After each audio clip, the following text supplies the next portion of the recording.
your understanding of the teaching situation. So this approach is not about a way of teaching, it's not a method, but rather a way of being a teacher. This is a way of being a teacher. It establishes teachers as agents of change. So we don't believe in top-down change. All right, any change should happen from within.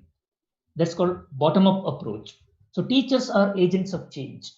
They're capable of directing processes of personal and professional growth. It recognizes that there is no single right pathway to development and purposes. Instead, that the ideal way is that way which each individual teacher identifies as his or her best next step. So each individual teacher should identify his or her best next step in their journey of professional growth. Thus, the approach conceptualizes development as a continuous, lifelong process and recognizes teachers as always in a state of becoming. Teachers as not a being, you're not out there. Teacher is, it's a process of becoming, right? I thought this is a wonderful way of looking at teachers' growth. So it values cooperative development, values intellectual, that is information, ideas come from books, intellectual development and experiential. So cooperative development values intellectual and experiential sources of teacher learning and adds a third source, learning through speech, learning by sharing, talking to each other. In this process of formulating ideas, articulating thoughts, and expressing emotions, teachers may identify new avenues for their personal and professional transformation. All right, okay. So if you think documenting reflections is really, really difficult, I think the first thing you should do is set goals for documenting reflections. Why do I want to do this? All right, it's not just writing for the sake of it. Set goals, ideas, documenting your thoughts, and set aside time every day, maybe 10 minutes of your time, set aside for reflections, documenting reflections. And then review your reflections regularly. Go back to your diaries, your reflections, review them to see what you can learn from them. So it's not a one-time process, all right? And then evaluate your experience to see if it meets your goals. All right, evaluate your experience and then see if it helps you in achieving your goals. So you can ask questions about your teaching. For example, when you write about your reflection, the focus could be about your own teaching. What did you set out to teach? What were the learning outcomes, for example? Did you accomplish those outcomes? Did students achieve those outcomes? How effective were the materials used? What grouping arrangements did you use? Yeah, you can keep these questions as a focus for your writing. All right, for example, did you discover anything new about your teaching? What changes do you think you should make in your teaching? This is from Richards and Farrell's book on the reflective teaching. Or you can ask questions, your focus could be on students. So your reflections can focus on students. Like, did students contribute actively to the lesson? How did you respond to different students' needs? Were students challenged in your class? What do you think students really learned from the lesson? What did they like most about the lesson? All right, so the third focus could be on your own beliefs. You can focus on your beliefs about language teaching, your attitudes about teaching English as a second language, your assumptions, your beliefs, and all that. All right, so these are some of the references. Maybe you can take a screenshot. Some of these books and articles will really, really help you in writing your reflective thoughts. Yeah, that's all from me. Thank you very much. If there is any time for questions and answers, I'll be very happy to take up a few questions. Thank you, Elta, Telangana, and all the members associated with this. Thank you very much for the opportunity. Thank you, Ravinaran sir. Really, you have given good inputs about reflective journals and good insights. Really, it's very helpful to our teachers. Really, what you said is that writing diary is very much needed. We can reflect our own teaching and make it refine. So we'll do it. We follow your suggestions, sir.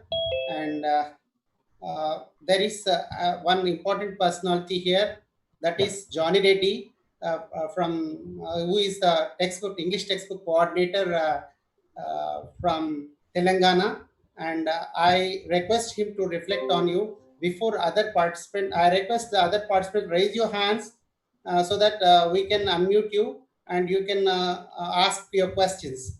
So now I request Johnny Reddy sir to unmute yourself and reflect on it. Only 2 or 3 questions, TV Rao sir. We are running short of time. Yeah. Johnny Reddy sir, please unmute yourself. No, sir cannot do that. You can. You have to do that. Yes, I am doing. I made it. Sir has to do it. I allowed him. Good morning, Johnny Reddy sir. Good morning, Johnny Reddy garu. I think, okay. You may join later. Any questions from participants? Please raise your hand.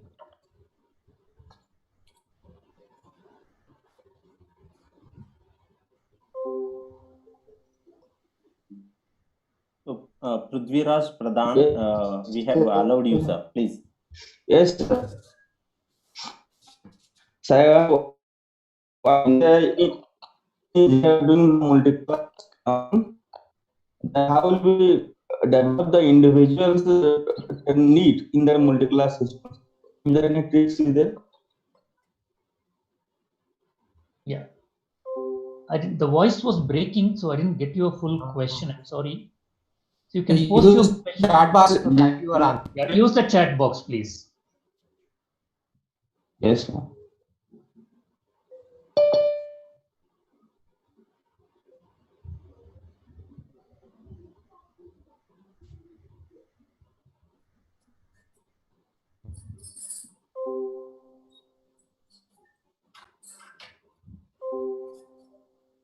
So, Gaddam Rajeshwar, sir, meanwhile, can you ask a question? Do you have any?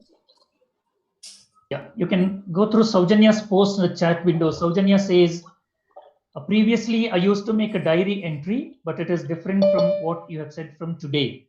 So I'll try to write a reflective journal. Very good. Yes. Sir, Ravinarana sir, can I? Yes, please. Yeah. Johnny Reddy, myself, Johnny Reddy. Sorry, sir. Actually, we are conducting online yoga international day in my college. That's why I couldn't concentrate totally in your class. Here and there, I am moving. It's really great, sir, to see you here. Nearly there are 250, 280 teachers are participating, and you talk on your talk on reflective practice. It's a wonderful area where every teacher has to reflect so that they can improve their performance and also improve the students' performance. This is the need of the hour. Really, thank you very much, and we need more. Support in this area from RIE also. Sure. Really, and RIE also doing good thing in this area. Thank you, sir. Thank you very much. Thank you so much for joining, sir. Thank you so much for your appreciation and kind words. Thank you. Hello. Thank you, Johnny Reddy sir, for joining the session. Hello, sir. And reflecting. Hello, sir. My question in the chat box, sir. Please answer that, sir. Yeah. So can you please tell us your name? Prithviraj Pradhan, sir. Yeah, Prithviraj Pradhan, multi-class, right? Okay. So Prithviraj Prasad, there's a question about how can we develop individual needs in a multi-class system while teaching English? Yeah, I think this is a very big challenge. I mean, meeting individual needs in a multi-class system, multi-grade system. I think there are many challenges like this. But I think, yeah, you'll have to find out yourself. See, there is no ready-made solution. Like, I cannot give you some tips without understanding the context, multi-grade, how many students, and then what kind of materials do you use with them. All right. So unless you individualize your plan, personalize your plan, I don't think it'll help a multi-grade system. I understand your concern.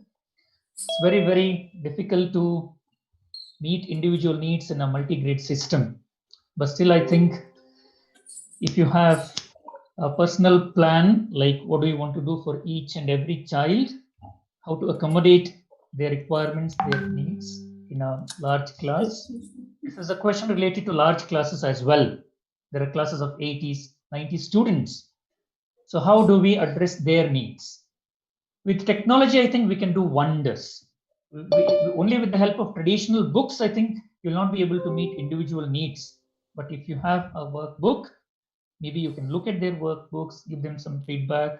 But technology will really, really help. Like there are teachers who make WhatsApp groups with their students, talk to parents, keep posting some small interesting activities on WhatsApp groups, for example. Technology will allow all these possibilities, I think. Or maybe using audio,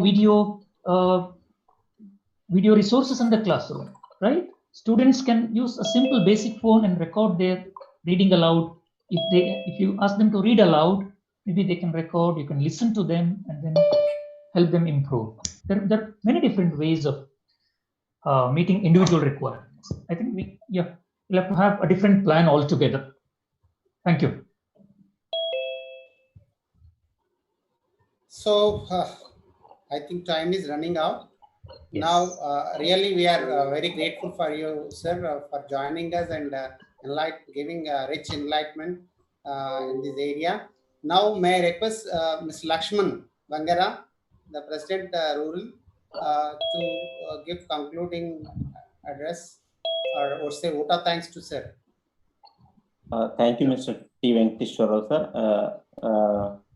Professor, sir, really, we have witnessed an amazing session, and what I personally feel is, if I were in your class, that way you took all the participants into class and the way you presented, this is really a wonderful planning. Nowadays, each teacher has to learn by using technology.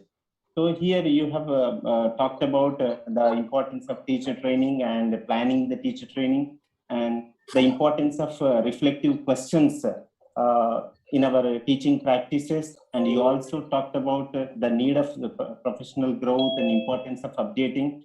The one more amazing thing is the difference between the experienced teacher and the teacher who practices things repeatedly. So this is an amazing and interesting point. Every teacher has to think over. And another important thing is, as you said, the teacher who wants to learn always is the great resource is other teacher. So here, this shows that cooperative development. Here you have really, I have first introduced this phrase, cooperative development, from your end. This is a very wonderful introduction, sir. Thanks a lot. And you also talked about which things should be focused in writing a reflective journal, and what tools and resources can be used to write a reflective journal. Everything is amazing. I think your presentation is has got loaded information. Thanks a lot, sir. Thanks for sparing your precious time and giving wonderful lecture, and it is like intellectual feast for all the participants. Thank you very much. Thank you so much, Lakshman Garu. Thank you, everybody. And I'm really, really grateful to Elta Telangana for the wonderful opportunity given to me. Thank you. Thank you, sir. Thank you very much. Okay, over to T. Yeah, right.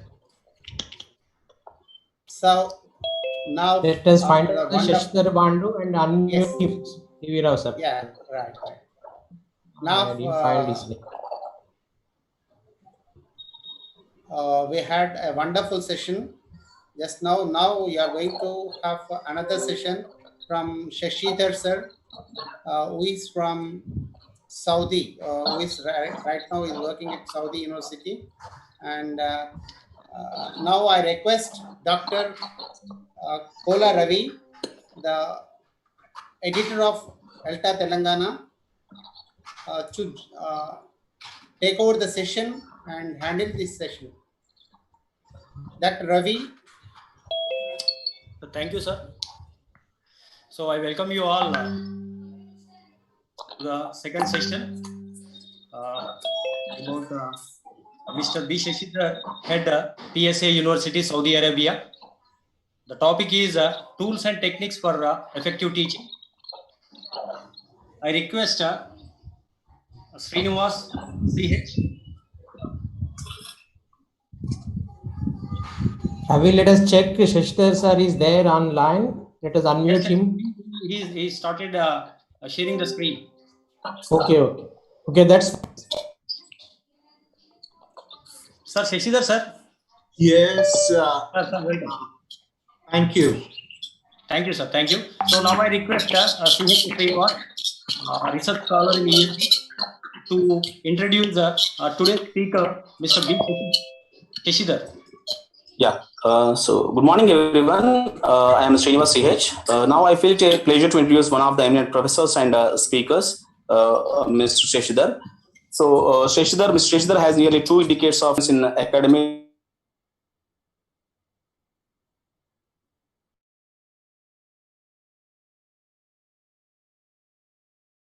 He heads the professional development unit at Prince Satam bin Abdulaziz University, where he attends to the professional development need of English faculty from USA, Canada, UK, New Zealand, South Africa, and also the Middle East. In addition to his regular teaching, he also visiting faculty at numerous institutions in India as a part of developing the professionality among the teachers. So before taking up this present assignment in Saudi Arabia, he used to teach in India and also in North Africa. And his interests include computer-assisted language learning, edutech, teacher training, learner autonomy, and also the academic planning. Now, it's our privilege to have his presentation at this online conference on behalf of the organization of Elta, English Language Teachers Association Telangana. I extend my warm welcome to our esteemed speaker, Mr. Shashidhar. Thank you, sir. Thank you, Srinivas. Sir, please, I request you to start the presentation. Sure. Am I audible? Sir, audible, sir. But I can some black. We can please kindly remove on the screen. There is some black strap, sir. Yes. Yes. Now? Yeah, at the bottom. Yes, Now sir. Please remove it. Down here and on the right Yes. side. Okay. Yes. Please put it on the top, sir. Top position. Now is it okay? Okay, sir. Okay. Thank you so much. You can Thank you, minimize it or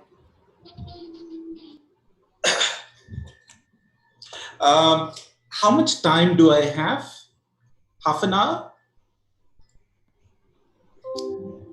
Sir, you can continue for 1 hour. 1 hour, sir. 1 hour. 40 minutes, 45 Okay. minutes, 1 No, hour. I'm only concerned about the audience because they have been there for very long. So let me do as much as I can because we cannot do anything in everything, right? So tools and techniques for effective teaching. All right. And for all the audience there, happy Father's Day. Give me a moment. Thank you, sir. And we wish you the same to you. Thank you so much. Yeah, let's go. Today, what I'd be doing is tools for collaborative learning, tools for speaking, tools for reading and writing, tools for vocabulary building and formative assessment. And if time permits, we will have a 3 to 4 minute test your English. Okay, let us do that. This is, and normally I take you along so that you also practice, but time is a big constraint. So as we are running late, I will quickly take you through wherever possible. We'll do 1 or 2. Rest, you try on your own. I will leave the details with the organizers. Okay. All right.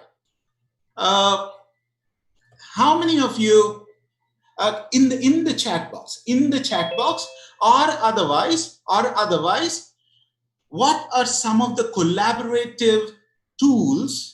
What are some of the collaborative tools that you have been using? Can you type this? Can you please type this in your browsers? Can you please go to, okay, Padlet, WhatsApp, Playground, okay, charts, Google Docs, fantastic. WhatsApp, beautiful, beautiful. Skype sessions, WhatsApp, very good. Discussion network, Google Drive, WhatsApp. Wow, very good, very good, very good. Group tasks, fantastic. Thank you so much. You have been awesome. Wow. Nearpod, fantastic. Kahoot, role playing, very good, very good. Jamboard, WhatsApp.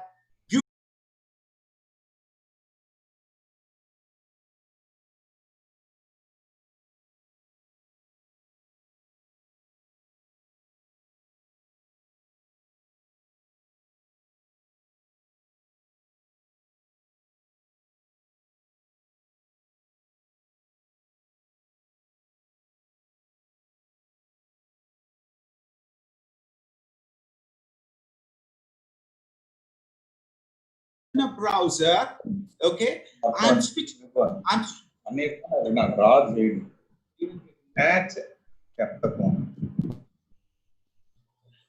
I'm switching back to the browser.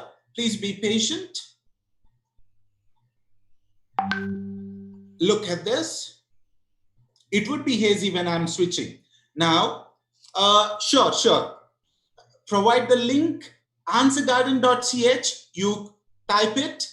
Thank you, sir. I got it, Kumari. Fantastic. Now let's look at your answers, if at all anyone has responded. Whoa, fantastic. Look at that. Look at that. Look at that. Technology, infrastructure, LMS, Flipgrid, Internet, Zoom, YouTube Live, Hangouts. Okay, fantastic. Someone's name is there. Okay, teaching online and teaching with technology means someone from Chhattisgarh. Fantastic. Good. Now let's go. Let's get back to the presentation.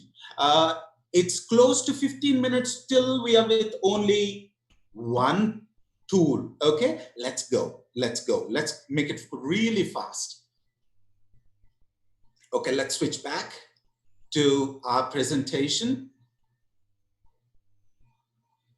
Okay, now, all of you said,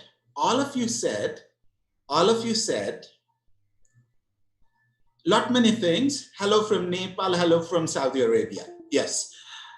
None of you mentioned for collaborative, none of you mentioned one very important thing. See, we are collaborating now. What are we collaborating through? A very simple yet effective tool that is a chat box. None of you have mentioned that. So, did you take that into notice? We need to download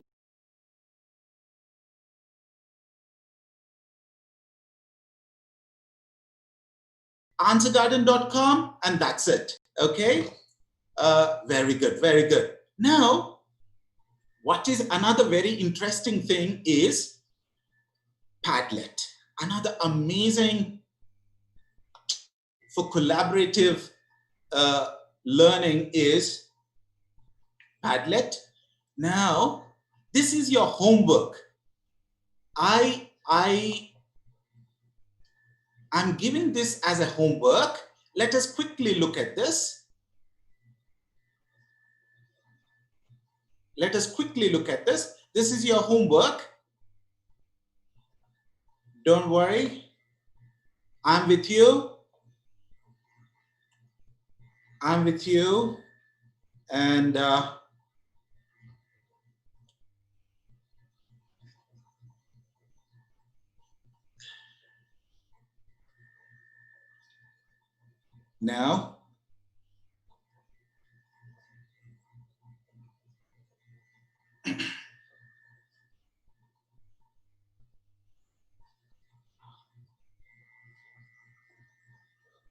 now look at this. I have sent you something across. And I'm opening that. Look at this. I'll be switching between both because, you know, it gets easy for you as this is more like how to use tools. So I cannot stick to only presentation and talk. It gets easier for you if you see, okay?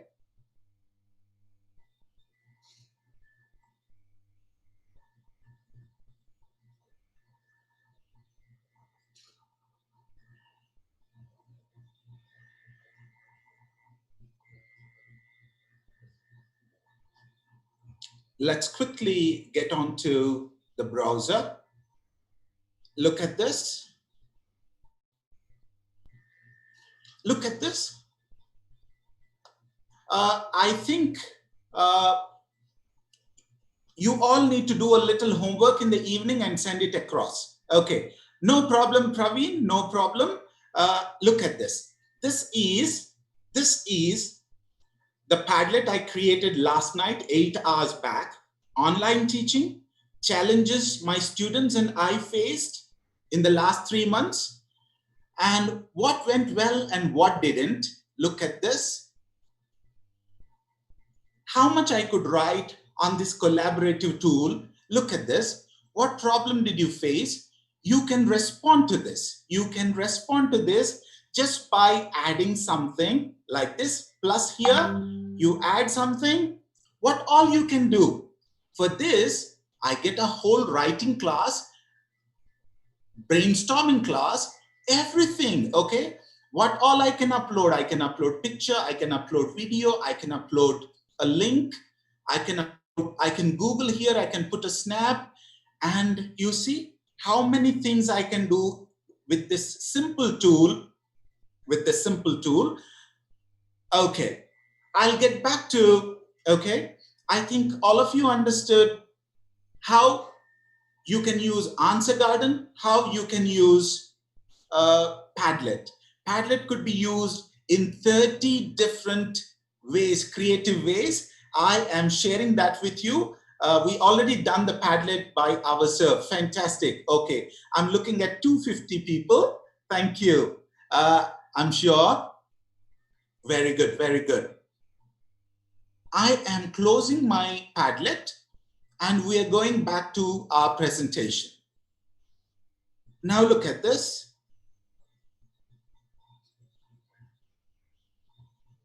Now, here I will be sharing this link. Probably it must be the internet connectivity. How to create a Padlet? Uma madam, it would take a little long, but quickly I will give you the steps. Visit Padlet, create a visit, sign in, and you can create. Okay. You go onto YouTube. And you can do. You will get very small videos, step by step. Is it useful for secondary learners? Raghavendra, I'm telling you, anyone can do it. Anyone can do it. Okay. You can do up to even PG students could do. Now, from this internet browser-based technology to, we will go to, I will share this link. Here you get 30 creative ways. Answer Garden is marvelous. Thank you so much. Answer Garden is so very good. How you can use it, I'm telling you. I've been using with my school students. It's very easy tool. Which one, Salome? Salome Snehalata, Padlet, I'm sure you're talking about, aren't you? Okay. Padlet. Thank you, Salome. Now, Answer Garden is for you. You have given some homework to your students. You have given a video. You have given a text to your students as homework. Okay. And so please guide how to create it. Yogita Patel, which one? Padlet? Okay. Sure. We are, okay. Sure. Padlet, very good. Padlet, see, you have to visit. Can you change the language, which one? I think it's more in English. Okay, Padlet is a fantastic tool. Yes, it is. Procedure for Padlet. Quickly, visit Padlet, create an account. Okay, and once you create an account, for free version, you can have 3 Padlets.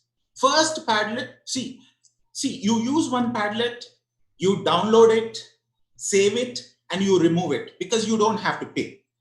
If you buy, please, better you get your presentation. Thank you so much. Isn't it? Thank you so much. Very good. Now, we have done 2 very good, Answer Garden and Padlet. Then we move to, we will do that. Time is a big constraint. So We can do that. We can do that. All of you, please, please respond to the Padlet. Okay. I am once again sharing the Padlet. I expect you to respond to that question. I want all 250 participants to respond. You just click it and you do it. You do it in the evening, please. Take 10 to 15 minutes. Take your time and do it.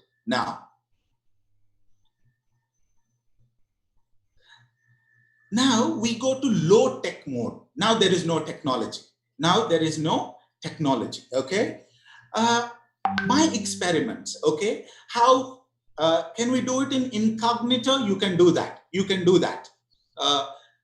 Shall we stick to Padlet for the question answer session? Because I have so many tools to handle and we have very little time. Okay. I have just another half an hour. What activities can be done? Jayanta, I will share a link. You can do 30 types of activities. 30 types of activities. Okay, you can give a project. You can give a bachelor's project with Padlet, I can say. You can do it with school children to postgraduate students. Okay, 30 types of activities you can do with Padlet. Now, it's marvelous. Now, from website to, I want to improve spelling. Sure, we will work on that. I'm coming there. Okay, I'm coming. In the QA session, we will talk about, okay? Sure, we will. Now, in a very low tech environment, using this very simple thing, what I did, look at this. This is the book I'm dealing with. Okay. Sure. I will get back to Padlet. Okay. Let us deal with other skills as well. We are talking only about collaborative tools. Okay. Now let us handle something else and we'll get back. Okay. We'll have a one-on-one session as well. That's not a problem. I'll be available. I'll be available 24/7. Okay. Now, how I did with WhatsApp, what I did, a very collaborative. Yeah, that is the point. Ratan Kumar, we will deal with. See, I created a WhatsApp group, okay, for my students. You know, most of you. Can I teach pronunciation? I'm coming back. If you have seen my first slide, see, I'll be dealing with collaborative learning, collaborative tools, speaking, reading, writing, vocabulary building, and formative assessment. And if time permits, I'll go through. Okay, so shall we quickly move? We have done Answer Garden, we have done Padlet. Okay, discuss. Just we didn't do in detail as we experienced Answer Garden because time is a big constraint. Okay, we need one day to all these, right? And now I'm getting back to in low tech environment. Say you don't have technology, you don't have internet, and your student doesn't have, will depend. There are cases where some students do not have, let me do something. Let me stop my video so that there is some, okay. Yeah, sure. We will go. All right. There are situations where a student and family may not have a phone altogether. That's a very difficult situation, but let us assume that your student doesn't have, but the parent has, and with WhatsApp, how can your student, participate? Sure. Vinay Raju sir will take care of organizing a workshop on Padlet. He did some amazing sessions earlier, so he will take care of it. Rest assured. See, just with this, this is the book I deal with, and look at the procedure, how I went about a collaborative writing activity. Okay. Look at that. Those are my students. What they do, they brainstorm, they come up with their ideas, they give feedback in their class, okay? Presenting ideas to the class as a group, collaborative activity, okay? Receive feedback from peers, and now in an asynchronous manner, they go home and they start, okay? Writing, okay? Look at that. Look at the fun, okay? Hello, teacher. Yes, hello, what do you want? This is not me, it's a student. You are a student, okay? Look at this, how they, see, it started with 1-2 sentences. Thank you so much. Yeah. Look at this, slowly the length of the writing is increasing, you see. They have sufficient time to reflect, to improve, and collaboration is happening. You see what kind of text they are producing, you see. Now, Flipgrid is another very interesting collaborative tool. Very, very interesting. I am playing very quick video of it so that, see, in order to discuss all these tools, we need 2-3 days. But the thing is, I am trying to give you a hint, keep a note ready, and what tools are we discussing, and explore them. That will make it very easy for every one of us, isn't it? Okay, look at this. I'm just introducing you to something. Now we are discussing Flipgrid.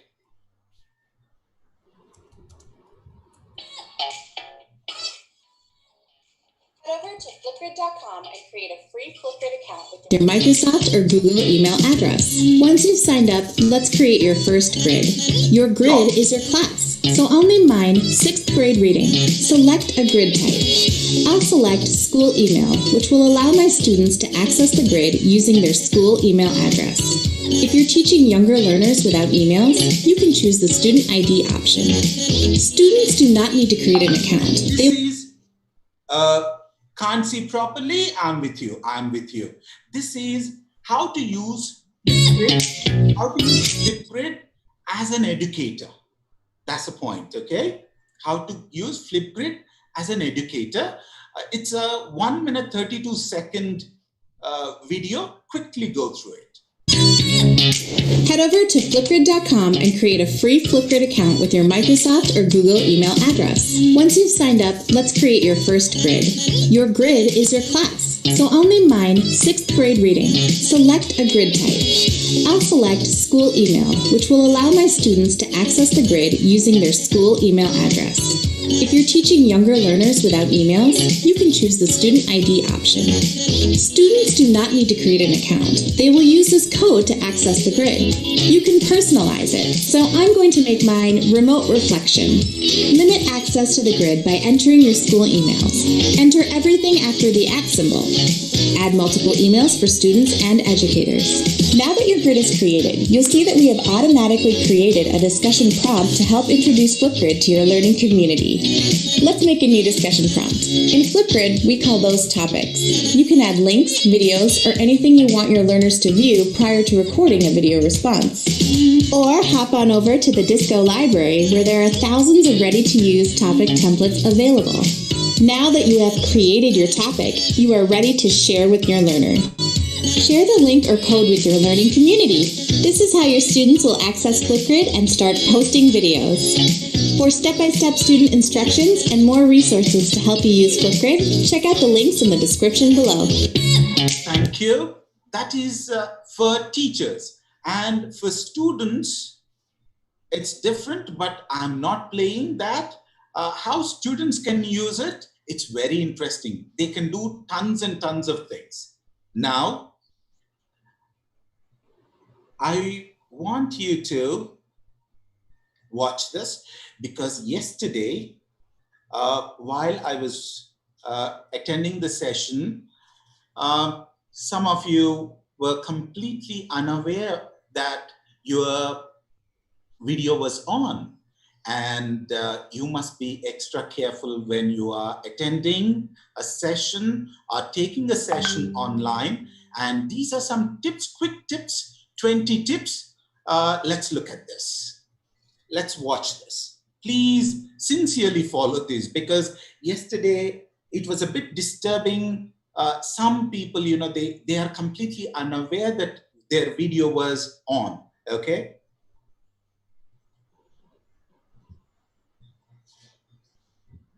Tips to look presentable in video call.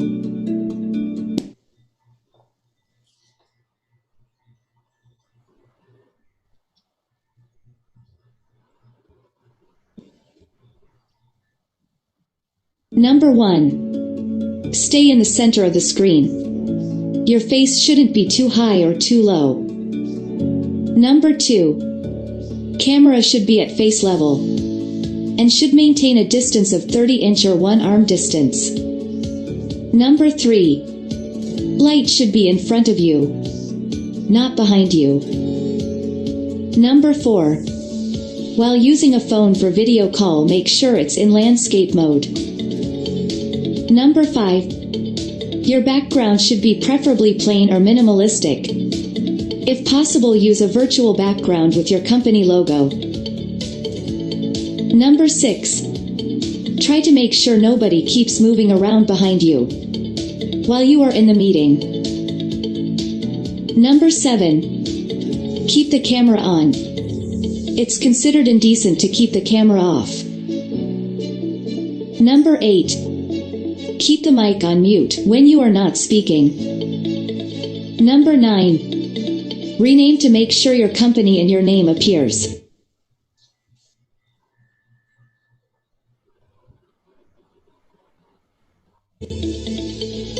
Number 10. Try being still. Do not move a lot. And don't fidget. Number 11. Eating is not considered decent. However, sipping a cup of coffee or tea is fine. Number 12. When you have to speak, speak in normal tone. Do not shout. Number 13. Always be on time, or 5 minutes early for meeting. Number 14. Dress smart and appropriately. You might have to stand. Number 15. When you are done, let the team know by telling, "I am done" or "thank you." Number 16. Stick to the time limit. Do not exceed it. Number 17. Always have a pen and paper handy to make notes of important points in meeting. Number 18. Make sure your battery power, mic, speakers, internet connection, and camera are all up and running. Number 19. Be attentive, focused, and avoid multitasking. Number 20. If you have to speak, prepare and practice your presentation or script. Most importantly, be yourself. And now, how many of those tips do you follow?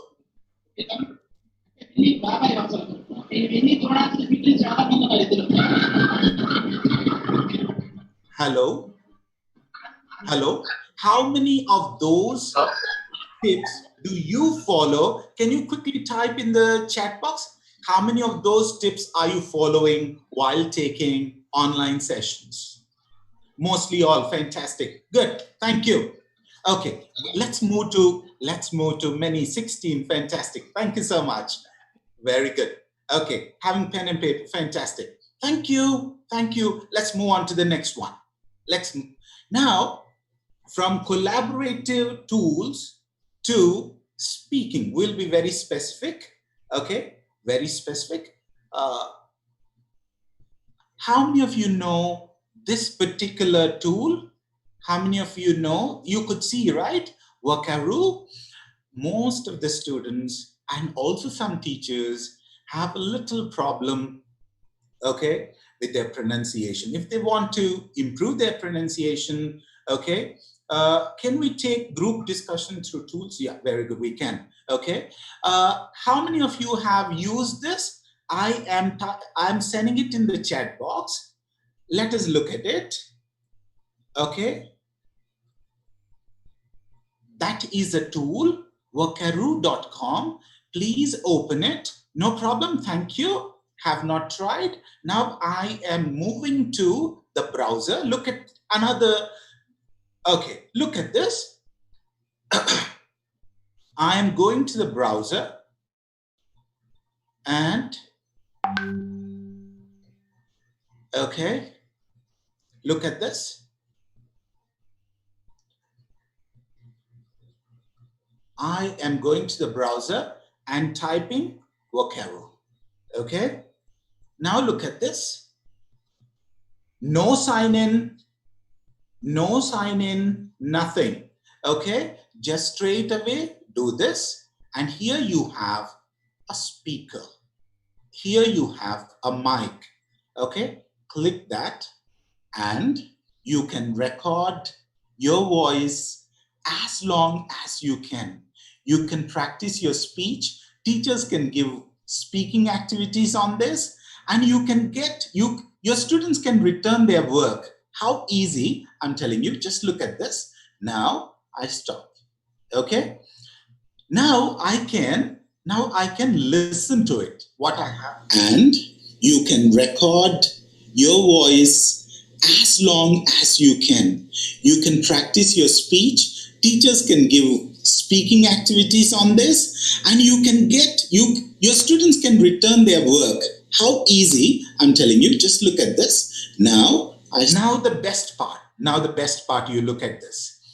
Say you have given speaking activity, you have given a speaking activity to your students, and if they share the speaking file, if they share the speaking file on audio file on your WhatsApp, you may run out of space on your phone. So for which, look at this. Look at this. Here you get a link, just a link, and copy it. Now send it to the teacher. Now I'm your student. You're all my teachers. You gave me some work. I recorded my voice. And I gave this. Okay, beautiful. You can give it as a listening activity too. Your space is not occupied on your phone. Okay, you don't consume a lot of data downloading, nothing. May I request one or two people or three quickly record something, open it, record something, and share the link in the chat box. Quick. I give you 1 minute time. I give you a minute's time. Fantastic. Sana did a fantastic job. Okay. Now I move to the next tool.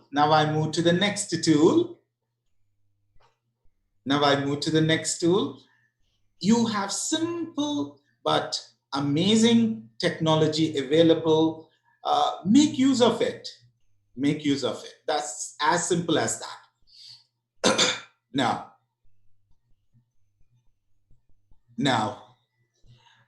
thank you, Ravi Kumar. I will send Babita ma'am the link again. Okay. Now, as someone suggested, it's a very good listening activity as well. You record something and send it to your students to listen to and respond on the same thing. Okay, it's both listening and speaking, isn't it? Now I will take you to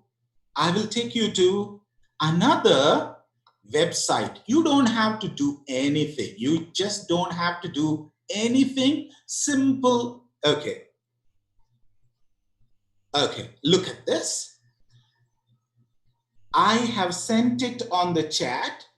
Okay. The website is Youglish, Youglish, youglish.com. I'm going back to the browser again. And okay, now look at this. We are done with Workaroo. We're done with Wakaru. Now I am moving to Yuglish. Someone talked about pronunciation. Someone requested some tool for pronunciation. Look at this. Look at this.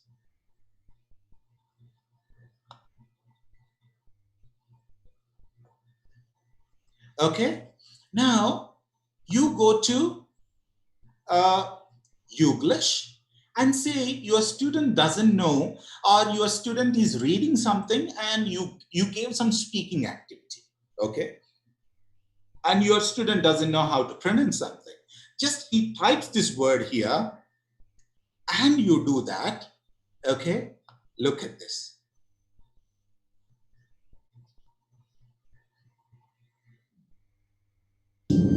Have the courage to follow your heart and intuition. They somehow are to become. Now I go to the next one.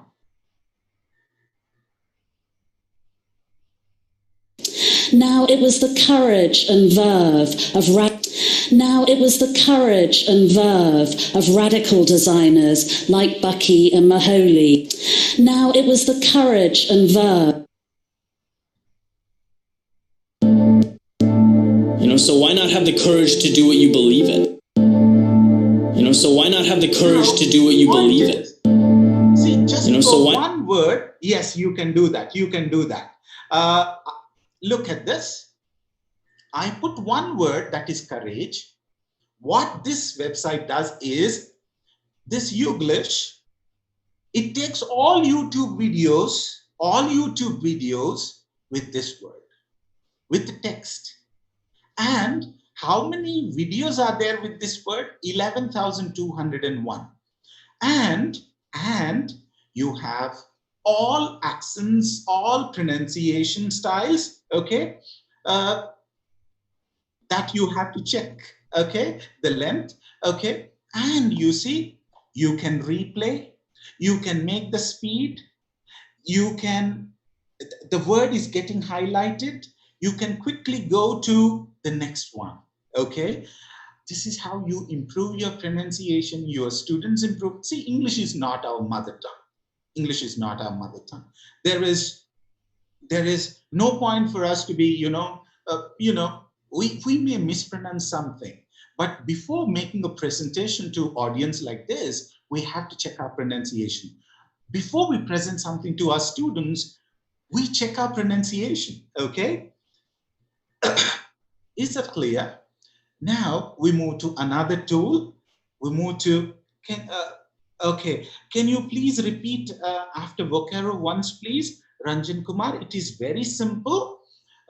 Look at this, V-O-C-A-R-O-O, Vocaro, you just type vocaro.com, okay? You see the mic here, okay? You click that and your audio is getting recorded. You can record, say 3, 4, 5 minutes, okay? And you stop it. You can listen to your own speech. You can listen to your own speech. And once you are confirmed, yeah, your speech is good enough, you can share. Your students can share this work, okay? Next one after Vocaro, okay, that is Yuglish, Y-O-U-G-L-I-S-H, Yuglish. Okay, I'm sorry. Okay, we shall move to the next one.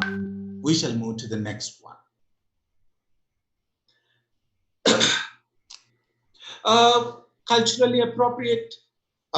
You have to be extra careful. You won't do it in the class though. Okay, your students will do. Okay, and we understand they might be. Now, one more aspect of Answer Garden I should have. See, look at this.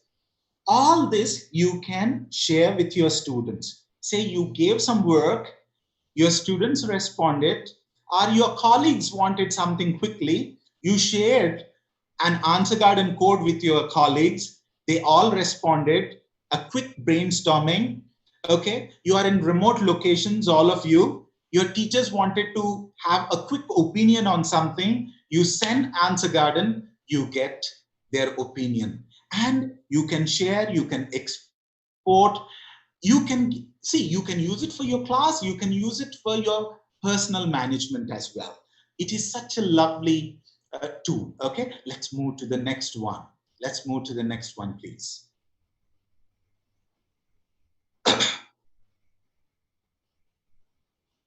Now, there are many good mind mapping tools we can discuss.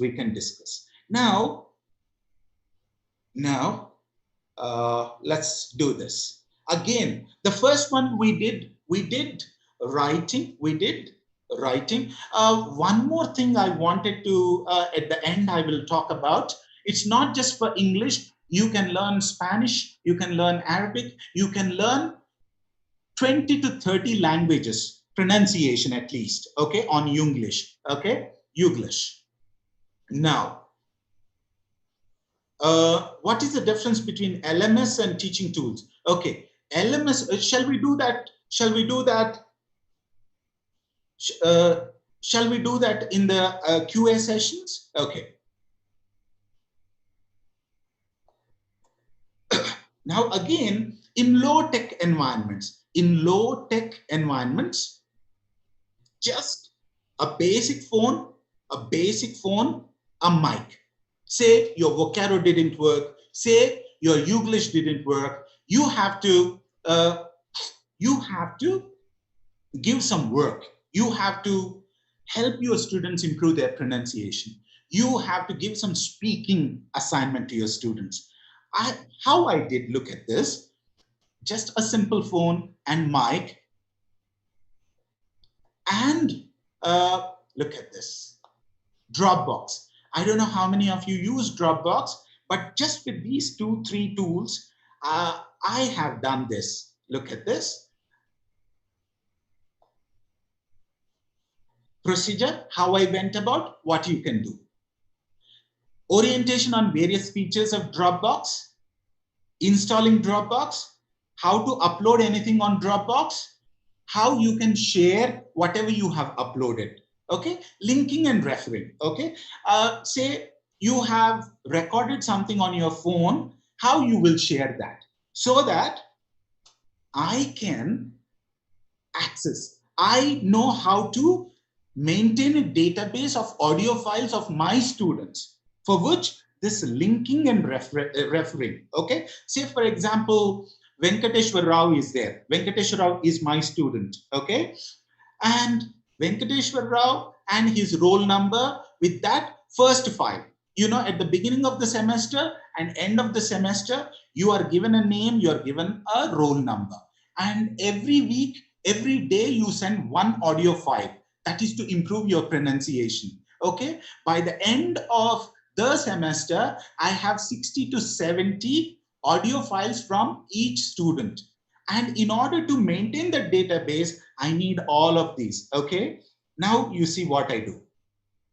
Steps involved in recording, that's for sharing and for me to maintain a database. Choose a text of choice. You give the freedom for your students to choose whatever text they want, okay? But they should love it, okay? Rather, if you choose something, they may not love it. Read it once, underline unfamiliar words, refer to either online dictionary or something, read for the second time after referring to the dictionary for proper pronunciation, record reading. I'm telling you, I said 2 times, right? Most of my students did 4-5 times, and as long as as they were not sure, when they were very comfortable, when they were confident, when they were very clear this is an acceptable version, only then they sent. I'm telling you, there were some students who recorded a 1-minute clip, a 1-minute audio clip for 10 times, which is, half an hour's work. How much of work is going into? I'm not interested in the audio clip. I'm interested in the process. the more you practice, the better you get. Okay. Look, sure, I'm going back. What I did. Okay. This is for how my students would share their audio files with me. Once Vocaru got, it is easy. But we are talking about very low tech environment where it gets easier for me to. Now with Vocaru, I can do something.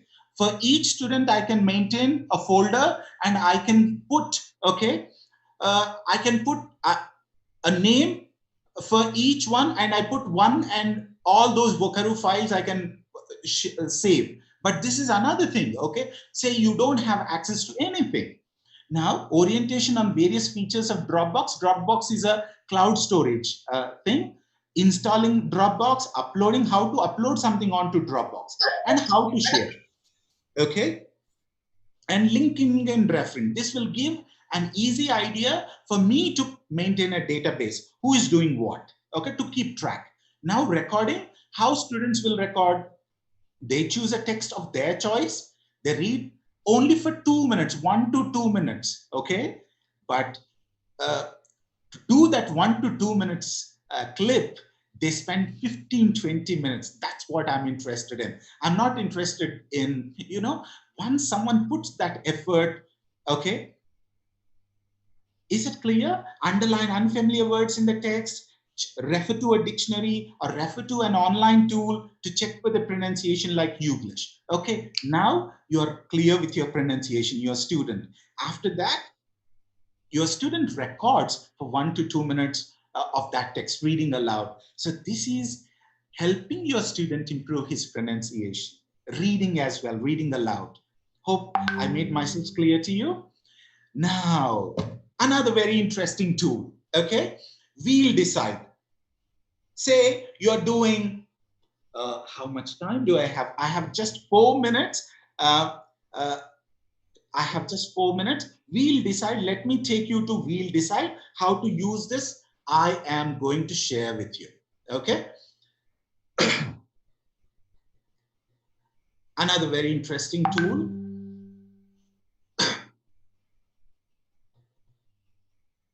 What you do is, we'll decide.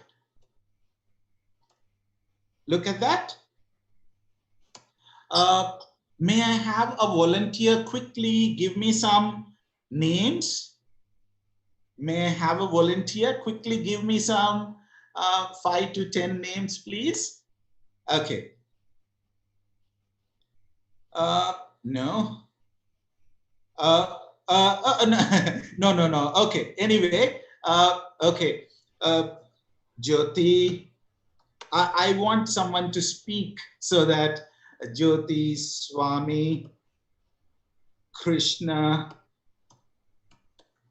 okay, and Kedar, and hope you are able to see my screen. TV Rao and Vinay Dhargaru and who else? Praveen. Okay, now look at this. Look at this. I went to Amjad Pasha. Look at this. I went to We'll Decide, and at the bottom, it's not clearly visible. It will be visible because, you know, we moved. See, apply changes. Now you could see all your names here. Look at that. Jyoti, Praveen, Vinay, PV Rao, Kedar. Okay, Praveen. Now what will I do with Praveen?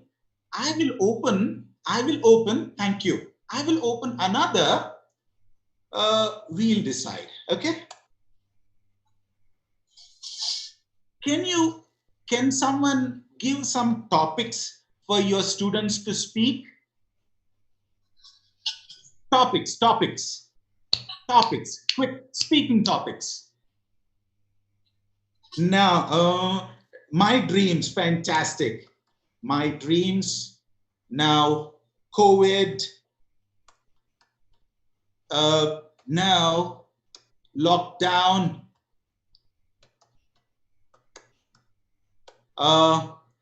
Best friend, fantastic. Now, yoga day. Yoga day. We are doing yoga here. Safety.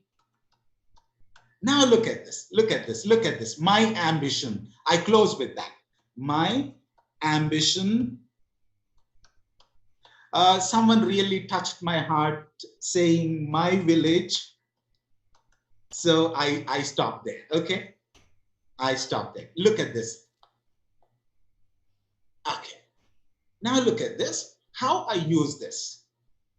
Now, who was the person? Praveen.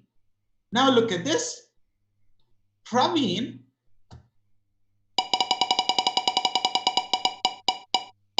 will talk about safety. Praveen will talk about safety. You understand? See, make it interesting, make it engaging. See, for example, I call someone, Praveen, talk about safety. Would you like it? Would you like it? You won't, isn't it? So now, once again, we go here.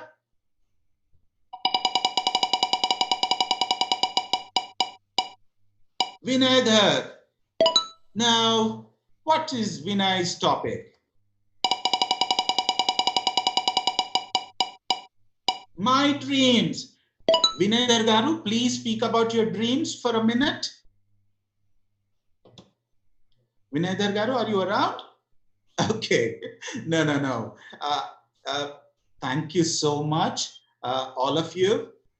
Can we? Yes. Yeah, you can do that. You can do that. I'm telling you, you can create, you can download it. You can download the whole web page and you can share it. Okay. Thank you so much. I shouldn't be, getting into the next speaker's time. And I stopped my presentation there. I had lot many things to share, but time is a very big.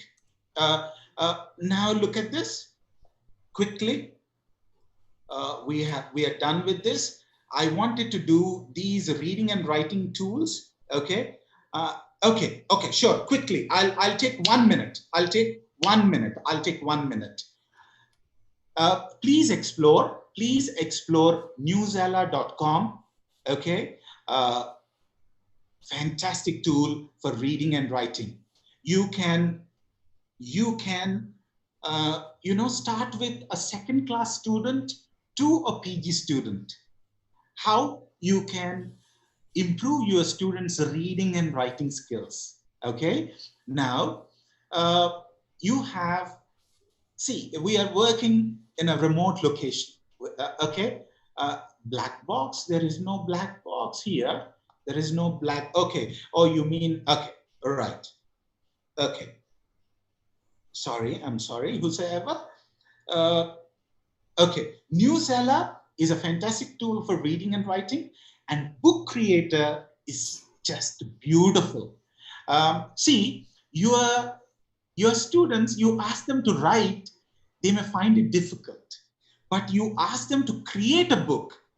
Okay, what they have to do is go onto this site, they write their project, they write their essay, they write something, they can give colorful pages. Even a 5th class student can do this. Even a 5th class student can do this. Okay, and I'm telling you, you will love it. You get a feel that you are browsing through your book, okay, flipping through the pages. Okay, that kind of virtual book your students can create, and it doesn't require any technical knowledge. All of you can do this. And Kahoot, fantastic thing. I think most of you know. Quizlet is another amazing tool. Quizzes is from India. You will love it. All these are formative assessment, gamified learning, and creativity. I don't have time to deal with. Virtual reality, how to handle this. And quickly, I would take 1 minute, not more than that. Lessons learned from my self-reflections, my friends. All of you teachers out there, the world changes so rapidly, so does the trend of L2 teaching and learning. technology and multi-model digital literacies cannot be separated from changing trend. So you have to keep yourselves abreast. Okay, you have to learn. These are whatever the tools I have introduced to you, they don't require any technical knowledge. What all you need is a little interest. That's it. Come on, I have to improve. I have to make my session interesting. Okay, this is what is important. Okay, L2 teachers need to continuously learn fast and creatively adapt to the new trend. Okay, everyone for that matter. Okay, keep questioning. How can I make my class much more interesting? How can I make my class more engaging? How can I make my class much more interactive? Okay, this makes you know, your teaching fantastic. Okay, general pedagogical, keep it motivating, keep it you know, personal, make students learning very personal. Okay, give them an experience. Okay, timely feedback. Okay, most of you said, okay, I'm responding to see, the moment I respond to your question in chat box, how did you feel? Okay, so your feedback for your okay, don't stop your wheels. I will not.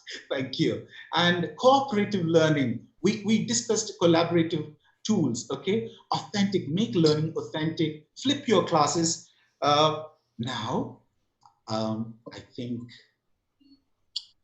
Okay, this is more important.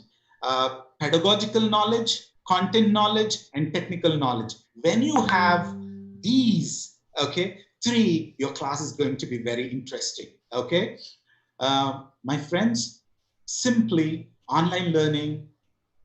Okay, quickly, I wouldn't take more than 2 minutes. I'm sorry, I ran 6 minutes. Okay. Online learning and teaching assumes a very high level of comfort with education technology as well as grounding on the principles of teaching and learning. You can be just as good or as bad online. Okay, it's just technology is just a tool. Technology is just a tool. It is your objectives that should decide your tool. It's not your tool which decides. Okay, your is that clear? Okay. Online learning is not the best choice for everyone, and face-to-face learning does not fit in with everyone's life plan, isn't it? Okay. Conclusion, quick conclusion. Technology is just a tool. The most important one is basically as the teacher. Okay. You will never ever be replaced. You will never ever be replaced. And it is you how you play with these tools. Okay. That's my Twitter handle and that's my Gmail ID. Okay. Online is just a tool. Thank you so much. I think I made some sense. Thanks for your time. Thanks, Elta. Thanks, Vinayadar Rajgaru. Thank you, sir.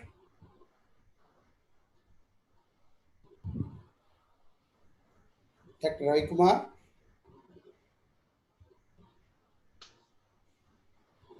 Padmat ma'am, ask Padmat ma'am to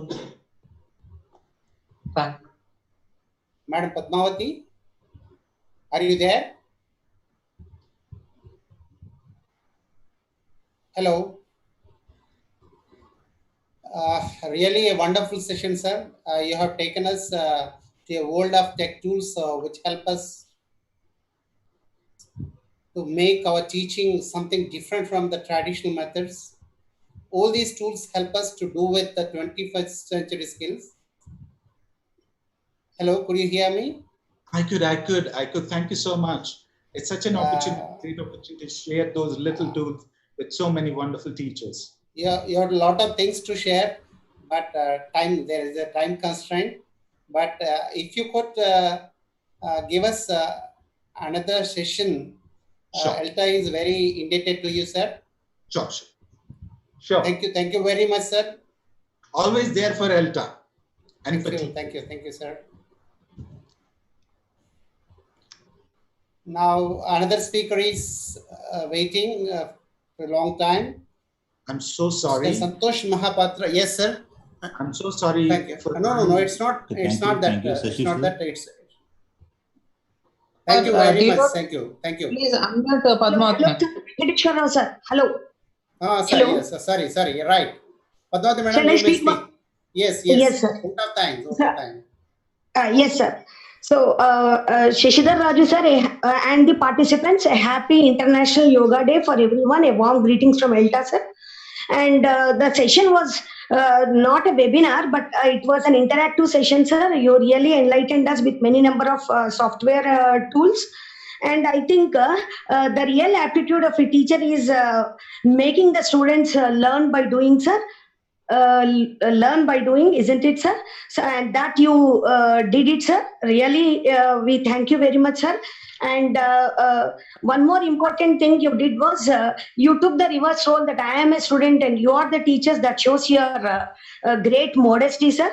And the most interesting thing I liked is you responded to almost all the responses in the chat box, sir. That multitasking personality shows that you are really a versatile genius. And you also cater to the needs of all diversified participants with a broad outlook, sir. Elta Telangana really salutes you once again for your magnificent presentation, sir. And without quoting Mr. Vinayadar Raju, I can't leave because he was the one who introduced us to this Padlet.com. And the wheel you have shown really pointed out Vinayadar Raju with his dreams. And he wanted Elta Telangana, all the teachers to be a part of his connecting classroom, sir.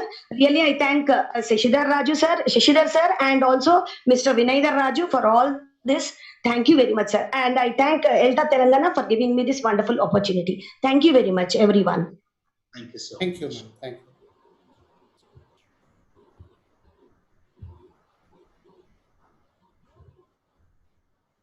Hello? Kalyani, ma'am.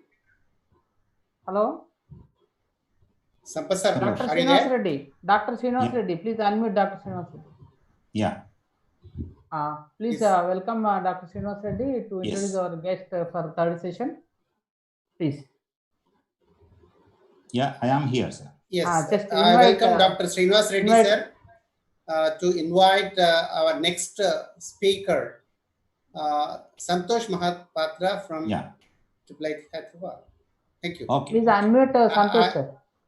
All right, I'll leave. Srinivas Reddy, sir, go on. Yes. Welcome for the third session. Elta Kalyani, ma'am, Telangana ready. is conducting. Welcome for the third session. Elta Telangana is conducting online conference. On this occasion, I would like to invite Santosh Mahapatra, an assistant professor, e-teacher at BITS Pilani, Hyderabad. And I invite you for your presentation, sir. And Kalyani, ma'am, are you here? Yeah, I'm here, sir. And yes, Thank please you, Srinivas, sir. introduce Santosh Mahapatra, sir, for his presentation. Please invite him. Yeah, I feel it as a privilege to take this part to invite such an eminent personality. And I'm a bit follower of him at WhatsApp and LinkedIn. I'll be updated to the things what he's doing. So welcome, sir. Really, it's a privilege and honor to have you here.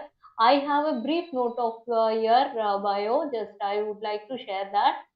So he is, as sir said, he is a faculty at BITS Pilani, and he teaches English language courses at BITS Pilani, and his research interests mostly includes feature development that is related to assessment and also technology integration and critical analysis of policies in ELE.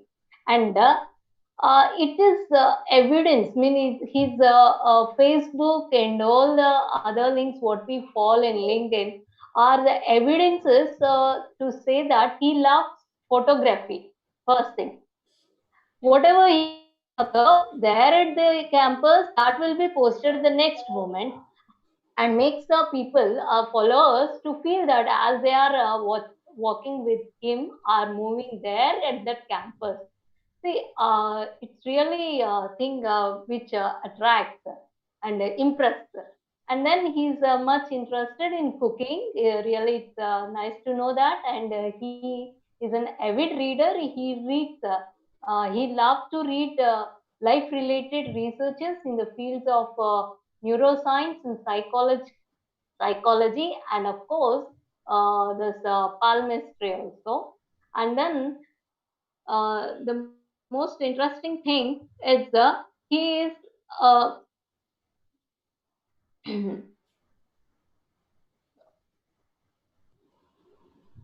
excuse me.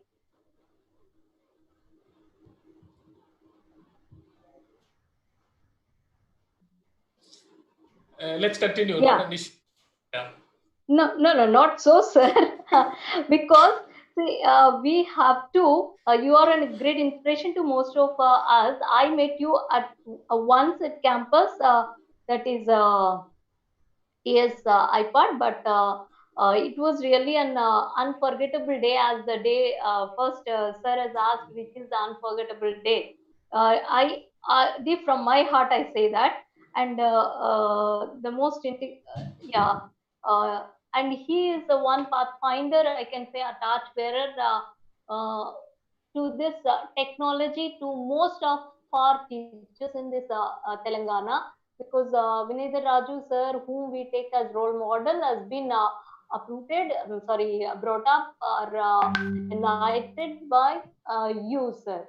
So expecting a bag full of knowledge from you today from this presentation. I warmly welcome you, and platform is yours, sir. If I have left anything, please uphold.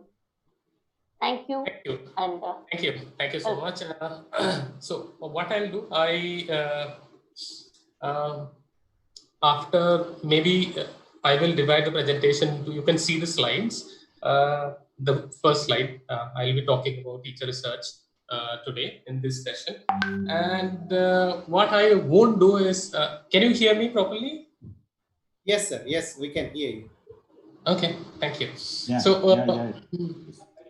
so what I'll do, I'll talk about teacher research. In between, I will go back to chats because I'll be using full screen, so I may not be able to read chats and go back. I won't do that. This will be interactive in a different way, because once I cover a portion, maybe I'll go back to the chats and come back again and go back. And I will take around 30 minutes to talk about what I have, 30 to 40 minutes maybe. And after that, I will have a question answer session. So if you have questions, you save it for that. Or in between, if you have after each section, I will go back to the chats and look at if there is anything I can pick up and talk about and move on from there. Let's get on with this. So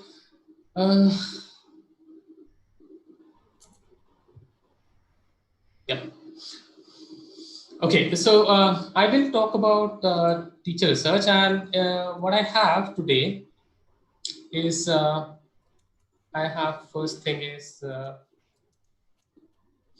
who is a teacher researcher, and this is the first thing I'll talk about, and then who is not, and then next thing is I'll talk about something called teacher research continuum. This is how I look at the teacher research. I don't look at as something you do it and you don't do it, not like that. I think it's a continuum, it's a process. So that will be the next thing I'll be talking about. The third thing should be strategies to try and help into a teacher research. So that will be the focus of my presentation, and plus how to go beyond that. I don't believe that you should get stuck with that tag of a teacher researcher. You should go beyond, and we'll talk about what it means to go beyond being a teacher researcher, beyond being a teacher researcher. Okay. Then the fourth thing is I'll highlight 2 or 3 things which I'll include under the category food for thought. So let's talk about the first thing first. Is who is a teacher researcher? I think all of you, most of you have some idea or other about teacher research, and let's look at what I have here. So if this is a teacher researcher, the first thing I think which makes you a teacher researcher is somebody who observes classroom systematically. most of us, I think all of us, as teachers, we go to our classroom, we observe our classroom, we look at who is doing what we are doing. So we do it every day. I think all teachers are classroom observers in that way. However, that last word, systematically, separates you from who are not teacher researchers. I mean, teacher researcher is one who does the same thing but systematically. There is a way to it. There is a plan involved when it comes to a teacher researcher. Then next one is somebody who is capable of informed observation, like why he or she is observing his or her class, why he or she is looking at her students, why he or she is looking at the assessments, the question papers, all those things. Somebody who is capable of thinking about it and knows about why he or she is taking a particular decision in a classroom. Let's say I'm talking about formative assessment, why I'm doing formative assessment, how does it benefit me, how does it benefit my students, all those things we can know from somebody who's a teacher researcher who understands what it is.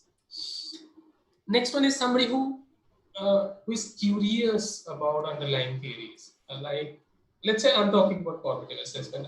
Not many of us might be aware of how formative assessment came to place, what kind of research has been done, for what purposes has it been used, and then how does it help in teaching and learning? Does it contribute to learners' performance? Does it contribute to improving learners' performance? So all these questions are related to something a teacher researcher thinks about, something a teacher researcher is curious about. Next one is somebody who learns more, somebody who strives to publish his or her research. Let's say I have something, I'm doing something as part of my classroom. Do I go back? Do I write it down? Do I make a presentation in a conference, in a webinar? Do I meet people, talk about it? Do I find a way to share my findings with people? If you do that, then you can call yourself a teacher researcher. Next one is somebody who keeps improving the reporting skills. By reporting, I mean somebody who creates lovely PowerPoint presentations, go to a seminar or a conference, presents it, go to a workshop and talks about it, or goes to a online conference, shares it to somebody, and somebody who learns to improve it as part of the next stage. Something who, let's say I start with only writing small blogs about my teaching, my classroom experience. Do I improve it? Do I improve myself and try to achieve something like writing it down formally with introduction, methodology, results, research questions, results, conclusion, all that? Do I do that? Do I try to learn how to do this? If I do, then I'm improving my skills. If I'm not improving, then I'm losing out on a lot, because you know so much about your classroom. You're capable of doing so much. So why not do it? Why leave it there? We'll talk about how to do this later, because this is what my focus will be.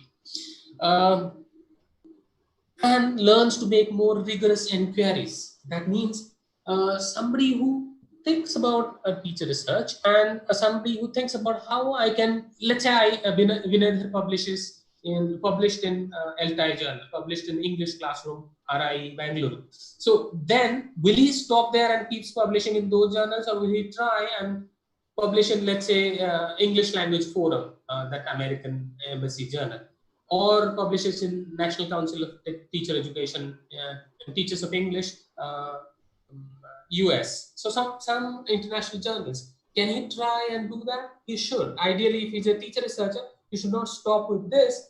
He should try and improve and reach that level. Because there is no point getting stuck at that level and being called, yeah, he's a very good school teacher. He just, he reports his findings. I don't think you should be happy with that. I don't think that's a good tag. It's like somebody telling you this is looking down upon you, I would say that. If you're just, he publishes some articles here and there, he's a very good teacher, nothing more. I don't think that's a good idea. Don't accept it as something really good. Try to learn and go beyond this. Can you do better than that? Can you do even better than that? So keep learning how to do better than what you are doing at this point. Ideally, a teacher should be all teachers should be teacher researchers. This is what I feel. I strongly believe that all teachers should be teacher researchers. If you are not, if you think you are not, we'll talk about who is not, and then you should try and become one. It's not very difficult at all. It's quite easy. Just that it requires some investment in terms of time, motivation, some amount of work, but the rewards will be amazing. Amazing rewards you will get. I will go back and check if I have anything there. Okay. Okay.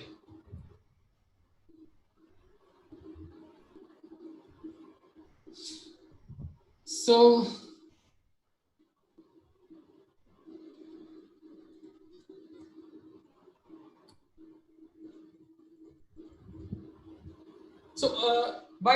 when we talk about teacher researchers, I'm showing you a picture. Look at this. It was taken in IFLU a while ago when we were conducting the final and one of the sessions, sharing sessions for teachers, the mentors at IFLU. Ravi and I were coordinating this program, ARMS, Action Research Mentoring Program. Some of the participants are here in this part. Vinodhar is here very much. Yeah.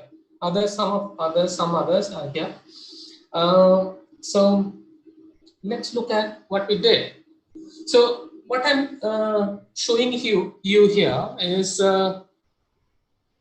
see all of us, all these people who are here on the screen. Okay, you can see from Ravi to me, to Lakshman, to Rama ma'am, to Harish, to others like Anya and Vinodhar Raju and Jason. All of us, Jason is standing behind here. So all of us, we are teacher researchers. How are we different from each other? I believe we are different from each other. And it's very simple. First thing is, if you look at category 1, teaching is very high and research is low. Okay, research means spending time on research, publishing your research or presenting your research, spending time more on researching than teaching. So somebody, category 1 would be somebody who is teaching a lot, researching much less. Let's look at the category 2, where the teaching is a little less and research is a little more. Let's say 70-30. This one is 90-10. This one is 70-30. The third category is 50-50. You spend 50% of time in researching, 50% in teaching. Somewhere I think I fit in here, 50-50. And somebody who is researching 90 and category and teaching 10 would be somebody like Jason, somebody like Rama, who are researching a lot. They don't teach much. They teach much less. So this is a very rudimentary categorization, but this is where all of us will fit in really well. All of us will fit in. Yeah. And you can identify yourself on this I call it a continuum. That's why. Okay. And who is not? Somebody who is cribbing about lack of time, always complaining about lack of time. See, I'm very busy. I'm not able to do this. School management has given me so much work. I don't have time for this. I don't have time for that. We will never have time for everything. You can never have a life where you say that I have time for everything. I'll be able to do everything really well. That's not possible. Nobody has that kind of time. I don't have. And you ask anybody and nobody will say that I have enough time. So I know you are busy. I know you have a lot of teaching to do. But you cannot say that I don't have time for research. You can. I mean, if you want, you can. It depends on what your priority is. Next one is somebody who is never present in any webinar, talk, or workshop.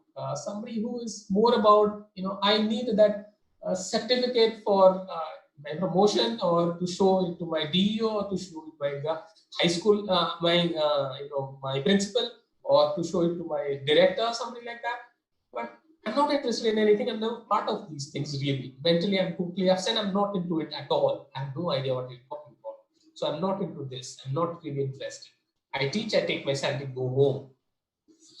Not interested in discussing teaching and learning. When you have a conversation, do you talk about your student? Do you talk about their performance? Do you talk about English teaching? Do you talk about situation in India? Do you talk about how they are learning, how they are not learning, how technology? You talk about technology. It's so lovely to talk about technology, but can we really use technology in the classroom? How many of your learners have access to technology? Most of us, they don't have. So how can you use technology? So these are questions. These are questions we need to ask. Are we talking about these questions? Are we discussing these questions with my colleagues, with our colleagues? Are we talking about these things and inviting people and asking them these questions? Are you going to Facebook, Twitter platforms? We are raising these questions. If we are, then we are teacher researchers. If we are not, we are not. Next one. Are we asking questions about our own practice? All of us, we think that we are great teachers. I also think that.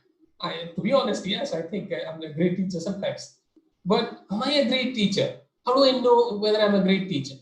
One nice way will be to record a session, classroom session, and show it to a friend or somebody I trust and ask them, comment on how I teach.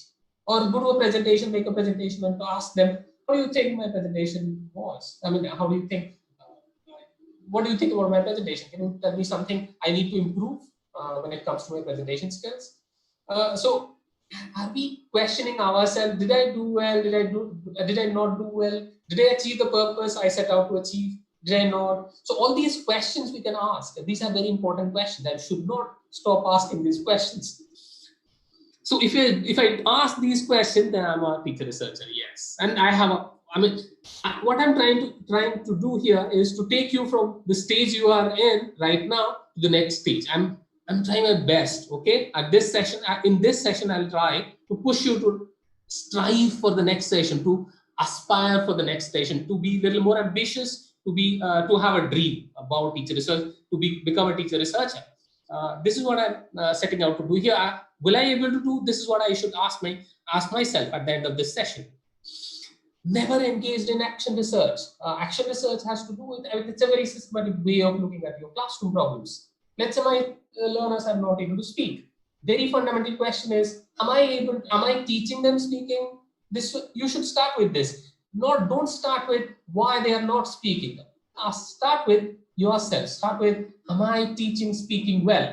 Am I able to speak English well? This should be the next question. So maybe a recording of your classroom, and maybe you are not very comfortable with your colleagues in the where you are teaching. Maybe you should share it with somebody outside. Somebody like, let's say you are in a school, you should send it to somebody who is teaching in a college, or somebody who is researching. Let's say you share with, if you know Ravi Narayan Chakraborty, who was the first speaker in this session, teaching in RI, why not send him a recording and ask him to listen to your class, 5-minute recording. Ask him, do you think my English is okay? He will give you very good feedback. He will never say anything rude or anything. He won't judge you. He will give you excellent feedback. So why not do that? Why not join on Facebook or some forum or Twitter and share a recording of your classroom? Ask people how you are teaching, how your English is. Never shown interest in arms. If you are not familiar with arms, I don't think you are a teacher researcher in India, because we have done some work in teacher research, and if you're a teacher researcher, you should be curious about what is happening in arms. If you are familiar with what is happening in arms, yes, you know teacher research.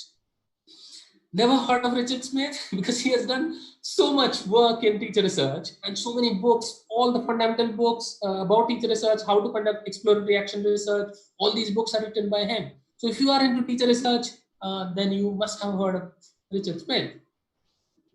You can add many more things you can add to the list of who is not a teacher researcher. I will check if there is anything here. Yeah, maybe consider research. Yes, Mr. Jani Reddy, Mr. Jani Reddy has lovely things to talk about, like somebody who reflects on his or her classroom and does a self-inquiry. So somebody is able to think about his or her classroom, is able to question himself or herself. He's a teacher researcher. Yes, I totally agree. But if you are not able to question, this is the point I made here. If you are not able to question, you won't be able to reflect. The fundamental thing is to question your own practice. Okay, so I'll go to the next one. I feel it's a continuum. Okay, teacher research is a continuum, and these are the things that are involved in this continuum. The first thing is explicit training in research methodology. I'm going from top to bottom.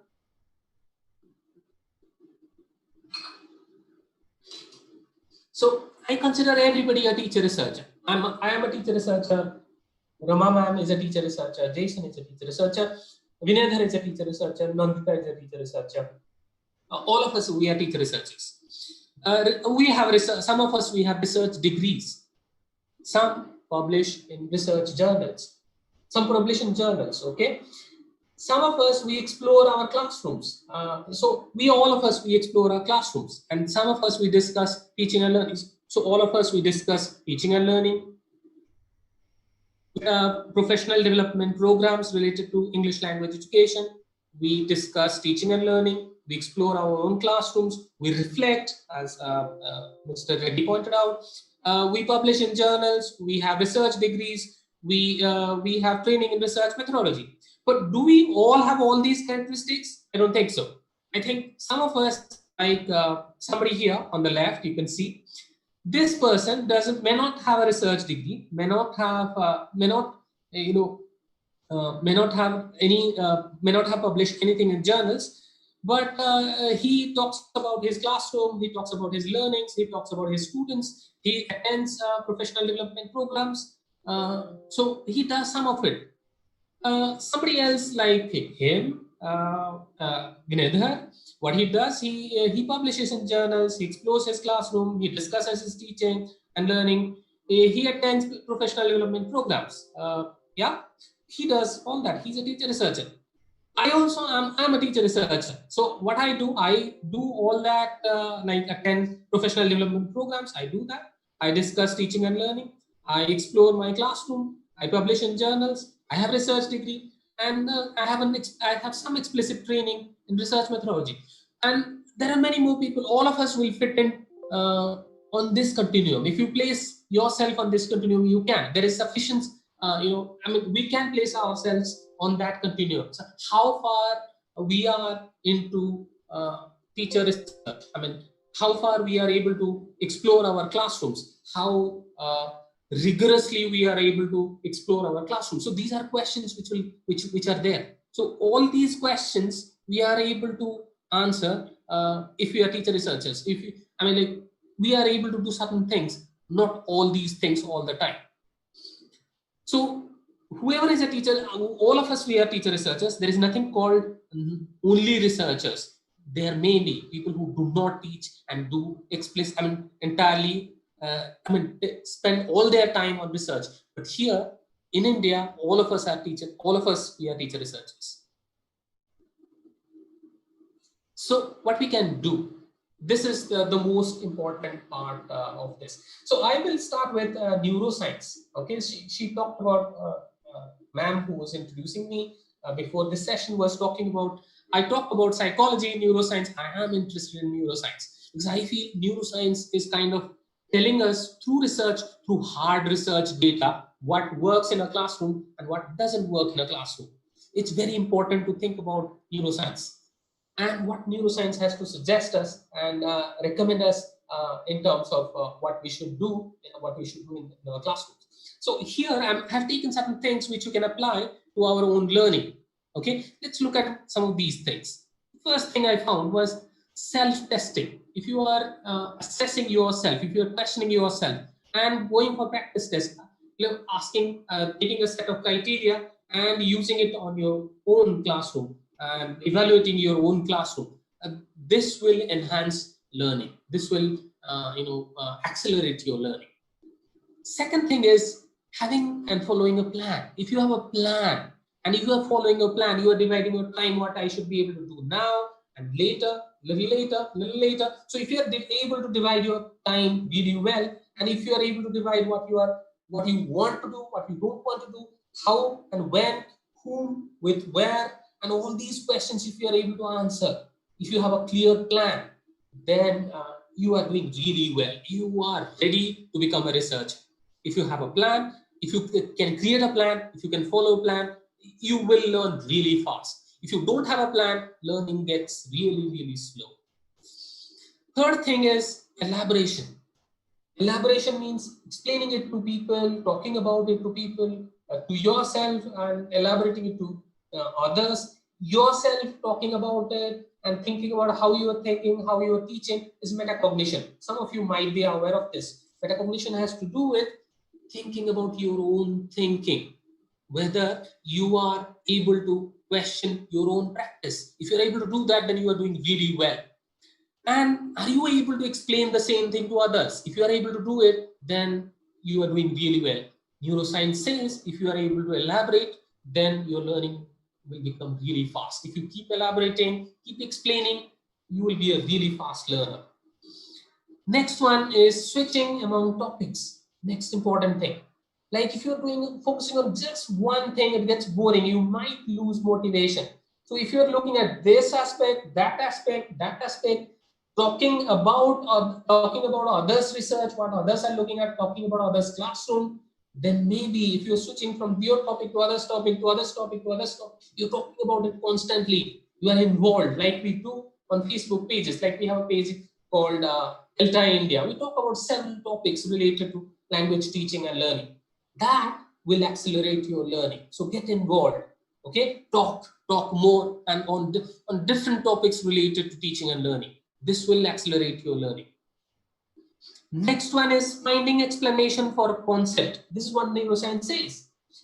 Not only find why it's happening, why students today responded to my questions really well. If you record the classroom, show it to somebody, find an explanation, go back to research books, what exploratory action research says, what action research books say, explore from different books and find out why it's happening, why it's not happening, why it worked, why it didn't work. Ask these important questions. Keep asking, don't stop. Keep asking. If you find explanation for all your questions or the concepts you have, like what is action research, what is exploratory action research, what is exploration, what is reflection, what is writing, what is academic writing, what is academic research, what is teacher research. If you explain, if you are able to find explanation, go online, search, go to different sources, find out, and why people claim that bilingualism is good, why it says that, why people say that send your children to bilingual schools, and all that. Have you searched research? Have you found out why it's happening, why the claim is there, why the concept is there? Then you're doing well. Using different media, Twitter, hard books, library, talking to people, telephone, WhatsApp, different kind of media, the different kind of platforms. That's how you learn really more, because your brain gets engaged, really engaged, and all the bulbs are lit up because of this. If you're engaged in different, like the previous speaker was talking about using different platforms. If you have several platforms, if you are engaged on Twitter, it's a WhatsApp, Facebook, newspapers, hard books, going to library, reading books, research, talking to people, attending conferences, workshop, you are there. You are absolutely on track. You will do well. So I have a plan then, okay, taking neuroscience and using it to improve your teacher research. What is the plan? I call it P4 strategy. The first P is preparation. It means start with how you can become a teacher researcher. Does anyone offer a degree? Does British Council or RELO or somebody else, does any university offer you a degree in teacher research? I don't think so. There is no such degree as such. So what we have is, yes,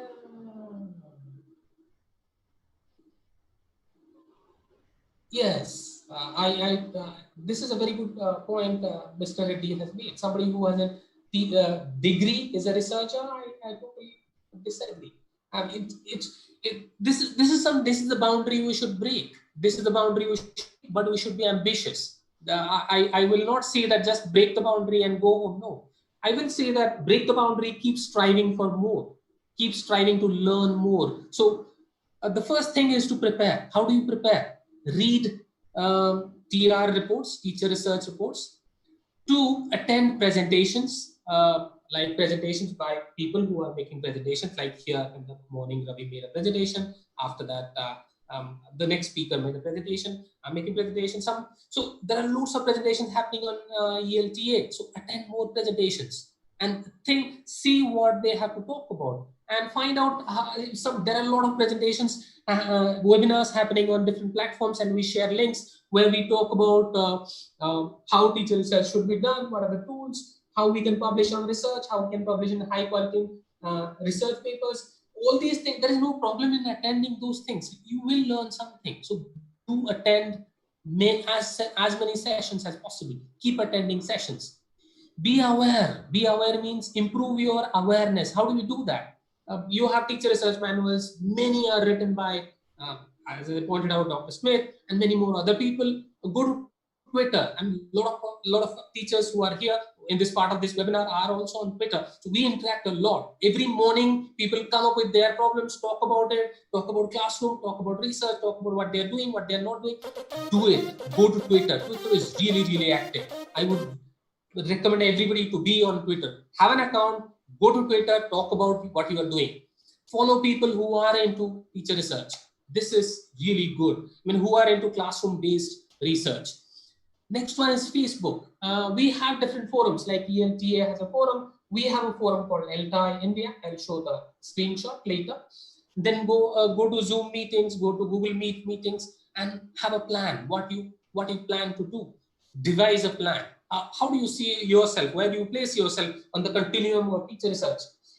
Let's say you are here, you know a little bit of teacher research, you have not done it. Start doing it. You have already done teacher research. Okay, now publish it. If you have already published it, now try and see if you can get a degree, if you can get training in research methodology, academic writing, and all that. If you have already got training in academic writing, research methodology, go beyond that. Can I publish my research in a high quality journal? You should be ambitious. Don't stop being ambitious. If you stop being ambitious, you kill yourself and there is no progress for you. If you want to progress, be ambitious. Always strive to excel. Strive to do what you have done better than what you have done. All of you there is intelligence. There is no dearth of resources. They are available. If you don't find something, write to me, write to people, write to Vinay. He has access to so much material. Write to me. I'll never say no to anybody. I have never said no to anybody till now. So do that. Talk to a lot of people. Write to Ravi, write to Jason, write to Dr. Smith, write to lots of people. They are on Facebook. Write to them. Ask for help.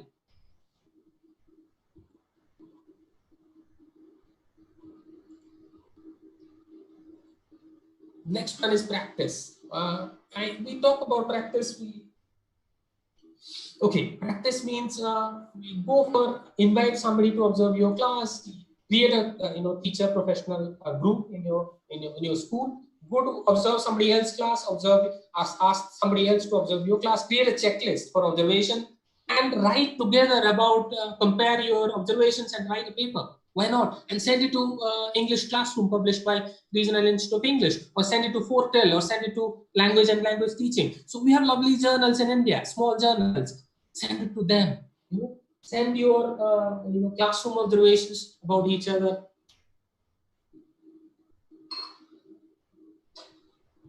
Write it and publish it. Observe and collaborate. Talk to each other, because doing it alone can be boring, demotivating at times. Find somebody of a similar mindset who you can work with. Collaborate. Collaboration is really, really good. And question. Don't get offended. If somebody says your English is bad, you need to improve. Don't get offended. Don't get offended. Go back and ask the same person, how do I improve my English? Ask somebody else, how do I improve my English? And you will find hundreds of ways of improving your English. I did that. When I came to IFLU, believe me, I could not speak in English. I had a master's degree in English, but it was very difficult for me to speak in English. So I went around and searched for different ways of learning English. So I found BBC. I listened to BBC. I stopped using my own language, Odia, my mother tongue. I stopped using that. I stopped using Hindi. I stopped talking to people who use their mother tongues when I have a conversation with them. So I started speaking to people who speak English all the time. In the process, it took some 1.5 years, 2 years, as far as I remember, but I did manage to speak English. And right now I'm speaking, and it's not really bad. I've learned it because I never had English education at all. I mean, English medium education. I was taught in a regional medium school all through till my graduation. The introduction. Present your findings, publish your reports. If you are doing some research, if you're observing your class, making notes, if you're recording your class, do not stop there. Make presentations in ELTA, webinars, make presentations in other webinars which are happening, make presentations, go to ask, online webinars are plenty, make presentations there. Or if you get an opportunity to present in a proper conference, go there. Don't be afraid. Talk about, tell them clearly, this is what I observed, this is how I present, this is how I found my classroom, I observed my peer's classroom, he's also here, together, or she's here, together we did this, and we are going to talk about how we made our students speak. That's it. Talk about it. Be fearless. Don't be ashamed of this thing. Ask somebody for help before that. You can do that. But don't be ashamed of anything. You should be proud of yourself and how you do it. But keep learning. Don't stop it. And don't get offended. Next one is progress. If you are able to do this, publish reports and all, make more rigorous self-demands. Like learn research methodology. Why not? If you are able to do it, for example, if Vinodha talks to me, I will ask him, learn from somewhere. Register yourself in courses on research methodology, because he has been able to publish reports. So many publications he has. So I will ask him, why not take a formal course in research methodology right now? Because you have been able to do so much. Now time to move on. Go to the next level. Learn research methodology explicitly. Okay. And then read some academic journals regularly. Okay. Like start with, let's say, Elta, ELTJ, which is Oxford University Press Journal. That will be the first research journal minimum. I mean, teacher research. If you are going beyond just teacher research journals, so-called teacher research journals, go to ELTJ. That's a good journal. You will find articles. Plenty of them are available on Google Scholar. Go there and search for them. Then learn academic writing. This will be my suggestion to somebody like Nandita, somebody like Vinodha, so many of you who have published in Indian journals. So why not learn explicitly academic writing, research writing? Time for it, because you have done so much. A little more will push you to the next level. So do it. If you can get a degree, that is another thing. Not all of us, we are in a position to get a degree. If you can, it's even better. And write for academic journals. If you have done for teacher research journals, you have the caliber, you have the ability. Now time to move. Take this flight, which I have shown on screen. Publish in academic journals. That should be the next step. Then you can have a happier classroom. If it doesn't work, let's say there's some problem, you found some problem, you could not make that progress you dreamt of, then go back to the previous stage. And if you had a problem with the previous stage, go back to the previous stage. Go back to the previous stage and go for the entire, again, entire thing, and come back to through all the stages. So I'll say that don't give up. Just keep doing this. Do not stop there where you are. Be ambitious. Have aspirations, have ambition, and work really hard to strive very hard to achieve more, to do more. Don't stop it. And if somebody says teacher research and you should be a teacher research, happy in your school, I don't think so. That's a good idea. Somebody is not really helping you. You be ambitious and try to publish, try to go beyond what you are doing, go beyond what you are doing completely. Do something which you think as a next step, what you can do. Improve your teaching. Obviously, teaching will improve as you learn things. So I have created something. Before that, I will go back to check what we have in the chat box. If I have anything looking at.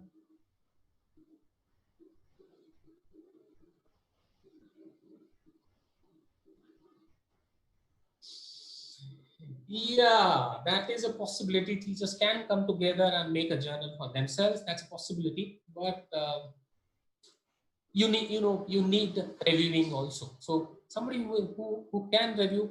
Mr. Reddy is pointing out that teachers can come together and create something like this. I agree. Yes, I agree. That is a possibility, but somebody has to review. Somebody has to tell you where you are doing well, where you need improvement. So maybe you need a little bit of help sometimes.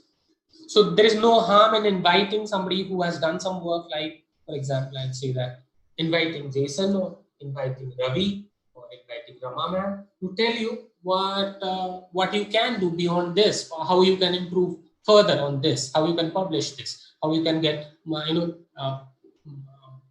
modify this, improve this, make it better. There is always scope for improvement.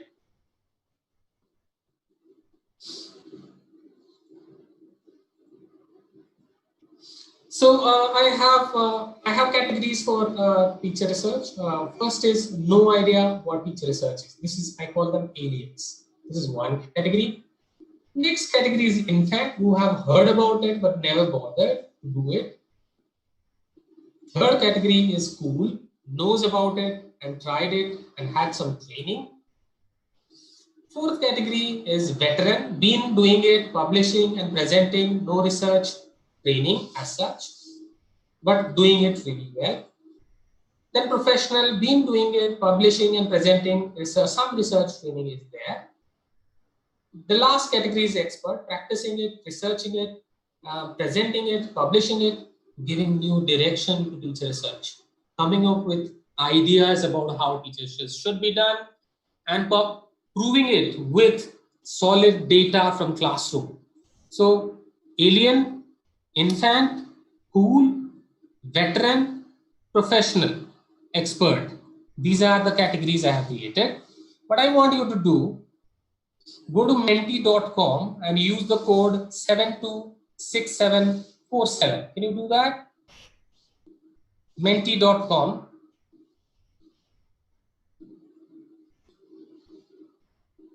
Seven two 6747.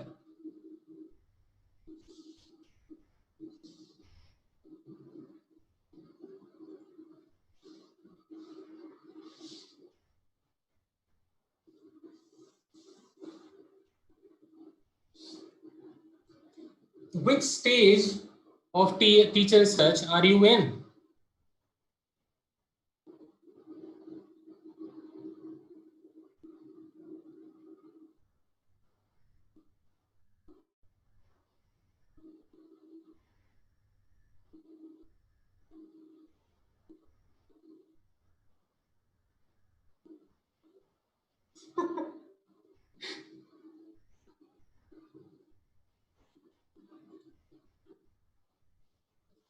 It's there on screen, 726747.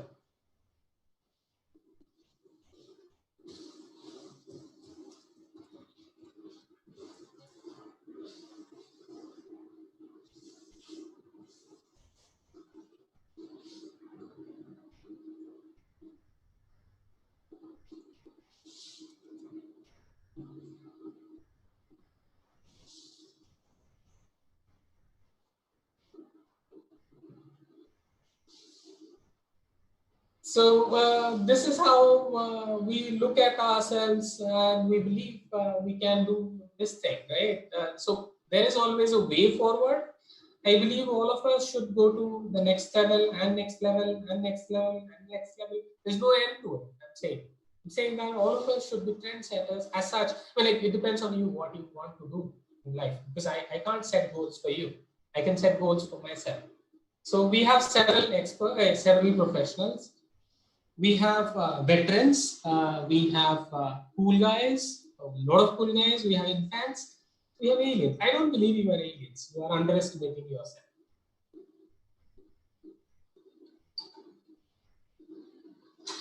So that's some idea. This gives us an idea which stage you are in, and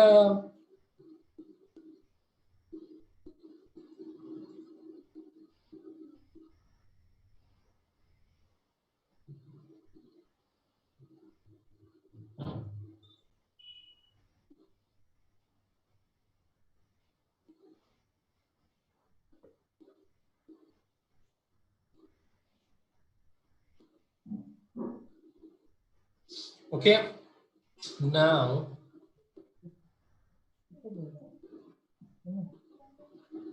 I will share the screen.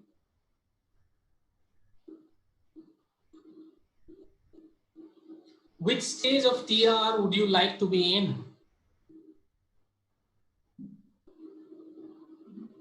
No, take the same names, professional, expert, use these terms. Or which stage would you like to be in?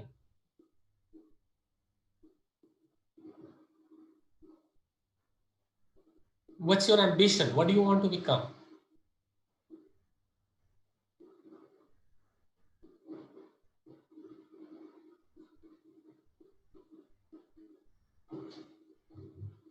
that's a very good ambition. We should, a lot of people want to be professionals, a lot of people want to be experts. This is excellent, right? So keep, this is something we can think about, but this requires a lot more effort. Okay, it requires continuous involvement, investment in terms of time, effort, and you need to learn things. Keep learning, not stop there, and keep doing things. Okay, I'll stop that. You can continue voting if you want. I'll just share the screen for this. Now the time for food for thought. First thing is to have a plan. Okay, go back today, have a plan. Talk to people, talk to Vinedhar if you are in the first or second or third stage. Talk to Ravi if you are in the third stage. Talk to Jason or Amanda if you are in the fourth stage, or Dr. Smith for example, and execute your plan with proper support. Support means in terms of books, in terms of articles, in terms of what forum you are joining, where you are going, who you are talking to, what books you have to read. Get some support. If you don't know what to do, there's no harm in asking people for support. So please ask people for support and do it really well. Don't leave it there. Next one is be an academic teacher researcher. Teacher researcher, I feel that it's important to become an academic teacher researcher. Academic means somebody who can bring academic rigor to teacher research. Say that I know what research methodology is, I know what qualitative and quantitative research are, I mean, how to analyze data quantitatively, qualitatively, how to present data, how to present results, discussions, and write for a proper journal, international peer-reviewed index journal and all that. So if you're able to do that, yeah. And you decide what direction you want to take. I'm not saying that I can decide the direction. You should decide what direction you want to take. Accordingly, you like your choice, what you want to do. I cannot decide. So how much time, how much effort you can give, accordingly you decide what, in which direction you want to grow. I cannot decide, and I don't want you, I don't want myself to decide for anybody else. I can decide for myself, and I stop there. I can, what I presented is what I strongly believe in and what has helped me. So you can do what helps you, and you can develop, have a plan for yourself. This is how you can connect with me. You can connect with me on my email ID, santosh@hyderabad.bits. .ac.in. You can write to me, share your views about this presentation or anything, or if you want help of any kind. If you think I am able to help you, I can help you, then you can ask me. Better to connect on Facebook. There is a platform called Elta, India. There will be a picture like this, so it will be easy for you to find on Facebook. And join, and I'll be sharing the link to this PPT on that forum right away. I'll do that. You can use this PPT if you want. I have some reading after this. That's it. If you have any questions, I'm ready to take. Hello. Yeah. Thank you very much, sir. Santosh sir, we are really immersed with your lecture, and I request all the participants who are very much interested to ask any questions. Please, Santosh sir is ready. So after that, we can conclude this session. Yeah, yeah. So Ritu is asking one question about the list of journals in ELT. In Indian journals, 3 journals are publishing a decent kind of 3-4 journals publish decent articles. You can send it to the first choice will be Language and Language Teaching, which publishes regularly by Razim Premji University. Send it to them. They publish decent articles, very decent articles. 2 is always send it to Forte, which publishes regularly. 3 publish it on RI Journal English Classroom. Ravi is there. They publish articles, good articles regularly, and good peer reviewing system. 4th is Elta India Journal, and they have a journal. So send it to them. These are the 4 journals which publish research regularly. If you're starting, I mean, like at a stage 3 up to 3, this is really good. If you want to go beyond stage 3 and you want to start publishing, you can also write to me. I can share journals, like for example, Tessily J. There are a lot of journals I can talk about them, because this is not a platform to talk about journals. That's why I didn't talk about journals. But if you are going for international journals, you can search for international journals and start publishing. One good one for international, if you want to publish in international, which will be like I'm targeting for my mentors, who work with me, for example, Vinadhar or Nandita or Tanya or somebody. So they can target Vinadhar, especially because he has published in so many other journals. He can target something like ELTED, published by Warwick University, which is a very good journal, very good peer reviewing system. So start with that, go to that level. So there is a possibility we need to explore. If you want a journal list and what, you can write to me, we can discuss, or you can give me a call or something, and we can do that. Journal articles writing, and Rima is asking whether I can talk about it. I cannot talk about journal articles right now, but if you follow the Elta India page, you will get lovely presentations by experts on how to write articles. They are doing a good job, but sometime later probably, because I have been in touch with Mr. Jani Reddy, and Asha was telling me also, we may have one more session, one webinar soon. I have asked him to tell me the topic. If he tells me to talk about how to publish research for teachers, maybe we'll talk about that. You can ask Mr. Reddy when he will tell me the topic and what topic if this is the topic, then I'll talk about it later. So that's it. Suggestions for infant stage teachers. Yeah, stage is to go back, join the Elta India forum, ask these questions, whatever questions you have. Talk to people who are in the next stage. Somebody like, if you know some people who are publishing articles, search for their names on Fortel or on English language and language teaching, and see what they are publishing. Write to those authors and ask, or talk to people. Talk to me just like that. Give me a call and we can talk about it. So we can always talk about these things, and we just start and be ambitious. Don't say that we'll stop with school. I mean, I'm a school teacher. I'm happy. I'm taking salary. And be ambitious. I'm saying that there is a way forward. You can grow and become somebody. You don't know. I mean, like, you will be somebody tomorrow. And have a dream and follow your dream really strongly, and with perseverance, a lot of perseverance. Learn new things, implement those things in the classroom, and do well. You are amazing people, all of you. You can do well. I guess that's it. And if you have any questions, write to me. I'm there. That page is there. Write to me. We'll stay in touch. We can be friends on Facebook and we can talk about this. Okay.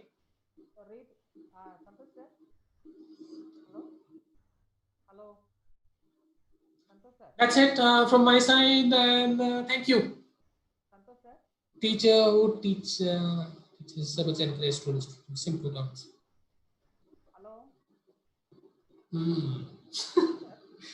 That's disappointing. Somebody asked how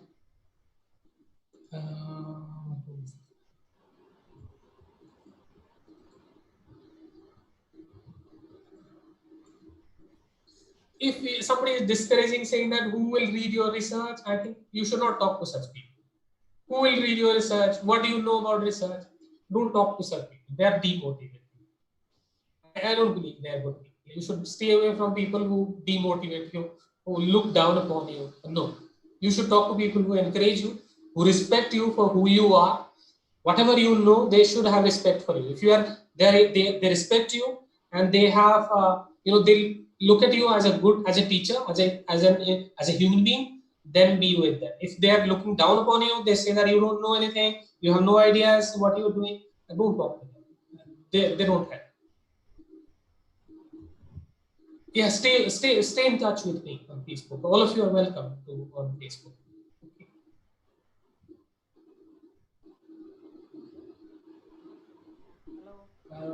Mr. Dr. Rao is saying, yeah. That's it from my side. I'm done. Bye-bye. Sampath? Yeah. Hello. Yeah. Mr. Reddy, I'm done. Okay, thank you for your wonderful presentations with experiences, sir. We are all motivated. And being the teacher, yes, I'm also a researcher and I'm doing research in my works and I complete my PhD in psychology and doing researches. And you explained in wonderful manner, just who is a researcher, who is not the researcher, and how to present the research materials. And with your experiences, we were all motivated, sir. Thank you for your wonderful presentation. Thank you, Santosh, sir. Santosh Mahapatra, sir. Thank you. Yeah, Vinay, thank sir. you. Vinay, sir. Yeah. Could you please? Santosh, Yeah. thank you. Really, it's an encouraging and engaging session, and most of the teachers are very I fascinated. exploited you and your name. Thank I'm you, sorry. Santosh. And not exactly that. I'm able to see so many familiar faces. Hello. I'm so happy to see. Yep. Yeah. You already taken 2 or 3 sessions for the teachers, no, the SCRT and other places. So now the Elta is planning to take up the action research program for next academic year, and we are gathering the teachers, those who are interested, and you, Ravi, and Richards are going to mentor us. So this is our next step, and Elta is going to plan for that next year. You have to help that. Yeah. So Bye-bye. everything is online. Don't worry. No face to face. So any other questions from the participants? If you have a question, just raise your hand so that we will unmute you so that. Vinay, sir, thank you very much, and thank you, Santosh, sir. Thank you very much for rendering your service to give a magnificent lecture about research. Our teachers are trying to research in the classrooms, and we have already started a project. And as Vinay said, you please do help us in this regard in the next academic year. Thank you, sir. Yeah, always there for Telangana. Thank you, sir. Thank you. Bye-bye. That's it. Next, I would like to invite, there is another presenter right now. Now I ask next coordinator to take up the session. Moderator, next moderators, who is ready?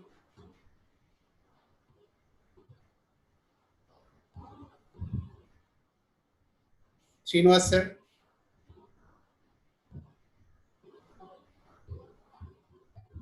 Hello.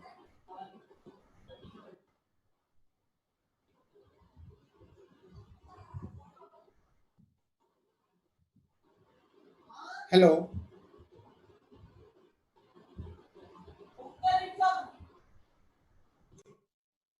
Hello, Tivira, sir. Sir, you may.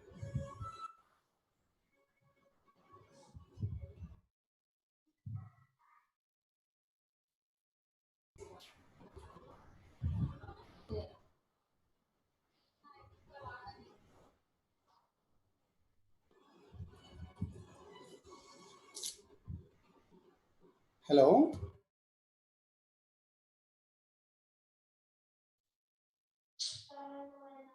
Hello, Tivira, sir. Yes, sir. Yes. You can speak.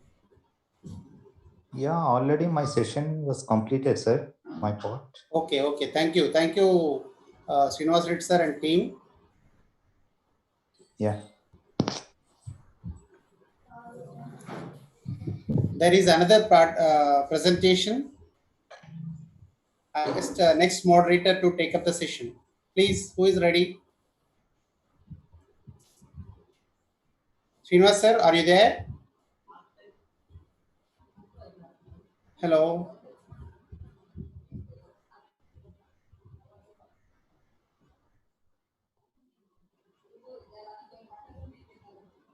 Hello. What is the problem at your end?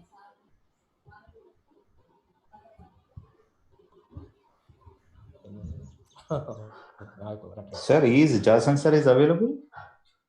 No. Yeah. There is another. Hello.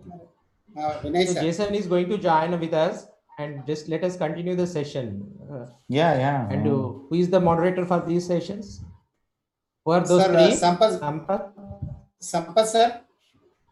And Okay. Okay. Srinivas sir is there. We are only no. We are all let us, sir. Shall we do one thing? Shall we Mamata? give a quick break? Mamata? No, he's joined. He already joined. I asked him to join. Yes, sir is there. Sir, I am here. Now, Sir. Hello. Yes, Mamata ma'am and Hello. Vinay sir. Vinay sir. I am here. Okay, Mamata will introduce the bio, and somebody Sir, Sampath will thanks. Sir, No. I'm not. I haven't bio, sir. I will Shall I just send you now. Okay. Vinay sir, manage the session. Vinay sir. Okay, sure. Okay. But keep on checking that I lost the connectivity. Okay. I'll whenever be. I unmute. I'll be.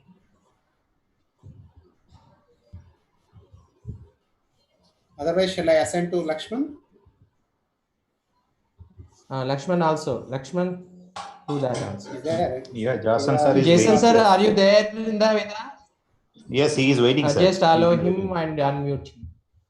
Just allow him and unmute. Right. I'll do it. And Lakshman, do you have a PPT of Anderson with you? Get ready if he is not there with him. Otherwise, he will share. No problem. Okay. Yes, Vinay sir. Hello, can you hear me, Vinay? Yeah. Hi, welcome, Jason. Great, 1 second. Thank you for accepting our invitation. My pleasure, my honor. Jason sir, good afternoon. Good afternoon, ma'am.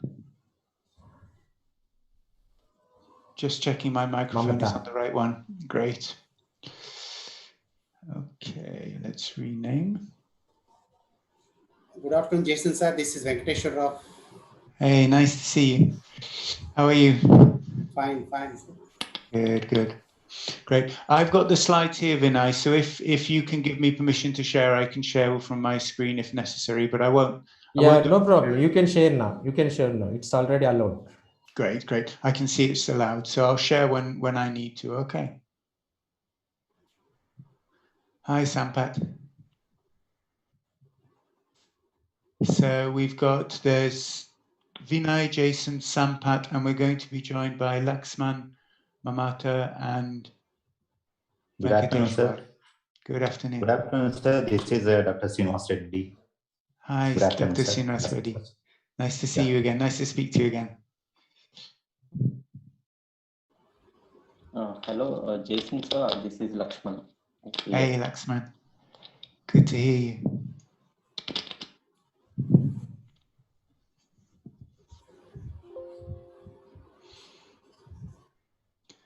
Very nice background there, Vinay. I take it you're not by the sea.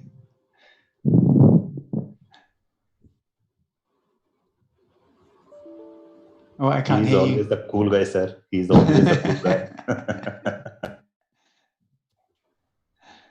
I'm just looking at the chat comments. Thank you for your welcomes, guys. Thank you, Nikshan. Thank you, Jyoti. Vinay sir, unmute yours. Okay, right. Mamata, I've sent you the biometric, sir. I received. You may start. Okay, sir. Let's welcome, sir. Yes. Good afternoon, everyone. So I'm very privileged to introduce Mr. Jason sir. Jason Anderson sir is a teacher, educator, educational consultant, award-winning author and researcher working in both language teaching and mainstream education. He has supported teachers in over 20 countries worldwide, pre-service and in-service, for national ministries of education and organizations including UNICEF, the British Council and the University of Warwick. He has published research on aspects of language teaching, multilingualism, teacher reflection, lesson planning, and teacher education. His main interests include teaching methodology, languaging, and the contextual challenges of primary and secondary teachers working in low and middle income contexts, where he has spent much of his career as a teacher educator. So I'm very happy to introduce sir. Now session is yours. Thank you very much. Is that Mamata? Yes, sir. Mamata, thank you very much. That's very kind of you. Please stay on the line, Mamata. You will be part of our team. So let me begin, first of all, by thanking Vinay Ratu for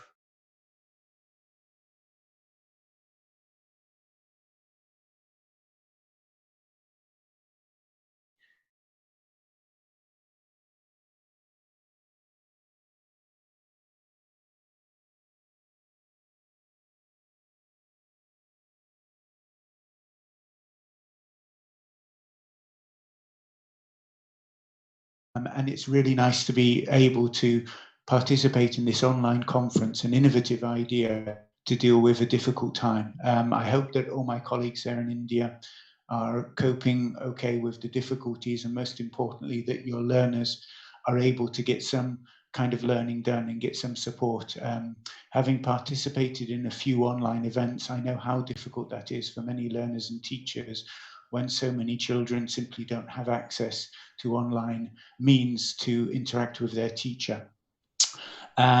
So the idea for this session this afternoon, the hope was it wouldn't be a plenary. The hope was it would be a discussion, because about a topic which I personally felt was very, very interesting and worthy of discussion. During my time in Telangana, I noticed it's something which is quite new and something which teachers are facing challenges with as well. So the topic in question is, hopefully you'll be able to see it if I show now. Lakshman. Vinay, can you see my slides? Yes, sir. Yeah. Yes, sir. We can see. We can see. So the idea of this is a discussion between myself, Lakshman. My slides are here, so if I'm not looking at the camera, that's why. Myself, Lakshman, Sampath, Mamata, Venkateshwar, and Vinay Ratu. To discuss about, Vinay mentioned this question of teaching English as language and subject, but I wanted to frame it initially as a discussion about what in Telangana are sometimes called the discourses. Teaching the discourses, the challenges and the solutions. Now, what do we mean by discourses? Teachers working in other parts of India. I also did some work, quite a lot of work in Maharashtra, where there is some emphasis on this, but I think it's a bit less emphasis than there is in Telangana. Let's have a quick look. This is from the back of one of the typical Telangana course books.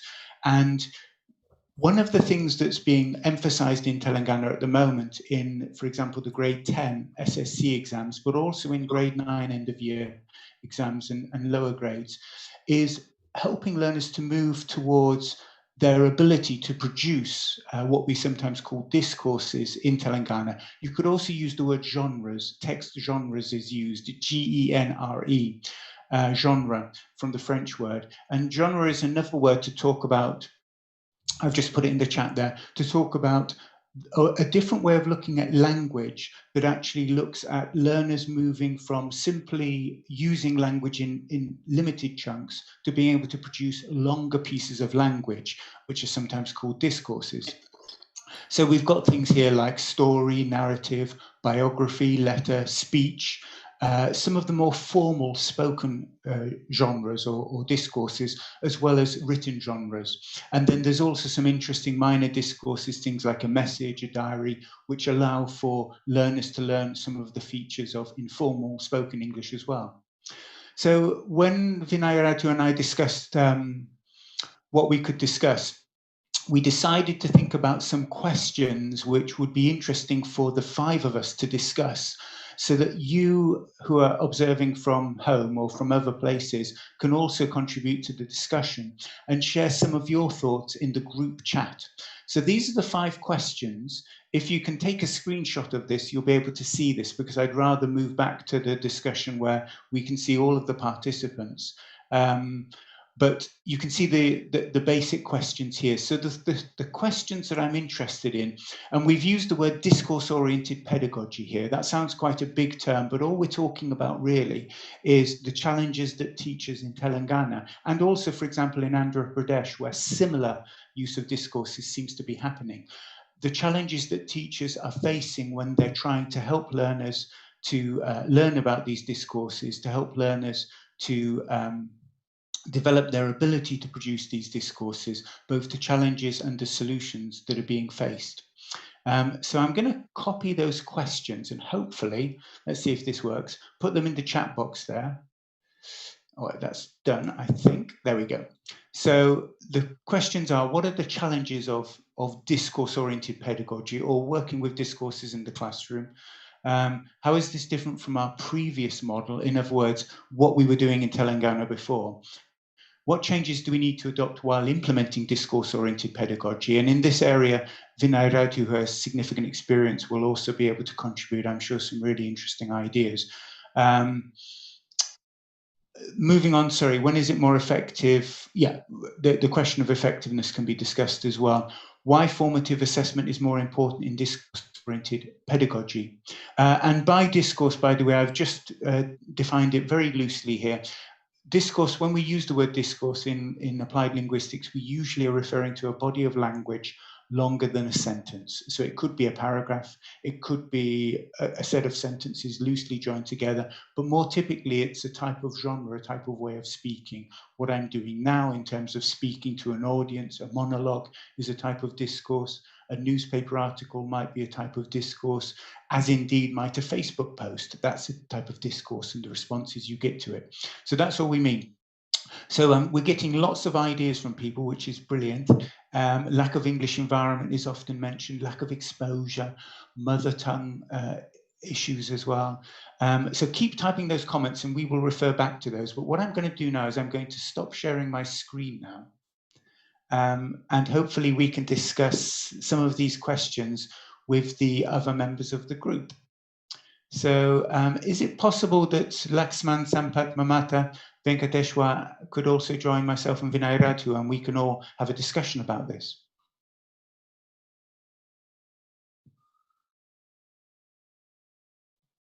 Hey, Laxman. Hi, sir. Vinay, you're on mute at the moment. That's good. Yes. Yeah, great. So while we're waiting for the others, Laxman, tell us a little bit about your context, where you teach, and some of the challenges. Oh, Sampat's here as well. Great, welcome back, Sampat. Some of the challenges you face in your context with regard to the discourses, Laxman. Thank you, Jason. Thanks for adding me in this discussion forum. I'm working in one of the rural government schools in Warangal district, where I teach from class 6 to 10. As it was prescribed by the government of Telangana, now we have adopted this discourse-oriented pedagogy. So I think really we have been facing some challenges with in implementing of a discourse-oriented pedagogy, where I think it depends upon. Probably in my view, the student lack of language exposure and the students' abilities and the students' previous knowledge. They confront a lot of problems in expressing their views. Of course, they're due to some large classrooms also a challenge to generate discourses.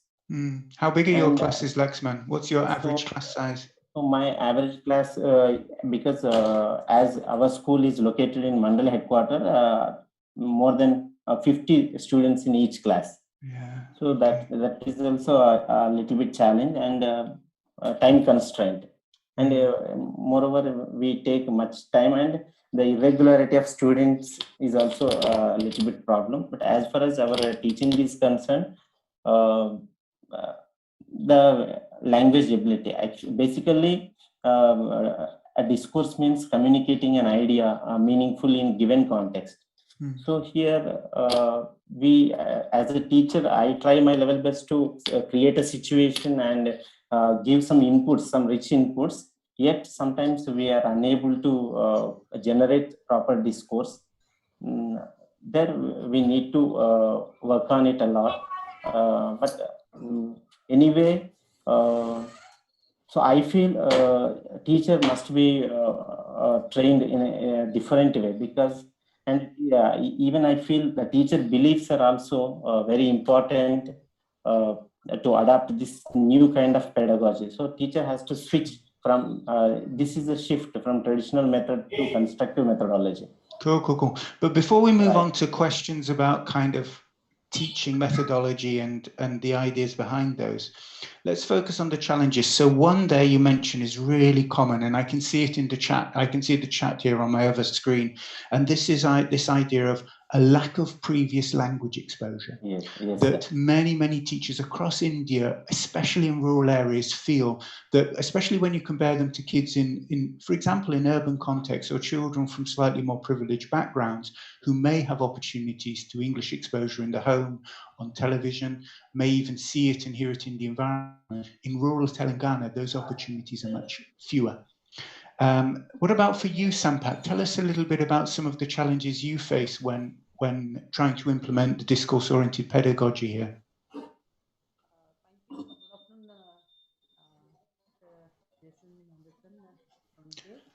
Can't hear you, Sampat. Sampat. Hello, can you hear? Yeah, hold that close and speak loud.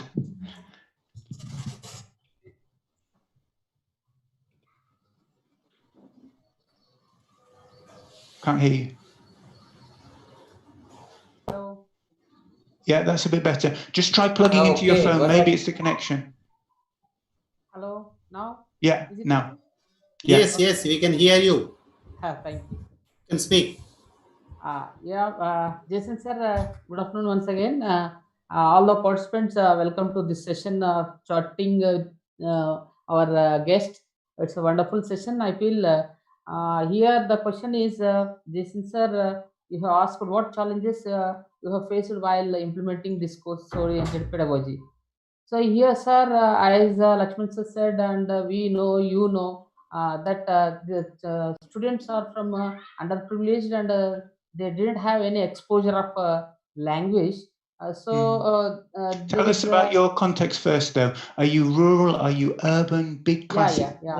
Which grades? Okay, it is a rural, means a very remote place of India. Means here Telangana. The children are belong to very poor background, and then don't even exposed to their mother tongue properly. Means they can't even write their language, their own tongue.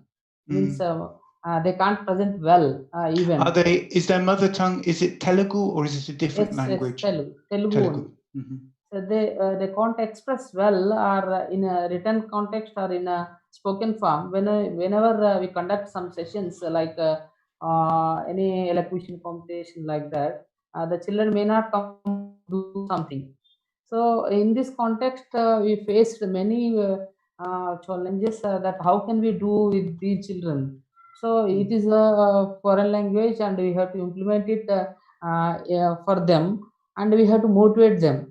So as we have done in our arms project, we have introduced some games to make them learn something new, and also we have given opportunity to speak on their own. In different contexts, we have chosen some of the children, and those who are willing to learn something. So by that, what happened? Some children have taken the roles of responsibilities, taking an issue a little bit. Don't want to suppose they have to organize a session. So for that, we have taken not only on one student, but we have taken 5 to 6 students.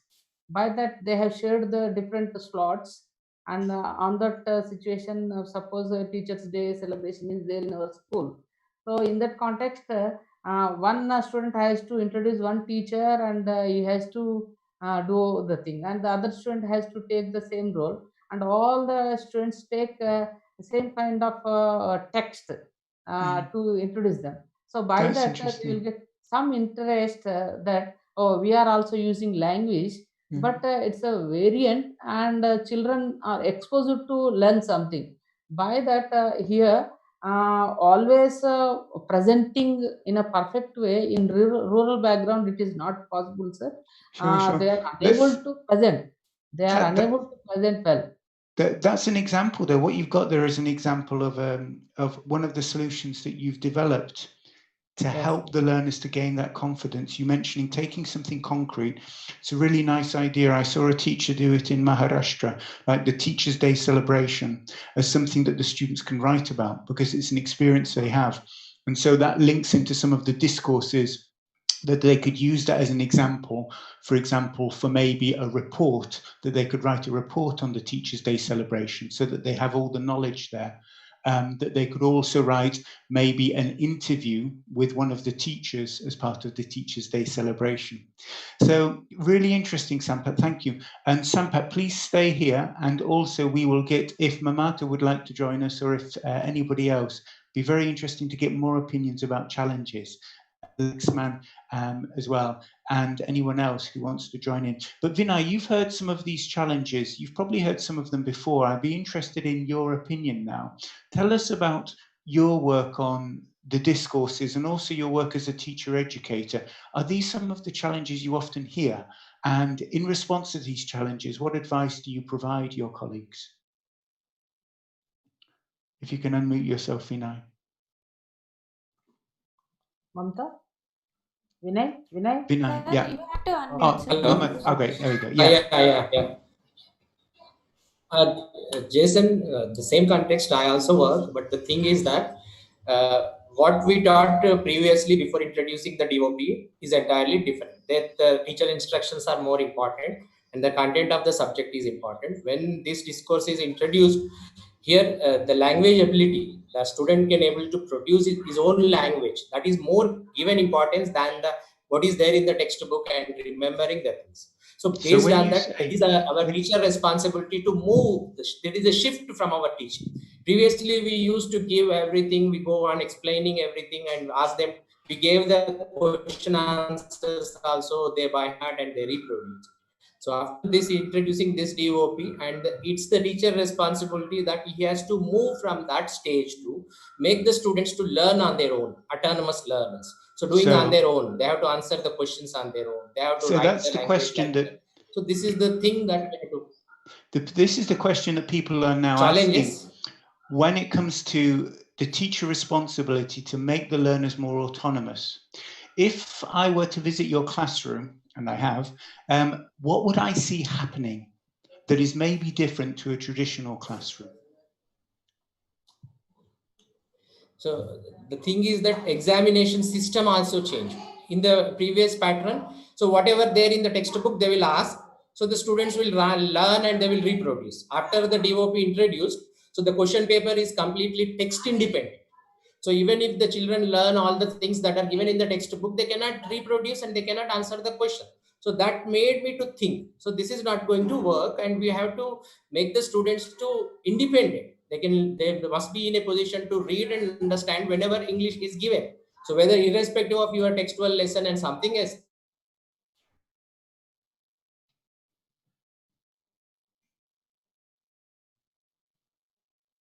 Oh, we seem to have lost Vinay for a moment. Sir, Lakshman, please unmute him. Yes, I have unmuted. He has joined with two devices. I have unmuted two. I have unmuted two. So today I have a very unstable connectivity. That's why I'm using the two devices. It's so from that moment I started working on that. Hello? Probably the wind okay? on the beach. Yeah, it's good. Yeah. Please continue, Vinay. You were saying that is also that this is the key thing, that now reproduction is not possible. It's not possible simply for students to memorize the content of the answer. Yeah, that's. What do you do? Show us a window into your classroom. If we were to visit your classroom, what are you doing specifically to make the learners more independent? So for that, instead of giving and instructions and explaining everything, and I ask the students to read the text on their own. So before reading, I go on assigning the pre-reading tasks, like you find out the important characters in the lesson. Okay. So Let's take catching sentences from the lesson, like that. So hello. Let's take a really concrete example. Let's take the story, The Town Mouse and the Country Mouse. That's one of my favorite ones in the Telangana textbook. So let's imagine you've got, which grade is that? Grade 7 or grade 8? Class 6. Class 6 is 6, isn't Class it? So 7. Class 7. This was interesting because I saw you starting to do this for the first time. So if you've got that text, many teachers would take that text and then explain it to the learners. What task do you give them and how do you get them to do the reading independently?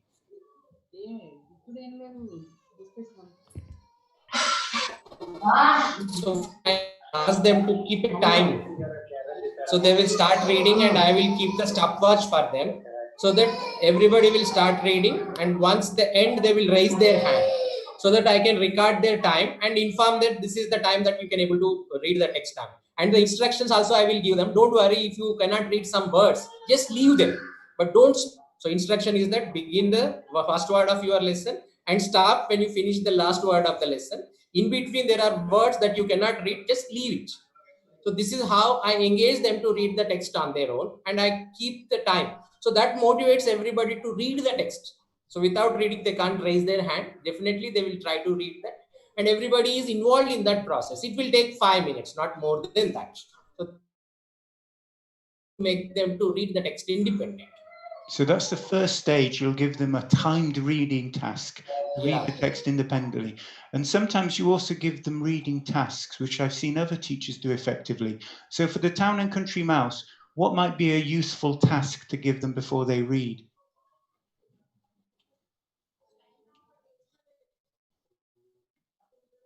So generally, before they go to reading, and for comprehension is also. Comprehension is important. For that reason, and I assign the task of preparing the poster preparation, comparing the village life and the town life. So while reading, and they make a table of that. So what is there in the village and what is not there in the town, like that. So this is the pre-reading task, and this encourages them to read the text with comprehension. So at the end of that, and they will make a table. So these are available in the village and these are not available in the town, like that.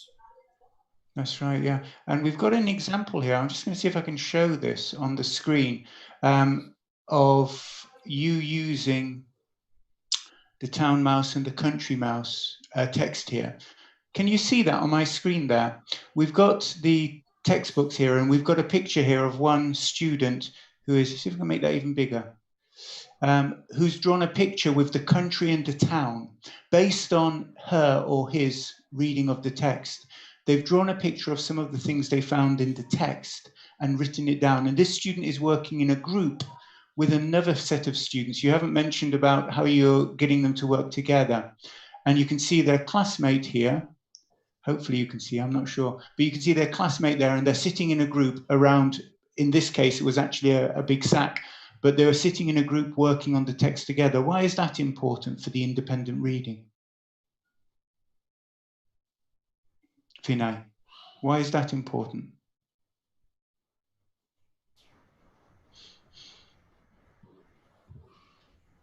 Can you hear Vinay?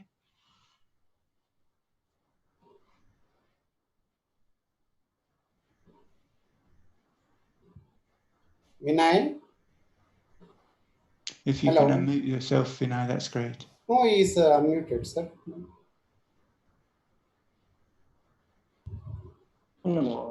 Yes, sir. Yes. Lakshman, unmute him. Yeah, I have already unmuted his two devices, right? Just could you repeat the question again? Yeah, so you've mentioned some of the important features that I've seen. The challenges that people were talking about, especially in the chat as well, is the challenge of a lack of exposure. So giving learners the opportunity to exposure. And the way that you create that exposure in your classroom is firstly to give them more autonomy. So rather than read the text for them, you get them to read the text. But another thing I noticed in your classroom is you get them to work together that helps them to understand the text more? Tell us a little bit about that. So generally, it's a teacher's perception that to learn a language, we need to have an exposure of the language, but the learning depends upon the meaning making. So irrespective of Telugu or the Hindi or English, whatever the language may be, if the students are in a position to make the meaning out of what they are doing in the classroom, definitely they will learn. So that is we are missing in that. So don't bother about their expression ability, don't bother about their writing skill. But if they are making the sense of that, so in the future, definitely they will go on express and they will go on write the things well. So we have to address that issue. So whatever that we are doing in the classroom must be focused on the meaning. Is it clearly a meaning focused or not? So that we ask them to come forward and to talk about that. So after preparing that picture and differences between the village and the town, so they come on to the group wise onto the dais and they will explain with the help of the book only and whatever that they have written.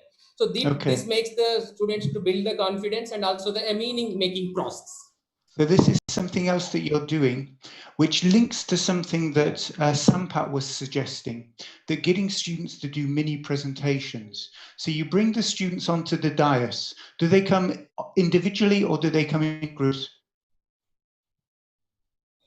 So most of the time they will come into the groups, but they present individually, one after the other like that. So that depends upon the task also. Yeah. Give me an example of a task where a student might present on the dais. So suppose we take one lesson, some will go about the reading vocabulary and they will guess the meaning and they will tell. And the other student will take up the questions from the text and they will answer and they will present it. So some other another one will write some poster and other things and they will present. And they'll hold up the poster. All the group work, they will do it together. Yeah. They will do it together, but they will present individually. So this makes them to give an opportunity to participate everyone in the group. And interestingly as well, it helps if the students are presenting, for example, about items of vocabulary, they're explaining about their text, it gives you, the teacher, an opportunity to step back and to assess what they're learning so that you can see what they're learning from it. And if necessary, give feedback afterwards. So it's okay if they make mistakes and you can take a note, and then if necessary, you can help them afterwards. Yeah, that's Tell us about that a bit more. So most of the times when we ask the students to answer the questions. Hello? Yeah, okay. Yeah, exactly. So continue. Go ahead. Yes. No, it was really interesting that, So you mentioned as well, one of the things that we will see when we get the students onto the dais, two things we will see. They'll be nervous. Sometimes they may want to use Telugu instead of English, or even their tribal language if they live in an area where they don't naturally speak Telugu. And also they will make some mistakes in their English. Tell us about what happens in those situations in your class. So generally, it's a common that even as a grown-up, we also do the mistakes, because doing mistakes is a kind of learning. But only thing is that doing things is more important. If you think that you are doing mistakes, so that stops you and hurdle you not to do the things, then it's a dangerous. So doing things is important. If there are mistakes, let them do that also. But in course of time, definitely they will overcome those mistakes. So it's a practice. As a teacher, our responsibility is to give them an ample opportunity. So the day by day, they will go on overcome those mistakes. So don't stop them and don't allow them say that this is wrong, this is not like that. So if they go on using the language continuously, in course of time, definitely they will improve. This is my strategy. Yeah. Okay, so that's an example of how you deal with developing the reading skills in the learners. Tell us about writing skills, some of the things that you do. Excuse me. Because a lot of people often are concerned that if they allow their students to write full discourses on their own, they will have difficulty. Hello, Laxman. Yes. Laxman, what difficulties do you have when you're dealing with writing with your students, if you want them to write one of the discourses? Generally, we find some grammatical mistakes with the children and choosing the choice of words, vocabulary. They run short of vocabulary. Though we give some inputs, best rich inputs, they are unable to put them in. They are unable to construct them by using those inputs into discourse. So they generally in such times, as Vinay said, I have got some belief about that. So I never expect the perfect answer or the ultimate answer from the children, because what I believe, perfection kills good. So that I let them commit mistakes, and I'll try to know what actually they know and what they can.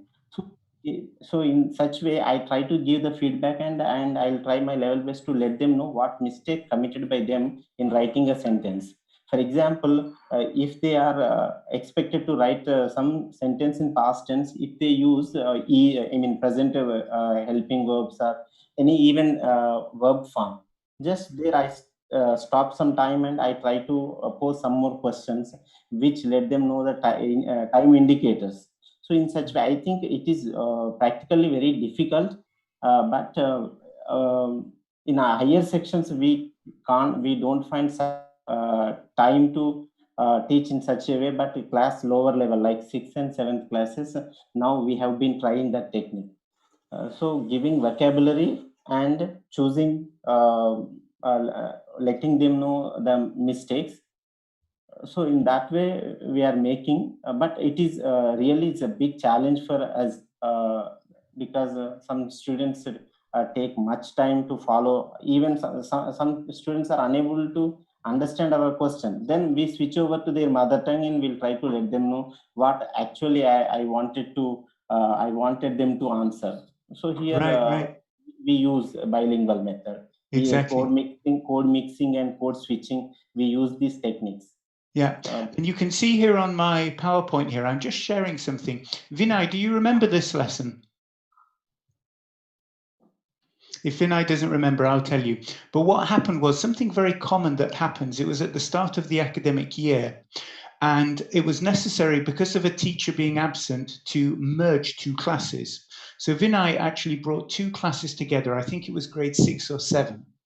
And instead of here, we weren't actually, Vinay wasn't focusing on a discourse specifically, but he said to the students to write about your family, your village, and your school. These are 3 things which every child knows a lot about. When we talk about constructivism, the prior knowledge that every child in Telangana can bring is about the family, the village, the school. And we can add to that. They can tell you about the animals if they live in a rural community. They can tell you about the people that live in their house if they're in an urban community, in their block of flats, the neighbors. And they can also tell you about things like the crops they grow, and all kinds of other things, the weather as well. And here was an interesting example, because Vinay encouraged the students to write without worrying about errors. And in a moment error, you mentioned this, Vinay, you mentioned this term about tolerance of error. And it would be interesting if you could say what you mean by that in a moment. But one thing that struck me here was Vinay said to the students, if you don't know the word in English, it's okay to use Telugu.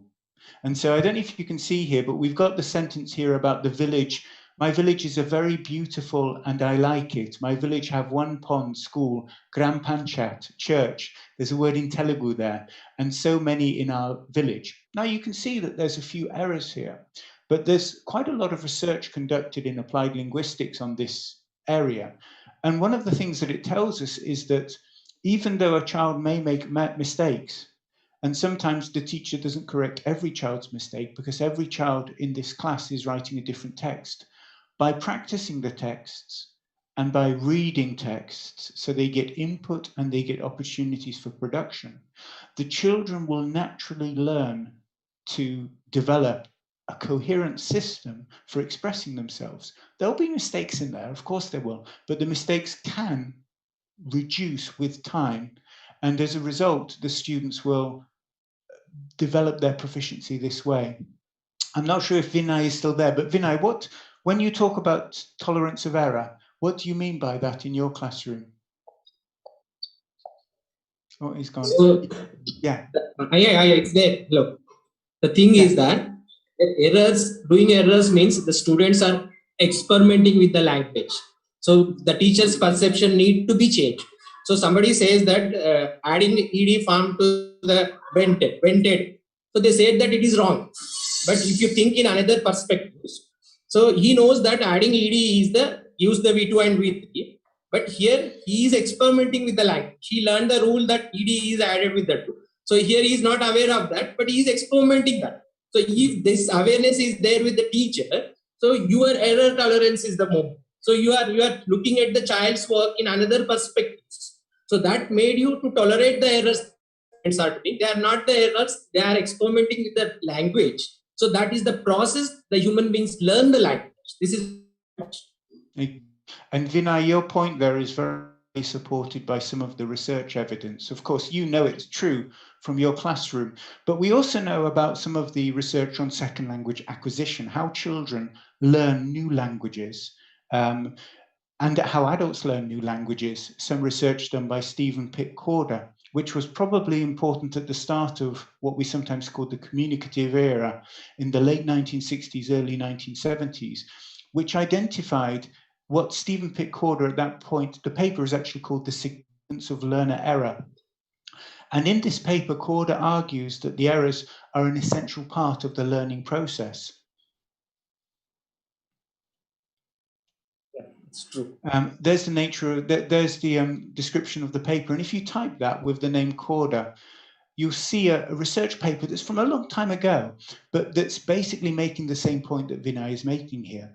And Corder was doing research in the classes of his colleagues, and he was finding exactly what Vinay is finding in his classroom, that as learners continue to practice, they build up that ability to use the language, because even though they don't have everything corrected by the teacher, they notice from the exposure to the text, exposure to the teacher's voice, that they will get the input of the correct English. So for example, if this child says, "My village have one pond," today, as the child reads more and more texts where the third person S is being used, has, he has, she has, the book has, and so on, they will start to realize a pattern. And that pattern itself will automatically come into their use of English. Just some interesting comments in the chat. We've got a little comment there from Rosemary, which is a really important one. Rosemary there is saying in the chat, focusing on correcting the errors that intervene with the meanings. So she collects the common errors, writes them on the board. This is a really great idea, by the way, without mentioning any student's name. And Vinay, this is something that I've seen you do as well. And this is a really interesting one, that if you've got all of the students writing at the same time, you don't have time to give them all correction. If you collect in all their books, it stops being a lesson. And so what Rosemary is doing here is she's noticing the most common errors, not mentioning the name of the student who makes them. She will maybe write 5 of the most common errors on the board and then elicit the correction, and if necessary, provide a little bit of input. So if she sees that there are lots of mistakes, as Vinay said, with the past simple tense, she maybe will provide a little bit of correction, a little bit of explanation on how to make the past simple tense by adding ed. So thank you, Rosemary, that's really nice. We also had a really nice, a couple of important comments made earlier. One very important comment was made by Gianni Reddy that makes this point that discourse-oriented pedagogy doesn't necessarily have one single approach, that it can be used with different approaches. And I'll come back to that because I think that's a really important point here. There are different ways to do it. There was also a really nice suggestion by Dr. A. Neela when it comes back to the town mouse and the country mouse story. One nice example is after the students have read the text for meaning and they have started to understand what the text is about, they can then write a letter. So for example, a letter from the town mouse writing a letter back to his house in the town to tell his family about how the country is different. And again, the students can then draw on some of the information that's in the textbook, some of the ideas, and they can turn it into a different discourse format. And Vinay, I notice in your teaching, you sometimes talk about this approach where you move things from one format to another format. Tell us about that if you can.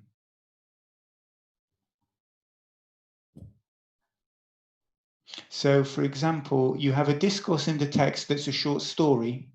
You know the story where the snake falls, the cobra falls from the ceiling on the doctor's table, and the snake looks at itself in the mirror. Tell us about what you did with that class. You got your students to transform that text. How did they transform it? I didn't remember exactly, but maybe I asked them to write the conversation between the snake and the student. Am I right? Yeah. So after watching that incident, the student will go on interacting with the snake. So the snake will ask some questions and the student will ask some questions like that. It's a language generating activity, and both will involve, and everyone is very motivated to do that task. And next day they came on to the dais. One is going to act as a snake and another is going to act as a student, and they go on talking, and it's like a conversation. That's okay. So let's role play the so conversation. here they develop the language, communication skill, and also the written discipline. That was really interesting, Vinay. And it might be difficult now, but if our connection was a little bit better, we could probably role play the conversation. And what Vinay had was he would have two students standing on the dais. One of them was the role of the snake, and one of them was the role of the doctor. I think it was a student doctor or a doctor in the story. And so the doctor would interview the snake. Why have you come here? What are you doing? And the snake was saying things like, I'm just looking for rats in the rafters. I'm just trying to find some food. And the doctor would ask another question. And by doing this, Vinay was getting students to look at the meaning in the text and then to take ideas from that into a different type of discourse, which is within the Telangana discourses. It could be the now for a moment is just show you some more slides in relation to this, this topic. As several people have mentioned, let's just share the screen for a moment. Should be this one here, I think. Yeah, okay. Right now, hopefully that is now visible. We've got the chat box there as well. Hopefully that's now visible. Can you see that screen with discourse-oriented pedagogy? Somebody give me feedback. Can you see the screen okay? Yes, Jason, we can see. Great, thank you, good. So there we go. So we've discussed some of the questions. What are the challenges of discourse-oriented pedagogy? And the challenges we heard most of all is the belief among teachers that students aren't getting enough exposure. That's true, of course it's true. And it's more difficult when students don't have that exposure to help them to develop the skills naturally. But remember that there is lots of opportunity for exposure in the texts. If you take any one of the Telangana state textbooks, there are 10, 20 different texts which in them have enough grammar, have enough lexis, enough vocabulary for the students to learn. As long as the students are interacting with those texts meaningfully, there's an opportunity for them to learn from them. And this idea of transforming from one type of text into a different type of text is one useful way of getting the students to interact with them. So hopefully some of these questions have been answered in this initial kind of phase. And I'm just going to show some of the examples here from Vinay's class of what he's doing with some of some of the different types of discourses he's using in his classes. So in this lesson, you can see we've got a group of 5 girls who are presenting, and they have a piece of paper here that they've developed. Other girls in the class are working in small groups, and they're developing it. And on each piece of paper, they've created slides, similar to what you would see on a PowerPoint presentation. Now, these girls, obviously, in this particular school, some of the computers weren't working, and the students would find it difficult to develop slides because of the IT skills. So what Vinay got them to do instead was simply to pretend to create slides on paper and to use the slides that were on the paper. They developed them working in groups, and then they would put them under something called a document reader, which is circled here in the middle of the picture. And using that, Vinay only had one projector, but using that document reader, they could project their slides onto the screen so that they could then explain to their classmates about some of the things that they were doing, in this particular case, they're comparing the differences between the UK and India as part of a project work activity. Another example of that is, this is another set of girls from the same class who were comparing the food differences between the UK and India. So they were talking about things like what people eat for breakfast, what people eat for lunch and dinner. And this was based on interviews that they'd done. At this point, because I was in the school, they were interviewing me. But remember that you can get the students to interview anyone. They can go and interview the sarpanch of the village. They can go and interview a rice farmer and a farmer of a different crop. Think of a different crop there. Or they could interview maybe one of the teachers who lives in the town and somebody who lives in the village, so that they're also continuing, if they're doing the town mouse and the country mouse story, that contrast between the town and the urban environment. But this is another really useful example of a different type of discourse. The students here are learning how to write in bullet points, how to make simple points, and then the second stage of the discourse, they're presenting them. So here are some nice examples of that. Here's another one which you may be able to recognize. Can you recognize which textbook this comes from within Telangana State curriculum? Anybody, any ideas? I'm looking at the chat box. Can anybody remember which textbook this is? Let's see if anyone's still listening. There we go, class 10. Yeah, great. So this is the class 10 textbook, first unit. Yeah, the gentleman who is disabled, Nick, I can't see his name there, Vujicic, from Australia. And again, there's several examples in the textbook for different ways in which students can, after reading this text, that they can transform the discourse. But this was an example which Vinay used, slightly different, but again, one which is used in the textbooks. He got the students very simply to write a profile of this person. One thing that struck me about this class was there was a big difference. Some of the students were really well advanced, and I'll show you some of the things some of the students were doing. Some of them were doing this kind of thing. They were working with real newspaper articles, and they were looking at these were newspaper articles in English, and remember, you can even use newspaper articles in Telugu to get students to develop discourses. And this is a group of girls who were doing really, really well with creating discourses based on the newspaper articles. But in this particular case, this was a weaker learner in the class, not so strong, but nonetheless, the student was able to interact meaningfully with the text to build up a profile of the person in the text. So the students can work independently, and this is important, an important part of what Vinay is doing in his class. He's not telling them what to write, he's giving them the task, and then the students work independently, working in small groups of 2 or 3, and they're building up these kind of profiles. And then back to this example here. One example that Vinay got some of the strongest students in this particular class to do, many of them were girls in this class, and I've seen it varies a lot. In some classes, it's often the girls who are doing much better than the boys, and we're seeing this across India, interestingly, but also in some classes, the boys are doing better than the girls because of there's often quite segregated groups. But nonetheless, when the students are a bit stronger, one of the things Vinay does is he encourages them to look at newspapers, to practice specific discourses based on this. And here you can see an example of a speech based on a story from Harita Haran. And this girl is actually creating a speech, which she then later in the lesson, or maybe in a subsequent lesson, she went onto the dais and she presented the speech to her classmates. Yes, and there's some features there. 10th grade students can write profiles as well as biographies. Great.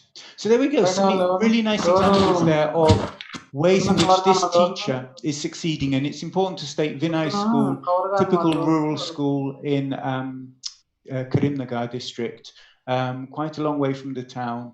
And these students come from several different villages, from a farming community, and they're pretty typical, face some of the pretty typical challenges of rural learners there.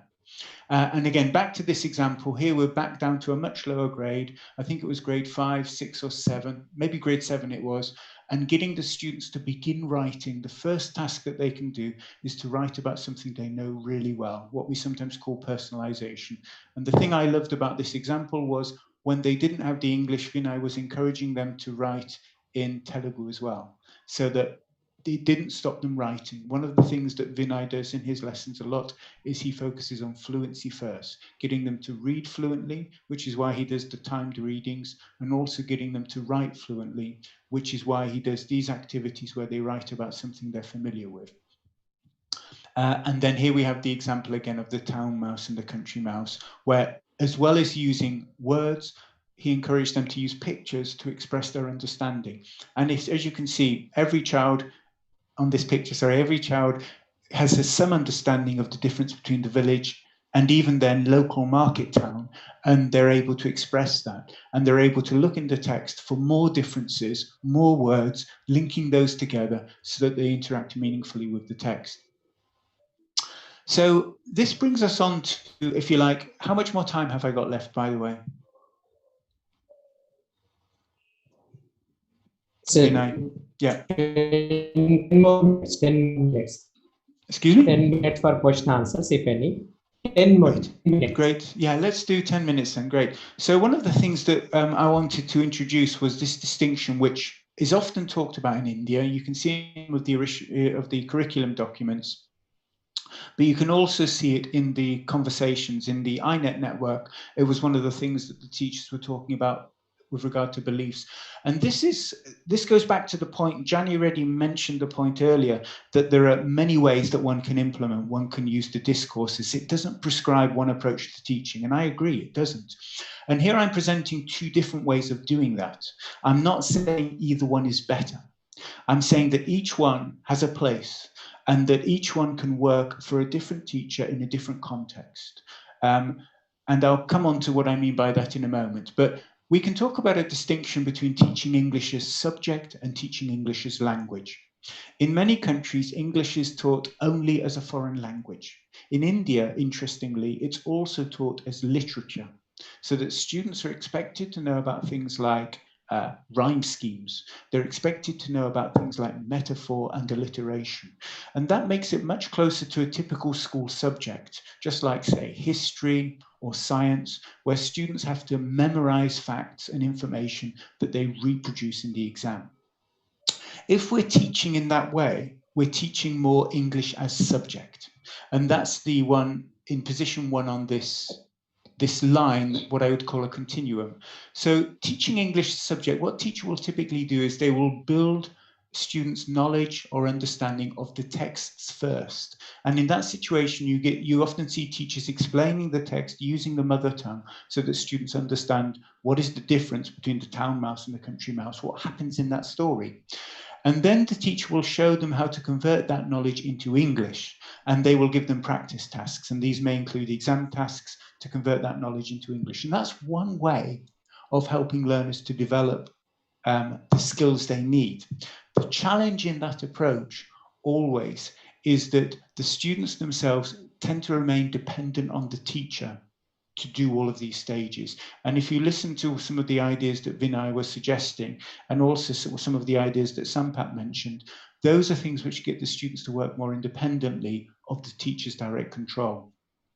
So we've got a middle position that many teachers will adopt, kind of getting the balance between explaining parts of the text that are more difficult and getting learners to try to understand simpler texts, maybe shorter texts.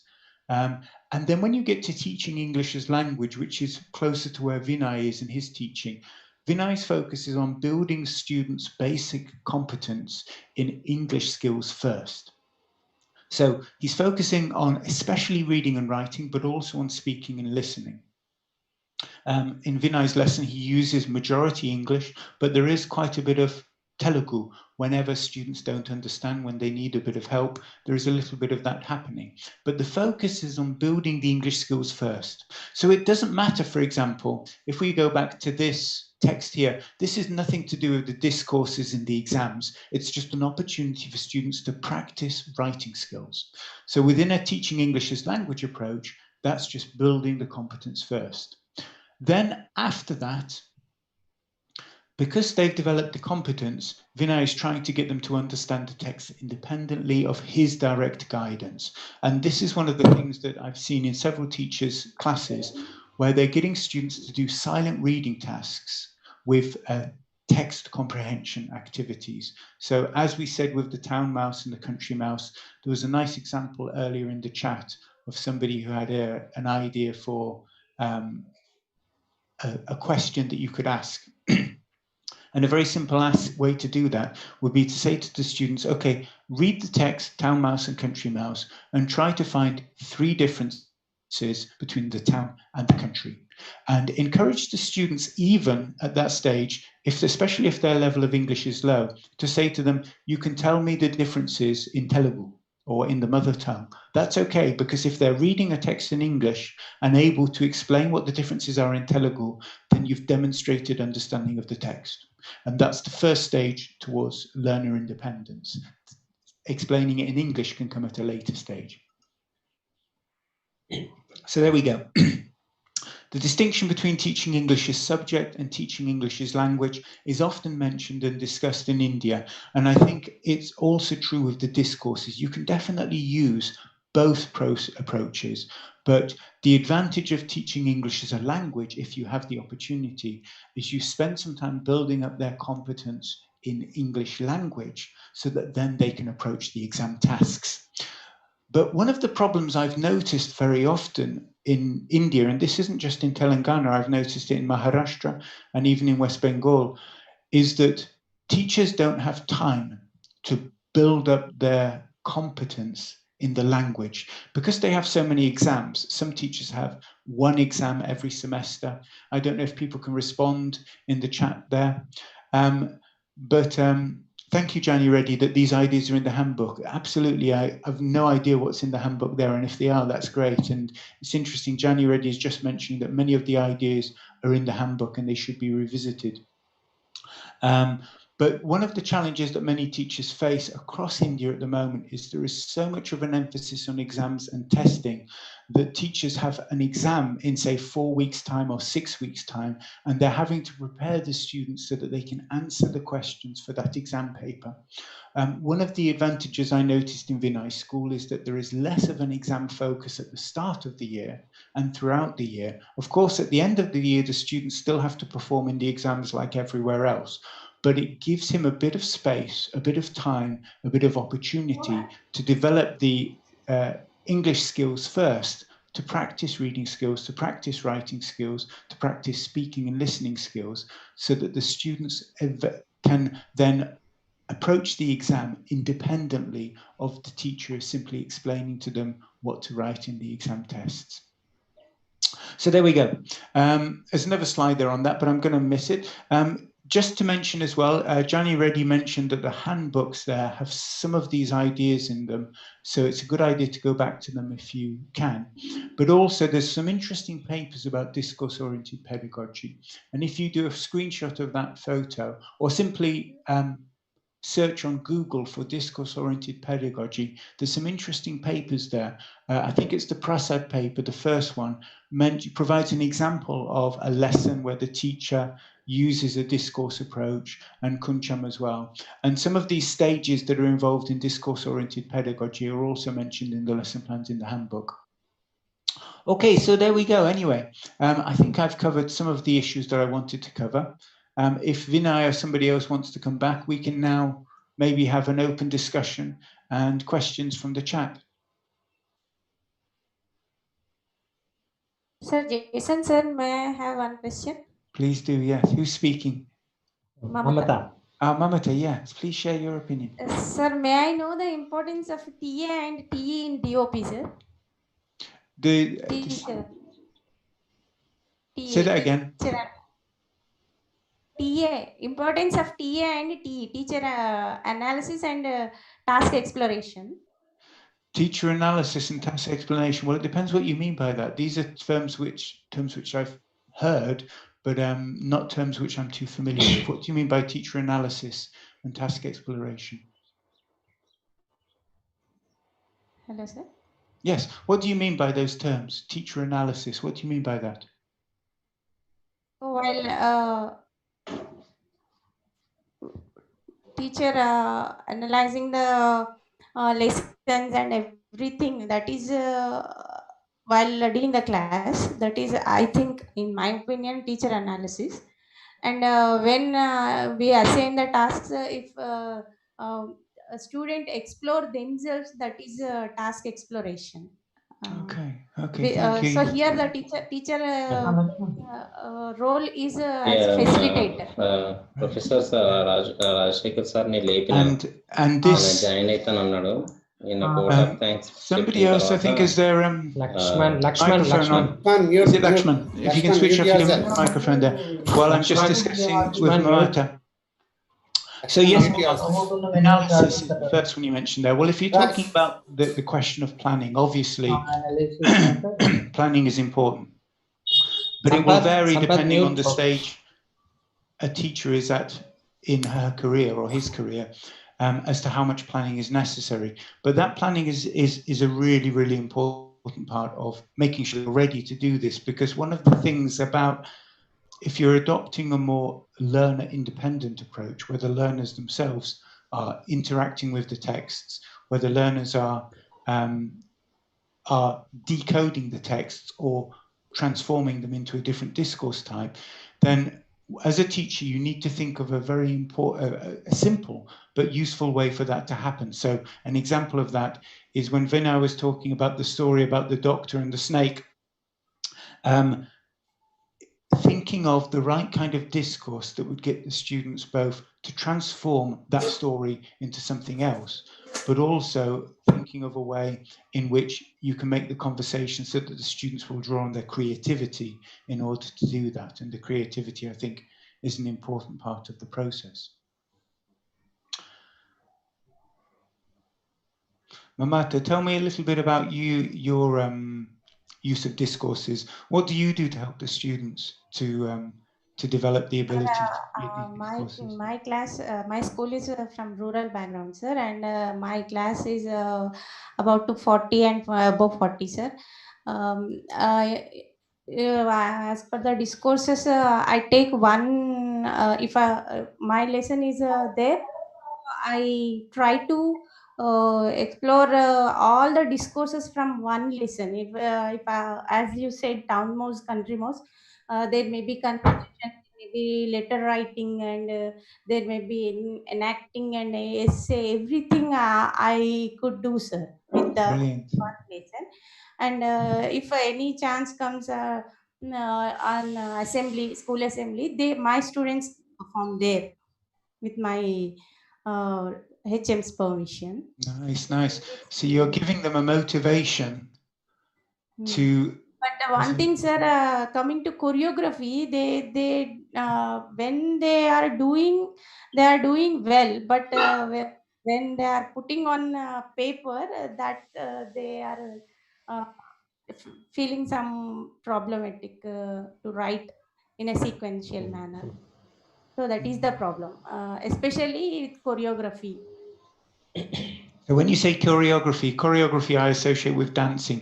Do you mean the structuring of the text? Not, sir, not the structuring of the text. Okay. So when they are writing scene by scene for what they are doing, like my mother poem there, and all the poems for poems. And for lower classes it is okay, but for upper classes that will be they are facing problem.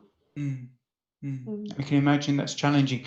But Mamata, one thing I loved about your idea there was to use one text to explore a range of different discourses. And there's some really important advantages in what you're doing there.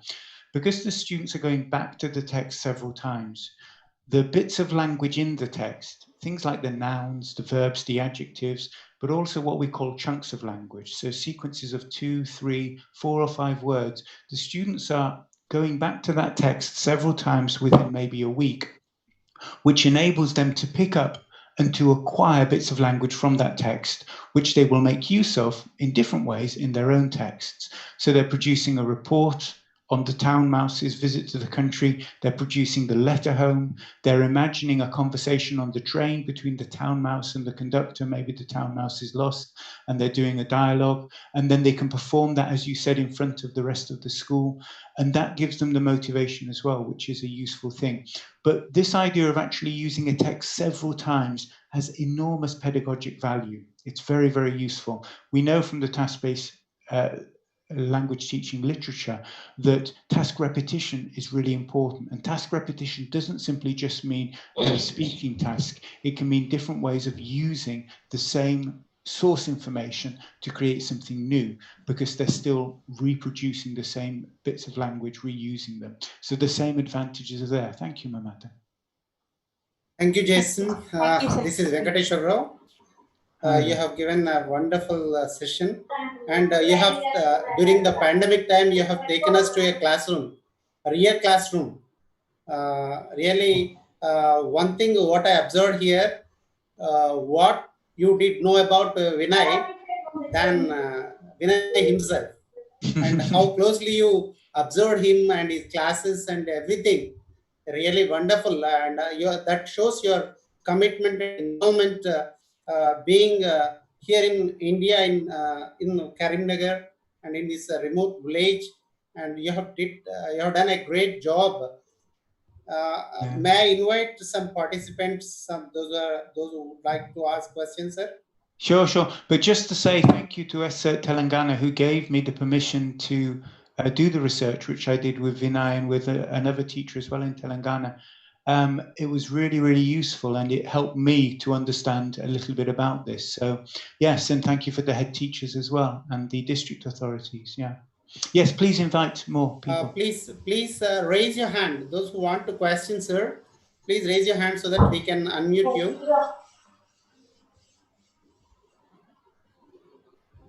Please raise your hands. Arsha Tabasam, Palenku Korra. Tabasam, right. Vaishnavi. Right. Yeah, there's a very interesting comment here. Just before you do, Shariani mentions the point that students are finding the text very difficult, and I've seen this point. It's absolutely true. One of the challenges that students sometimes find the text in the textbook too difficult, particularly the most disadvantaged learners, because they have very little exposure, even as some of you mentioned, to the mother tongue or to Telugu. If Telugu is a second language for them, it can be really difficult. And here's a really simple tip, Shariani, which I've noticed working in. I've also worked in sub-Saharan Africa, in Rwanda, Eritrea, Malawi. And one of the things that we found there was that in students who are finding the textbook text too difficult, they could sometimes take a textbook from an earlier grade and start with that instead. So for example, if you have an older textbook from, say, 5 years ago, for grades 1 and 2, sometimes you can find really enjoyable short stories in there, and you can take those into class. The vocabulary is very easy, the stories are shorter, and you can begin independent reading with those texts. If you want to do this independent reading approach, then that's a different way of doing it. Rather than trying to explain the text to them because it's too difficult, try allowing them to read a text from a lower grade and try a few different texts to build up that proficiency to read independently in English. Hello. Arsha Tabasam, you may ask a question. Mrs. Arsha Tabassum, please. You're unmuted. Arsha. Oh, no. She's muted again. Hello. There is another participant, Palenku Poraf. Would you, sir? Hello. Yes, Yes, Palenku. Right. Yes, sir. Sir, I will ask you one simple doubt, sir.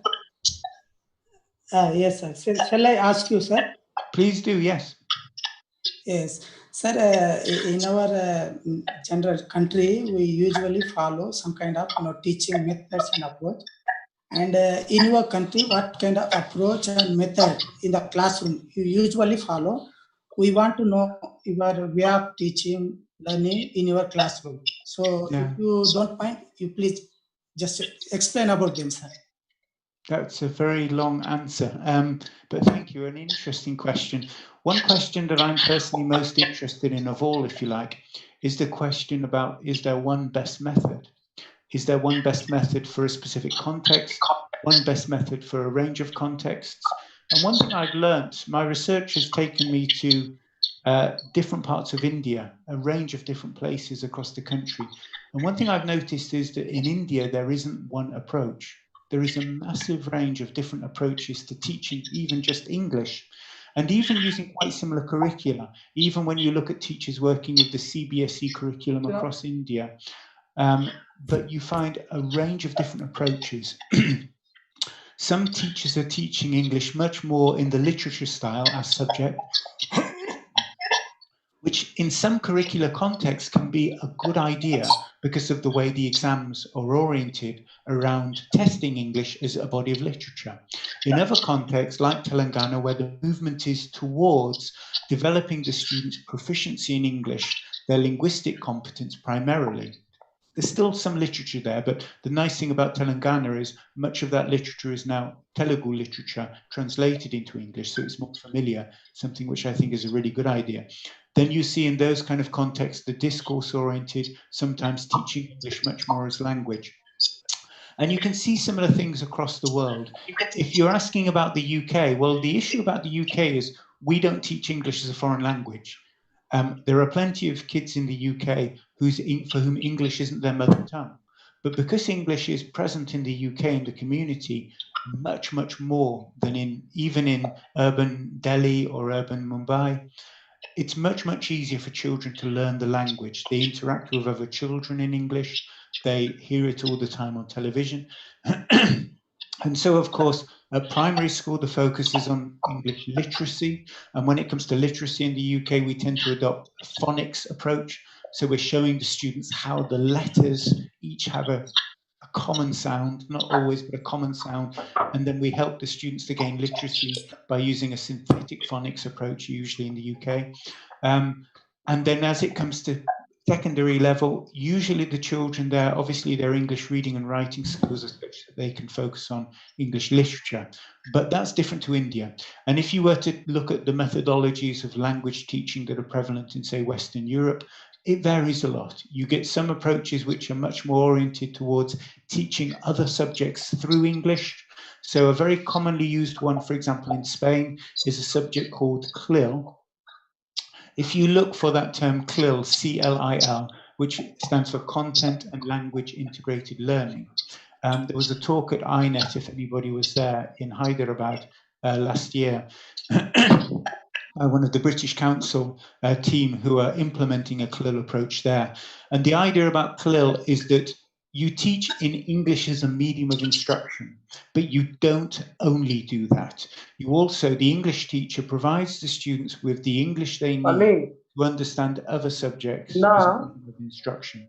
And the CLIL approach has some similarities with teaching English as subject, that you're teaching about something else and you're using English incidentally to help them to understand it. And CLIL approaches seem to be having having a good impact in Spain, for example. A lot of students are developing proficiency by studying other subjects in English. And then in other parts of English, you might have a more grammar-oriented approach where the teachers, as I did a talk for INET recently on Facebook Live, using the PPP approach, where teachers present a piece of grammar, then they do some controlled practice, and then they do production. They get the students to use the piece of grammar in a specific way. That approach is sometimes being used in some contexts. And then in some contexts, you're also seeing a discourse-orientated pedagogy. So for example, in Australia, Fees writes, not very well known this, but in 1998, about something called text-based language teaching. And text-based language teaching has quite some similarities with the discourse-oriented pedagogy that's developing in Telangana. And it's got a focus on very much looking at different types of text, production of texts, and receptive skills as well. So if you Google text-based language teaching, you can find some more ideas related to what's happening in Telangana. So to answer your question, just kind of simply, there is no one approach that I see working everywhere, and there definitely isn't one approach I see working even in the UK or in India. And this is why I believe that each teacher needs to develop an approach in her classroom or his classroom, depending on the specific challenges that they face. Working with teachers in the same school who face a similar challenge, working with teachers in other schools who face comparable challenges nearby, getting together with local teachers and building local solutions. For example, in Nagpur, a group of teachers who created their own set of materials to help their students with the challenges they were facing in their classrooms that they found were used by teachers all across Nagpur in Maharashtra was a very innovative approach, I thought, and a locally effective approach.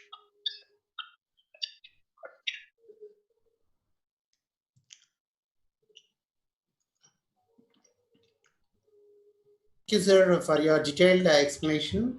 And who is another participant? Venu? Are you ready? Venkat Aula, unmute yourself. Venkat Aula.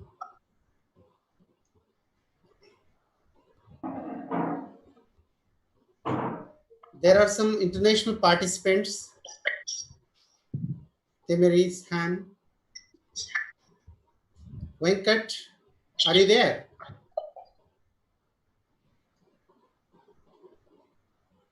Hello. Yeah, you may speak. Can you hear me, please? Yes, we can. Yeah. So nice. Let me introduce myself. I'm Dr. Venkat from Warangal, and because of some reasons, I shifted to Hyderabad, and now I'm in Hyderabad. Yeah, I have a question for speaker. Sir, how do you teach English in your country? Because in our country, English is taught as one of the subjects like any other subjects. But as long as we consider English as a subject, we can never improve our communication skills, or we can never improve communication skills in students. So therefore, what I suggest for all of us is that English should be treated as a skill.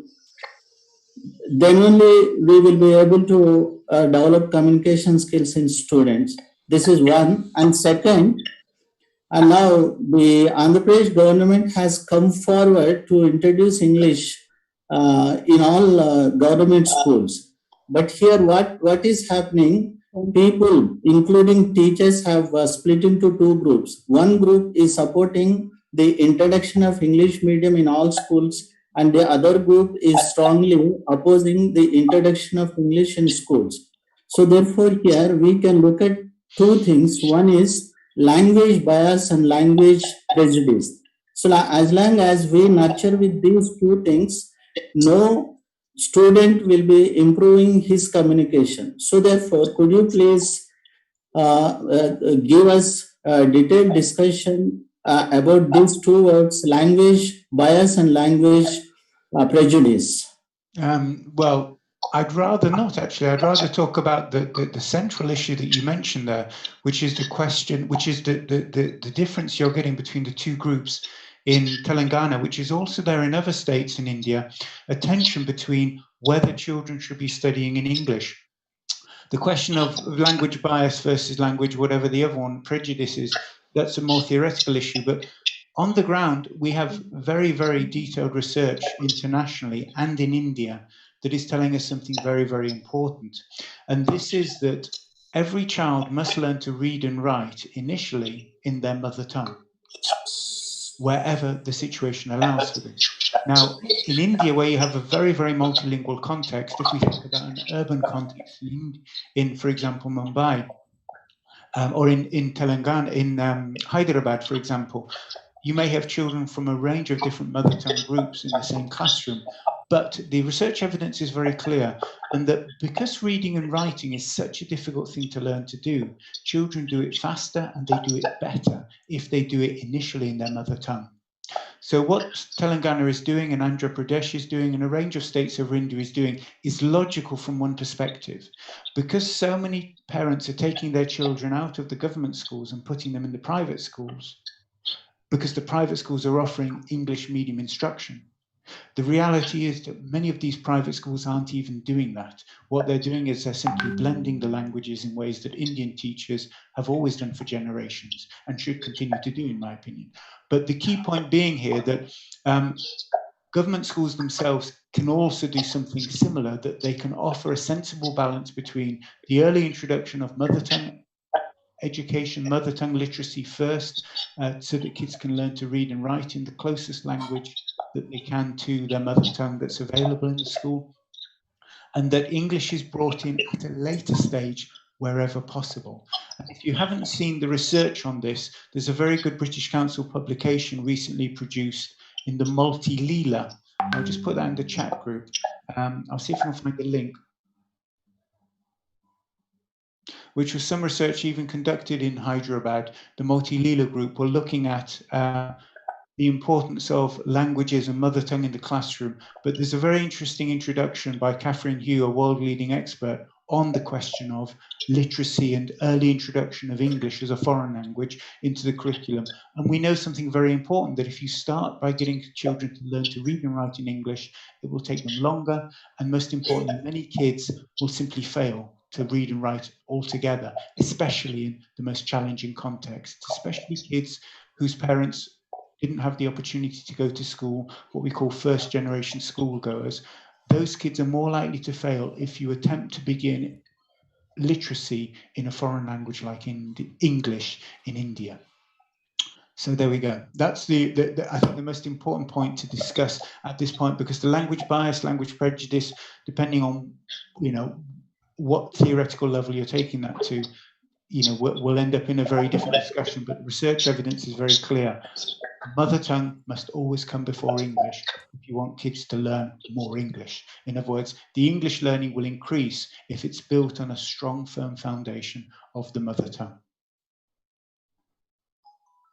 Thank you, sir. Thank you. Great. I'm listening. I'm just looking for the multilingual project. Sanjay sir. Yes. Right. Thank you. Now, Srinivas sir, are you ready with your questions for conducting a quiz? Srinivas sir? Okay. Now Let us conclude the Dixon first class. Okay. No. Just I have lost my mobile connectivity. That's why I am asking online. Okay. It's okay. Mr. Vinayendra Raju. Hello. Hello. Vinayendra Raju, can I ask him a question? Why not? Go ahead, please. Mr. Anderson, good afternoon. Can you hear me, Mr. Anderson? Can indeed. Yes. Go ahead. Can you hear me, all of you? Yes, we can go ahead, sir. Okay. Mr. Anderson, good. Nice meeting you. Nice to see you. My question is, I would like to ask a question. See, I teach in rural area, just like Vinayendra Raju. My students are not doing, I don't want to blame them actually. Okay. Even in our area, we dawn to dusk. Even illiterate people use many of the English words. Without using English word, we cannot speak Telugu. That is the situation prevailing. See, 50% of the words that we speak Telugu is associated with English only. Right. But when coming to teaching, as a teacher, that is very surprising to me, that why students are not good at a language skills. What is the one more question is that how far DOP is relevant in Telangana according to you? Please answer these two questions. What was the second question? Oh, discourse-oriented pedagogy. DOP, discourse-oriented pedagogy is relevant in Telangana. So as a researcher, you have a lot of findings, I think. Yeah, well, to answer your question, the first question is about Indian children language learning. Indians are some of the world's Especially in greatest. Telangana. Yeah, In but Telangana. let me talk in general as well, because this is true about all Indians. Indians are some of the world's greatest language learners. Most Indians can speak 2, 3, 4, even 5 different languages. Some can speak more fluently. In other words, Indians can show the whole world how to be multilingual. Indian children are part of that. But one of the things you mentioned there is a really interesting topic. If you notice in the chat bar, it's gone now, the chat's moving quite quickly, but I mentioned the word translanguaging. Now, one of the things that you will see in Indian classrooms and in Indian society, as you said, the English language is part of the Telugu language, and this is completely natural. It's the same with Hindi. The Hindi language is infused with lots of English. Some people call it Hinglish. I prefer to call it translanguaging. This is a natural part of how Indians learn language, and we don't have enough research on exactly how that is different to how new languages are learnt in other countries and contexts. One thing that is true is that I'm sure the challenges you talk about, and it's really nice to hear that you don't blame your learners. Remember that it's never the learner's fault if they can't learn what's being taught. The problem is with the teaching. But the biggest challenge that often is faced by many teachers is the curriculum is too ambitious. And one of the people in the chat there mentioned the thing that their children simply can't understand texts. Well, one of the things that the ASER organization that are looking at improving the competency of teaching in India is they're looking at what they're calling ability appropriate teaching. And one of the things they're finding is that sometimes if you take learners who are finding it too difficult to learn from a specific text, take them down a level so that they go to a grade maybe 1 or 2 lower and work for maybe a few weeks with a textbook from a lower grade. Because that textbook is easier, the learners can now read independently. And by getting them to read that text independently, you then build the competency up slowly from the base. And then the children can learn to acquire the language more naturally. You then enable those natural language learning processes to occur. So that is one potential solution in your rural context. If the texts are too ambitious, go down a text, take an easier textbook into class for a short time, forget about the exams for a few weeks, and just practice getting the students to read independently, or even using library books and library texts to help them to do that. So there's a potential kind of answer, if you like, to part of your question. But with the question of translanguaging in India, we still don't know enough. One of my suspicions is that Indians need to translanguage to learn new languages. So if you think about how you learn, for example, somebody from rural Telangana, when they go to Hyderabad, they will have a little bit of Hindi, but they will learn the Hyderabad Hindi as a different type of Hindi that they will learn through communicating in the language. And this is something happening all over India all the time. So the important point to mention there is that Indians are great language learners. Indians are learning languages all the time. And the challenges that some students are facing are much more with a formal curriculum rather than the actual process of language learning itself. And I can't remember your second question. Apologies. How far is the DOP relevant for us?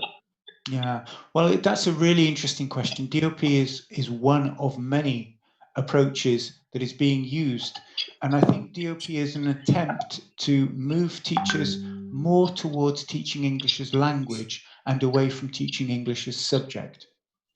In terms of relevance, well, if you're aiming to give students skills that they will be able to use at the end of their schooling so that they can then use that English in the workplace, well, the ability to write different types of discourses is going to be relevant because they'll need to write emails, they'll need to have conversations, they'll need to write reports. So a discourse-oriented pedagogy is potentially very useful for a future business work-related environment. But if you're interested in developing students' appreciation of literature, then then that can be done potentially as using a different method.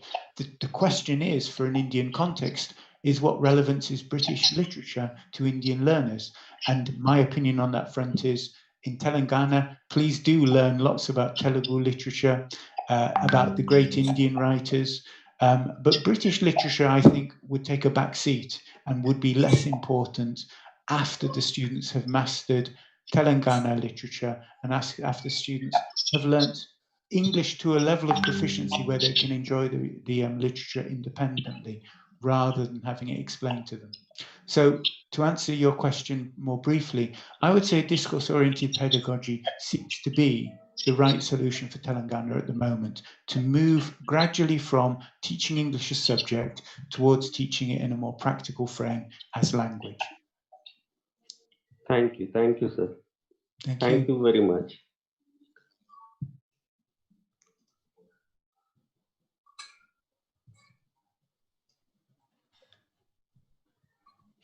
Yes, I've got one question as well from a colleague in Bengal. I don't know if I can just mention this. A colleague in Bengal mentions about teaching CLIL. In English medium schools in India, students learn all subjects in English, but can that be CLIL? And of course, the answer is no. There is an important difference between teaching through English as a medium of instruction, MOI, and teaching CLIL. And if you look at CLIL, CLIL is the approach to teaching, to helping learners so that they can understand other subjects in English. So if you're a science teacher teaching science in English, what you need to be doing is not just teaching them the science, but teaching them the vocabulary they need to understand the science lessons and to practice the skills, and also to do some discourse-related work in that kind of context. Telangana is facing this massive challenge that all teachers are being expected to teach in English, even though many of them aren't trained. And if you're an English teacher working in a school with colleagues who are having difficulty learning, for example, science in English or learning social studies in English, then you as the English teacher can do some important things to show those teachers how to find the difficult words in a text, how to pre-teach that vocabulary, how to get the students to record it in a vocabulary notebook so that they gradually build up the lexis, the vocabulary they need to understand other subjects in English. And that's a slight move towards a CLIL-oriented approach that will help all teachers.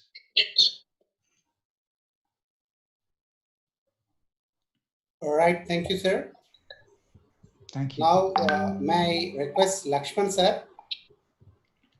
Lakshman sir, take over the session and say a vote of thanks to sir. Thank you, Mr. Venkateshwar Rao. And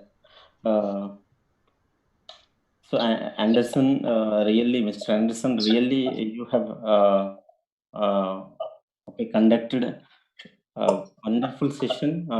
We thought that we were in in face-to-face session. You have quoted some good examples from Vinay's classroom and Vinay's experience, and even you also involved us and let other participants know what challenges are the teachers have been facing in dealing with the discourse-oriented pedagogy.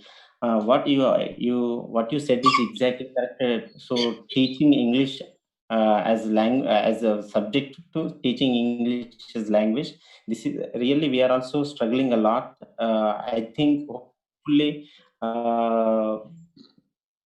in very short time we will habituate to adopt that methodology successfully. Thank you very much for accepting our invitation and joining the session. Thank you again, and thank you to Elta Telangana. Thank you to Vinay Raju for inviting me, and thank you again to us at Telangana for allowing me to visit and to learn from working with so many great teachers in Telangana. The challenges being faced in Telangana and in India are not unique. They're being faced all over the world, as the attempt is there to get kids to learn more and more all the time. The movement is from access to education to quality. And these are all challenges that I'm sure Telangana will overcome. And discourse-oriented pedagogy, I think, is one potential way that Telangana can do this. If I may make one final suggestion, I've enjoyed the conference, and I've enjoyed some of the speakers in the conference very much. And one thing I'd like to see in a future conference from Elta Telangana would be a balanced representation of male and female speakers. I noticed that there's been a few female speakers, but many of the plenary speakers have been male for this conference.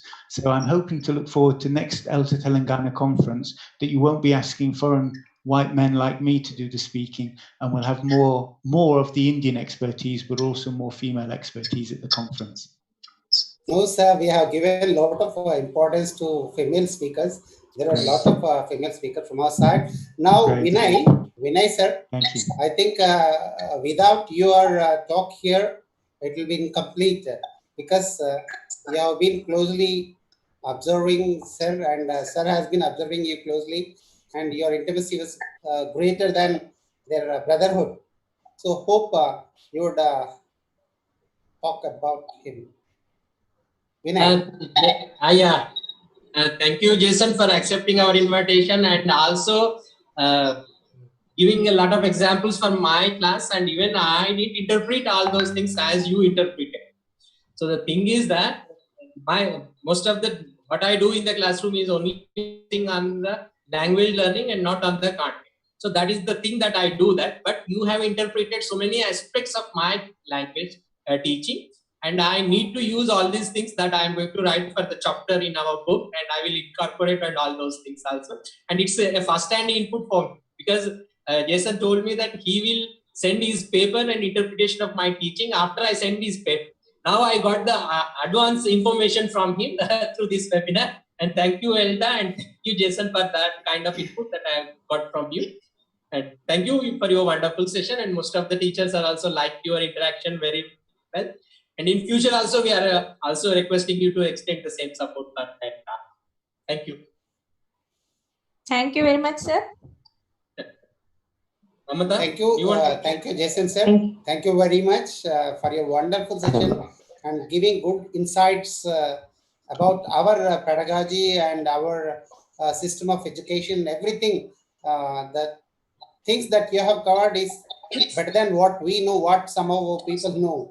Really, how closely you are observing these things, really amazing and mesmerizing for us. Now, let me invite Sampath, sir. So thank you, Jason sir. Nice presentations with us, short with us, live chat. Thank you wholeheartedly. You have accepted our request and you are with us. You should be with us always. Thank you very much. Hello, sir. Hello. Yes, Lakshman sir. Maybe Jason has lost his. He left the session. Now I request Vinay or Lakshman, whoever, please continue the session. Remaining proceedings to be taken. Kahoot quiz is there, no? Ask the Ravi to continue with that Kahoot. Ravi, are you there? Vinay. Yeah. Lakshman. Before that, our Professor Raj Vangapati is actually waiting. Sorry. Shall we has his session and then we can conduct that Kahoot. Right. Sir, I welcome Rajshekhar sir. Please join us. Professor sir, are you there? Yes. Really, so we could conduct the session uninterruptingly for the 2 days. So the major pillar of this conference is our Professor Raj Vangapati. Really, I feel it is a great privilege to me have got acquaintance with him, and Elta has been working with him, and he has been cooperating for last 1 month in conducting webinars. And after getting assurance from him only, we dared to conduct this 2-day session. This is really wonderful. Now, so I would like to invite Professor Rajshekhar Vangapati. He is the registrar of the State University of Fashion Technology, New York, and he also runs one charitable association, like a non-profitable association by name the Empowerment Skills International. He extends his services, and he's also doing some charity in our Warangal district, as it is his hometown, and he's extending his service for especially only the government schools and the government school teachers. That is really very wonderful. We are very kind of him, sir. Sir, please, I request you to address the gathering. Professor Rajshekar. So I could not tell you more about you. Please, you tell about yourself. Thank you, sir. Thank you, Lakshman, and thank you, Elta group. First thing, I wanted to congratulate you and your team. It's wonderfully conducted. It's a long 2-day sessions in English language, and I think about the teaching and all. I don't want to take too much time, but I just want to tell you briefly about myself. I'm from Warangal. Of course, I always take the pride in this one. And right now, currently, I'm working as a professor and a registrar for the Fashion Institute of Technology. It's like MIT in fashion, we call in the US, under the State University of New York. So that's briefly about my present position and what I do. But my passion is always for the classroom. So how to transfer our knowledge into the brains of the kids. That is the goal, actually.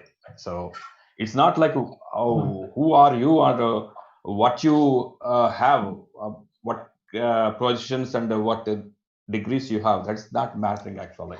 The matter is actually what is the outcome, what you make a difference in your classroom. That all matters as a teacher. That's what I believe. I practice and I preach. So a couple of years ago, actually, I came to India. Then I realized actually the quality of the language, particularly. I have some passion about the languages also. A brief story behind it also. I never went to school. That's just a simple reason, because my father came from my father was in England, and he studied in England. And when he came back, and he wanted to do some experiment on me, and so I was never sent to school, but I was taught at home. Then I went to the matriculation, then I went to 12th grade, then I went to engineering entrance and engineering, and after that IIT, and then I went to France. I learned French language also, and then I went to US and did my computer science and all. So that's the journey actually I went through in brief. So the reason why I was very much touched seeing the government schools when I was there, student. Young in Warangal, the schools were much better. But after that, I think I don't know how it deteriorated. I don't know that part. In 4 years back, actually, when I went back to Warangal and saw the situation of this thing, then I felt okay, I had to do something to at least to help these government school kids to bring at least the quality of education we can improve by giving some resources. So that's where actually it triggered me to do something for our Warangal town. So I came back in US, and then I discussed with a couple of students, a couple of friends and all. Then I started a charitable organization. It's called Empowerment Skills International. Empowerment Skills International is the one charitable organization got approved. In the US, it's called 501c3. And we believe in, I believe, encourage, engage, educate, empower. Encourage, engage, educate, empower. So this is what actually I've been doing it for the last 5 years. In US, we to teach about the language and other things, actually, other skills also, to the seniors also, and young kids also. But in India, what I wanted to do in the government schools, how to improve the language and employable skills and technology. So the 3 areas I've been focusing, and I adopted a couple of government schools. I gave some equipment, and I hired some teachers who were teaching actually these skills, and kids are benefiting on this one. So that's basically I've been doing it. And now this COVID actually gave us a lot of opportunities how to use the time when you are locked down at home. So that advantage actually I took it, and I started conducting classes for the teachers.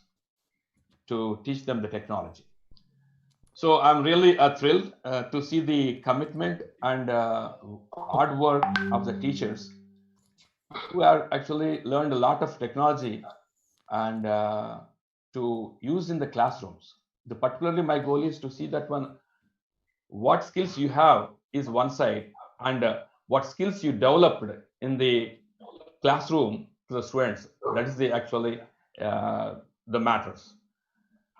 So that is the accountability of your teaching shows where you really touch the lives of the students, because the parents of the students are putting their kids into your hands, expecting that you shape their lives and you change their lives into academic area.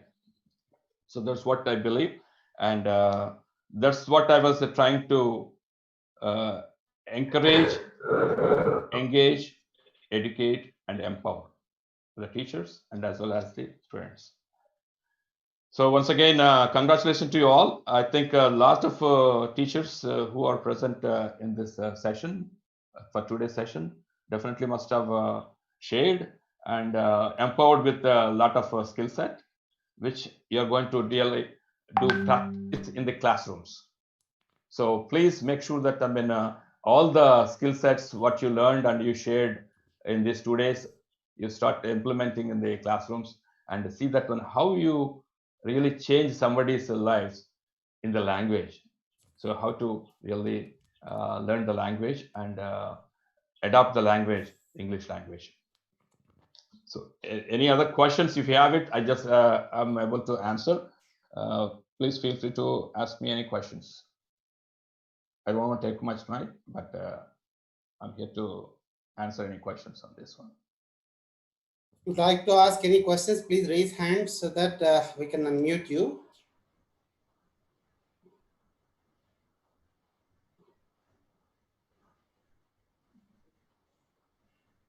So this is what Ali. actually.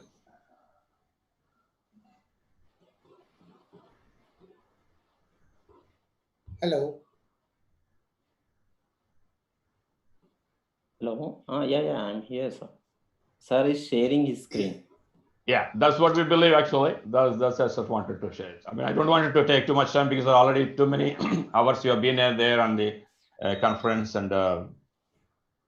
Thank you very much, sir. With folded hands, really, it's because of you we could conduct a 2-day session without any interruption. Almost 270 participants participated here today, sir. It all happened. It's because of you, and Elta Telangana always indebted to you, sir. Thank you for your concern for giving this opportunity, sir. You're welcome, Andy. And wish you all good luck. And it's just a brief this thing. I realized, okay, if you want to really conduct a seminar or anything, you need an uninterrupted communication between the audience and your team. So I thought, okay, let me come forward and help you and giving this Zoom session, uninterrupted session, so that way everybody can benefit it. That's the reason. Thank you for your help. You're welcome, and I wish you all good luck. Lakshman, sir? Yes. Okay. Continue the next proceedings. Yes. Thank you, Professor. Really, we are very fortunate to have your cooperation, and we expect the same in our future. You have already assured. So thank you very much for bearing with us for the past 2 days. Thank you, sir. Absolutely no problem. Wish you all good luck. Thank you. Thank you very much. Thank you, sir. Thank you very much. Welcome. We definitely do some combined programs. Yes. Thank you very much, sir. Yeah, thank you, Professor, sir. Thank you. Lakshman, invite CH Srinivas. Yes. Now, I would like to invite our friend, Mr. CH Srinivas, a PhD research scholar, to conduct the feedback session. Mr. CH Srinivas, over to you. Unmute him. Oh, sorry. I'll do it. Yeah, yes. He's unmuted. Srinivas, sir, please. You are allowed to unmute. Yes. Again, No. Please, I'm unmuting him. Please don't touch others. Lakshman, meanwhile, shall I share good afternoon. So here I'm going to post the feedback form in the chat box. It's only for the already posted. Okay. So I request all the participants to fill the feedback form. There are a few questions related to the basic knowledge of the presentations that have been today. So I request all the participants to fill the feedback form and to get the certificates. And one more small instruction. So as the limit is to issue only 100 certificates per day, even if you don't get a certificate today, we assure you that you are going to get the certificate by morning tomorrow. Okay. So the form is going to, Sampath sir, have you already posted the form? Yes. Yeah, it's not there, but I'm again posting the link for 3:37 p.m. 3:37 p.m. it is posted. Once again, you post once again. Again, okay. I have posted it in. Okay. Right. I Thank you, have sir. posted it. Okay. And for the presenters, it is going to be posted on the presenters WhatsApp group. Vinay.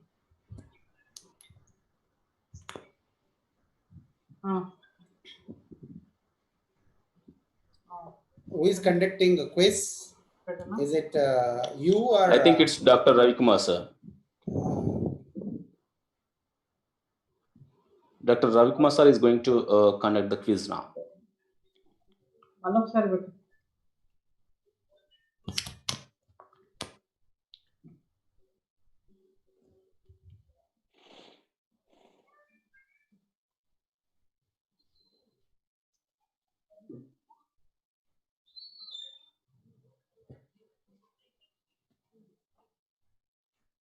Hello నీకు లింకులు పెట్టిన రవి ఇచ్చిన link చేయొచ్చు. Hello sir. Share చేసి వాళ్ళు already share చేసిన అది open చేయాలి. Sampath sir please mute your ఉన్నారా? Sampath sir mute your mike. Okay మరి చెప్పండి. Hello Sampath. All the speakers, plenary speakers will be present here for our valedictory. Please, okay, make a note of it. And also we have posted a Mentimeter link at 3-4. I will again post it. So please go through it also for feedback.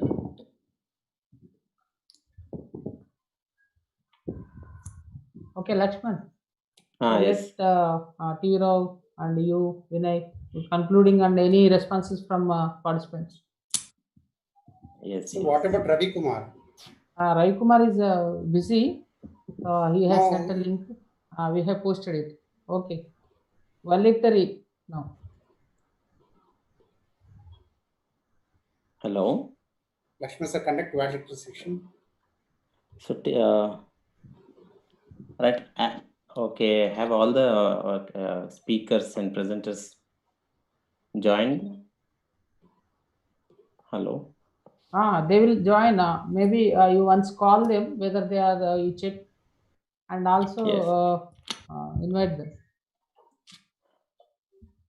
So now really we could conduct the whole day successfully, and we had 4 wonderful presentation, and we have also witnessed Mr. Professor Rajashekar Vangapati's words. Thank you all the participants. Still you are all with us. Still 199 participants are with us. Thank you all the participants and all the presenters of this day and all the presenters of yesterday. Without your cooperation, we could not have conducted this session, this online conference successfully. Now I would like to invite our first presenter of this day, plenary speaker of this day, Professor Ravinarayan Chakrakodi, and with immensely pleasure I invite Mr. Shashidhar Bondi, and the third one is Mr. Santosh Mahapatra and Mr. Jason Anderson. and Professor Raj Vangapati for this valedictory ceremony. So to conduct the proceedings of this valedictory ceremony, I would like to invite our President, Mr. T. Venkateshwar Rao, and So you carry on General, the proceedings, sir. You General carry on the Secretary. Yeah, proceedings. I will. And Mr. General Secretary Vinayadhar Raju, coordinator of this online Lakshman. conference, Mr. Sampath. Yeah. Just I'm calling. Unmute all them. Yeah, unmute. Yes, I'm unmuting.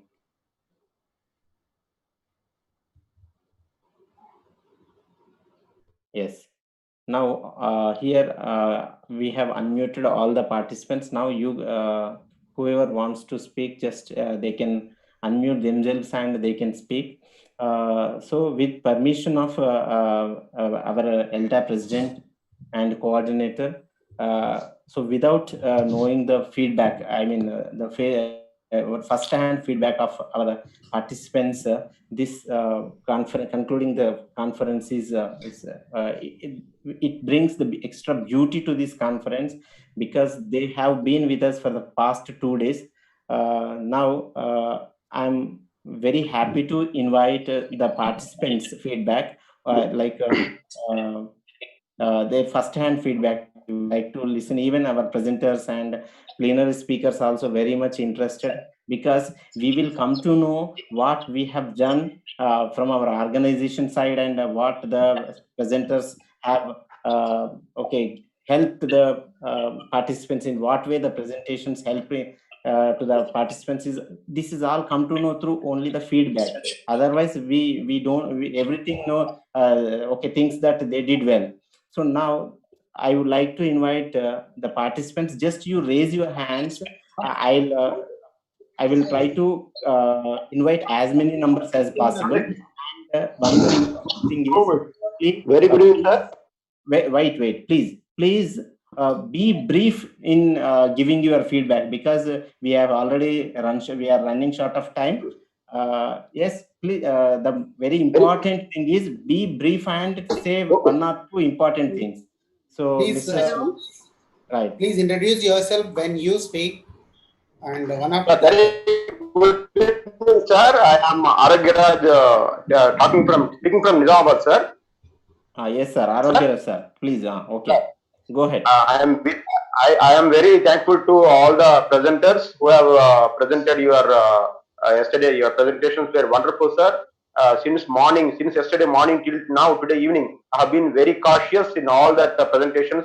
And today's presenters also, the professors from Shishidhar sir, our Raghunathan sir, and sir, Raj sir, and everybody. I congratulate you, sir, especially for making enlightened and enriching our knowledge. We also thank we thank our Elta group who has made us to educate with the latest technology so that we will surely try to use it in our classroom and enrich our students of our government school students. Thank you very much, sir. Thank you, Mr. Aragira, sir. Now I would like to invite Suvarna Kulkarni. Madam, please. Hello, sir. Good evening. It was a very wonderful conference. Yesterday's all the presentations were very excellent. And today's all the speakers, Ravinarayan Sarji and Sashi Sarji and Jason Anderson Sarji, they guided in a very enthusiastic manner, and I really enjoyed all the sessions. Thank you very much. I'm not from the Telangana. I'm from Buldana, Maharashtra. But as I came to know about the conference from one of the friends, and I joined it, and really it is very wonderful. Thank you very much, sir. Further ahead also, whenever there will be such types of program from Delta, I would like to join the programs. Thank you, sir. Thank you, Suvarna madam. Thanks for joining. And next, I would like to invite Mr. Vinay Kumar. Please, sir, please say very briefly. Vinay Kumar. Good afternoon, sir. Good afternoon. This is Vinay Kumar from Lendi Engineering College, assistant professor and soft skills trainer from Chakapur. Sir, it is indeed a pleasure, and the session was terrific and awesome because though I have attended many conferences, international conferences, workshop and all, but Elta has its own mark. Elta, Telangana. Hello. Thank Yes, you. we can hear you.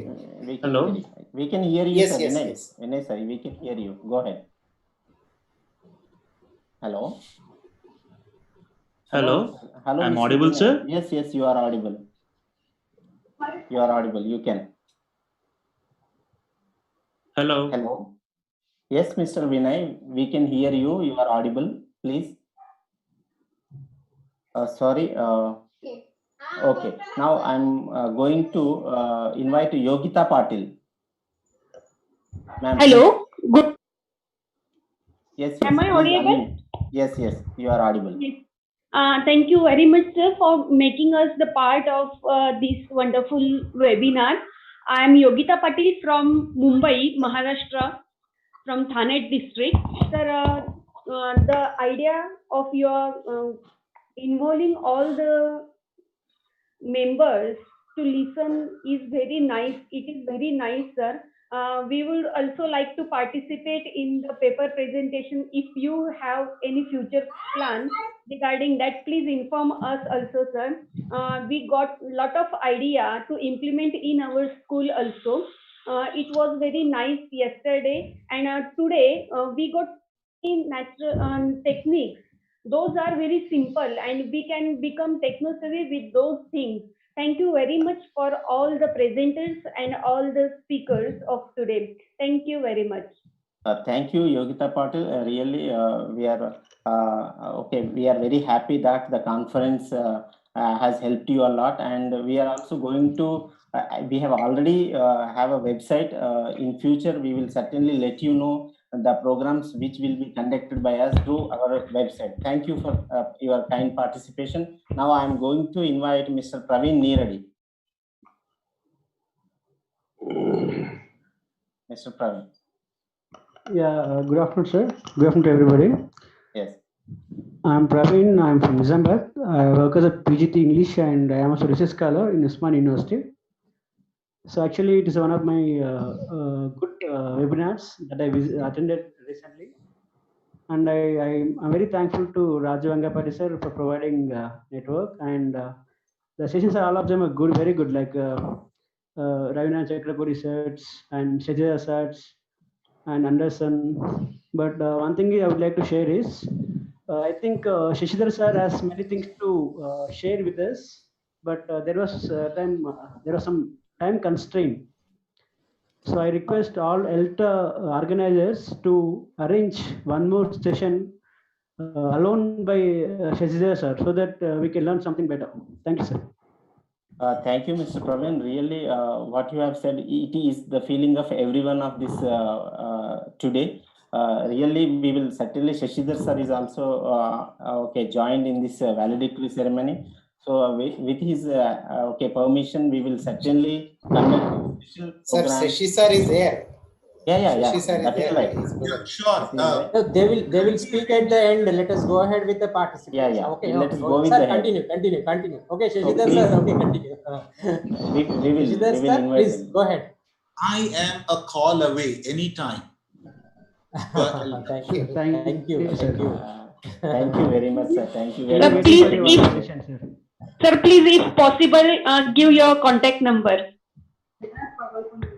Shashidhar sir, please. He has given his mail ID. No, you can ask him to mail so that he will send you the mobile number. Okay. Mail him so that he will send you that mobile also.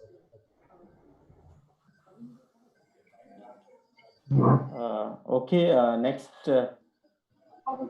Okay, sir. Right. Lakshman, move on to the speakers' feedback. Ask the speakers to.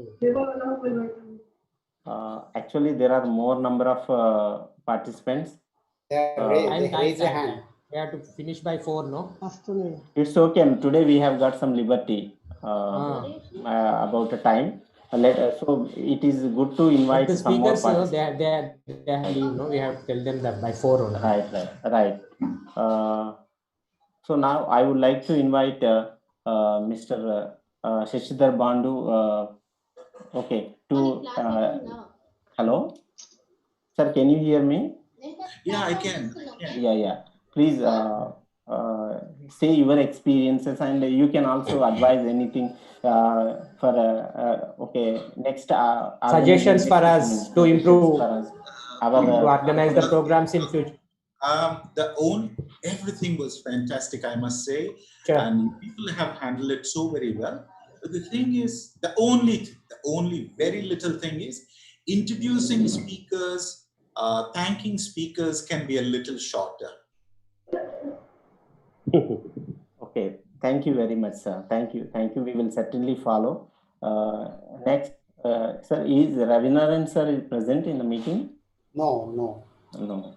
Next, Anderson, Jason, Mr. Jason Santosh is there. Anderson.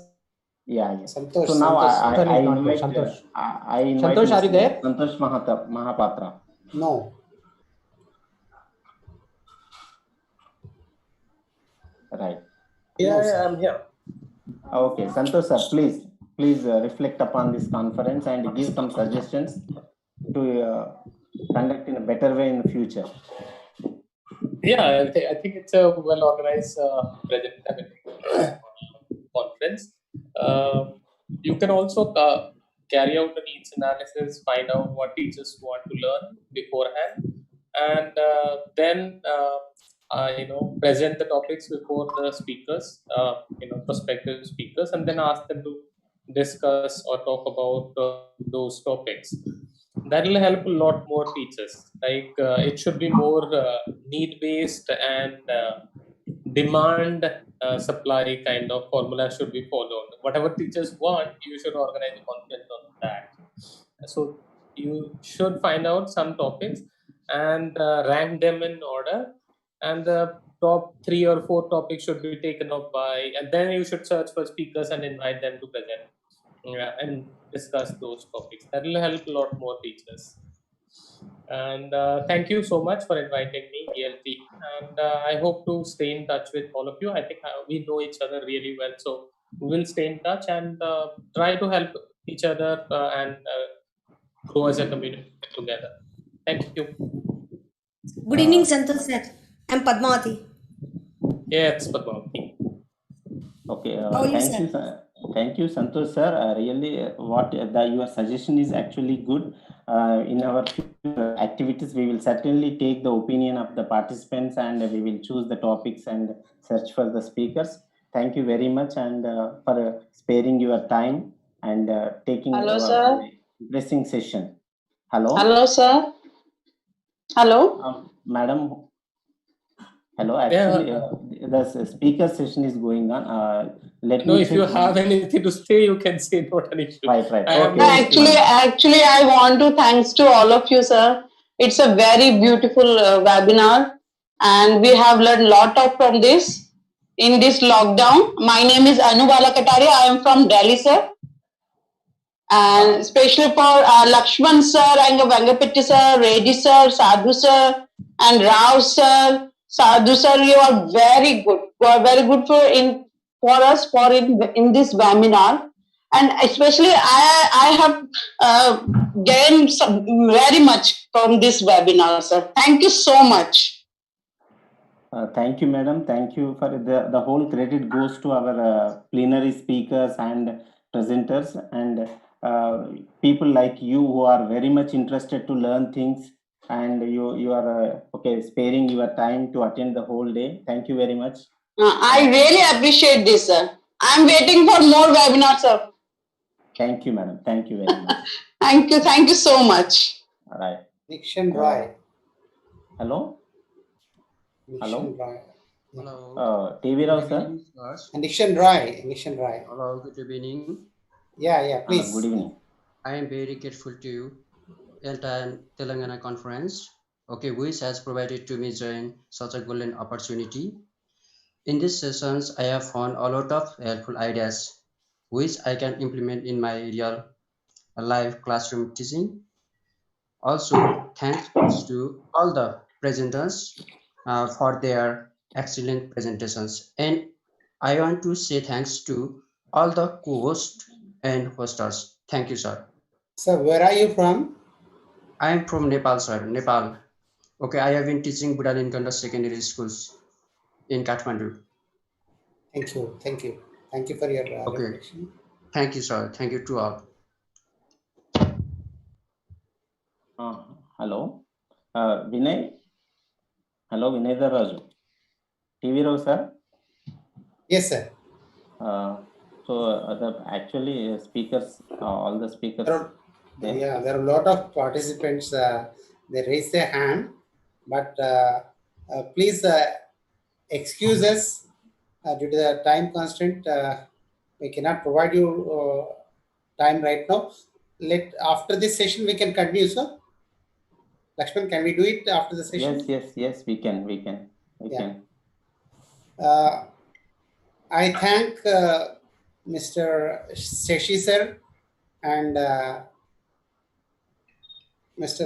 Santosh Mahapatra for giving wonderful presentations and making us spellbound throughout their session, and which their inputs are very valuable, and our teachers would definitely carry forward all your techniques, all the things that you have told will be implemented in our schools in future.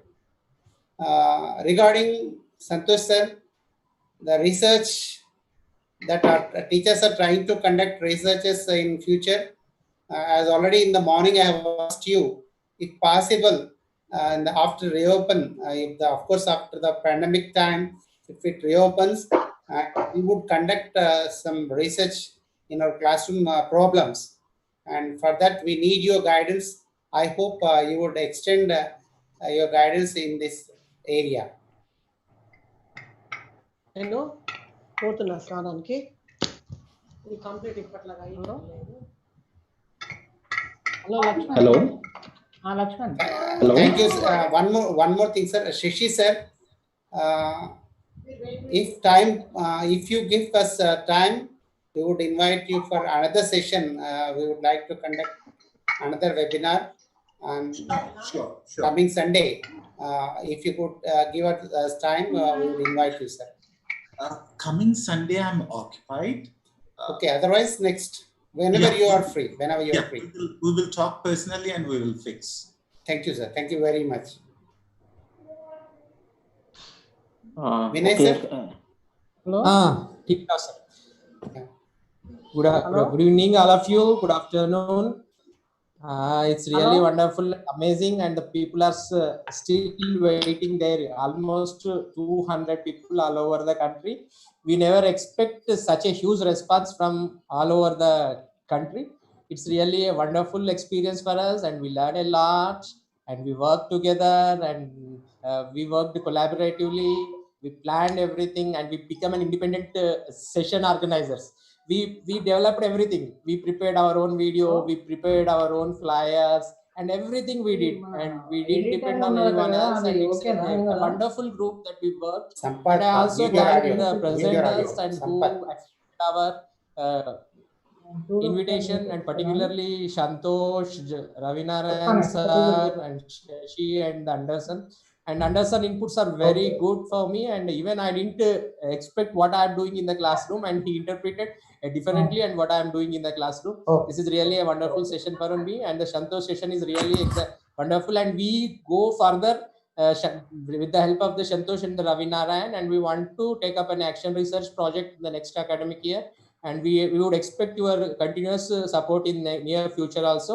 And the Shashidhar Bandu is a technology expert, and so already participants are requesting him is new one more session is that. And one more thing I would like to share with the participants is that, and the teachers most particularly, and the Shashidhar asked me what is your dream, Vinay? So my dream is that all the teachers will become a presenters and the teacher educators will become a participants. So what is happening in the conferences nowadays? No, all the educators are the presenting, and they don't know the context, and they interpret our perceptions and our teaching strategies, and they will tell us. So if the teachers become a presenters and the teacher educators will become a participants, and this is my dream.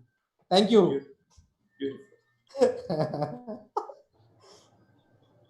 Yes, sir, I have attended your classes in Lendi Institute. It was awesome. Thank you. Lakshman, over to you. Yes. Hello? Yes. Hello. Sampath. Shall I share once? I want to show our website. Yeah, you can. Why not? Sure.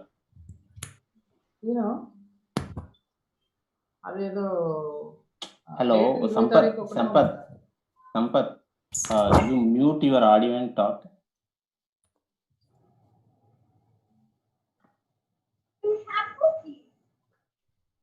We had a website earlier, but we lost it because of some technical reasons. Recently, we have started developing another website. Yesterday's and today's flyers have been sharing with you, and all these, whatever we are doing, all that will be shared in our website. The participants can go through it. eltatelangana.org. Our website address is eltatelangana.org. And we also have a YouTube channel. Elta Telangana YouTube channel is there. All the webinars so far we have conducted are uploaded. Still some of the webinars are to be uploaded. All that you can follow who have not attended the previous webinars so far. Sir, sorry for the interruption. Yes. Would you mind loading the past webinars, previous webinars? Already we have loaded. Already we have loaded. Okay. Thank you. In Elta Telangana YouTube channel, you can watch them. Okay. Thank you. Yeah, we have already uploaded, and still we have 3 to 4 webinars in our hand. Now they are under editing work. So soon after completion of that editing work, we will upload. And we also upload these 2 days recordings also. We will shortly upload. And the very impressive thing is the participant side really, if we don't appreciate them, it's a wrong on our part. Really, all the participants were very disciplined throughout the session. So here, even we people have attended so many international and national webinars. There we find some indecent behavior and all the other things. There, organizers used to find a lot of difficult to control the participants, but this time really we appreciate the cooperation of all the participants side. Even no speaker and presenter got any inconvenience with the participants. Thank you one and all for giving your wholehearted support. Otherwise we couldn't have conducted this webinar with very less experience. As Vinay sir said, it was conducted purely independent. It's an independent online conference. We people worked collaboratively and supported one another and developed all these things. And this is really we also understood how collaborative work gives good fruits. And thank you very much.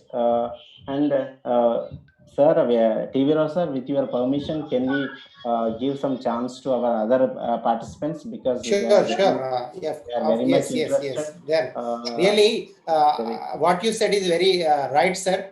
Without them, we could not have conducted this this conference. With them, with their cooperation and coordination, we could conduct this successful program. I must thank all the participants sincerely who have attended these 2 days webinar, and we also send you certificates who have registered their names for this webinar. We'll send it through your mail. Thank you. And Lakshman, invite the participants. Meena Bhatia, madam, are you there? Yes, sir. Thank you. Really, it was a wonderful experience, sir. I get new ideas and tools by which I can help my students. Thank you very much. Where are you from, ma'am? ID for yourself. I am from Greater Noida, Gautam Budh Nagar, Uttar Pradesh. Thank you, madam. Next. Yes, sir. It was really amazing. Palvai Nagaraju. Next. Hello. May I invite Mr. Palvai Nagaraju? So may I invite Miss Marie?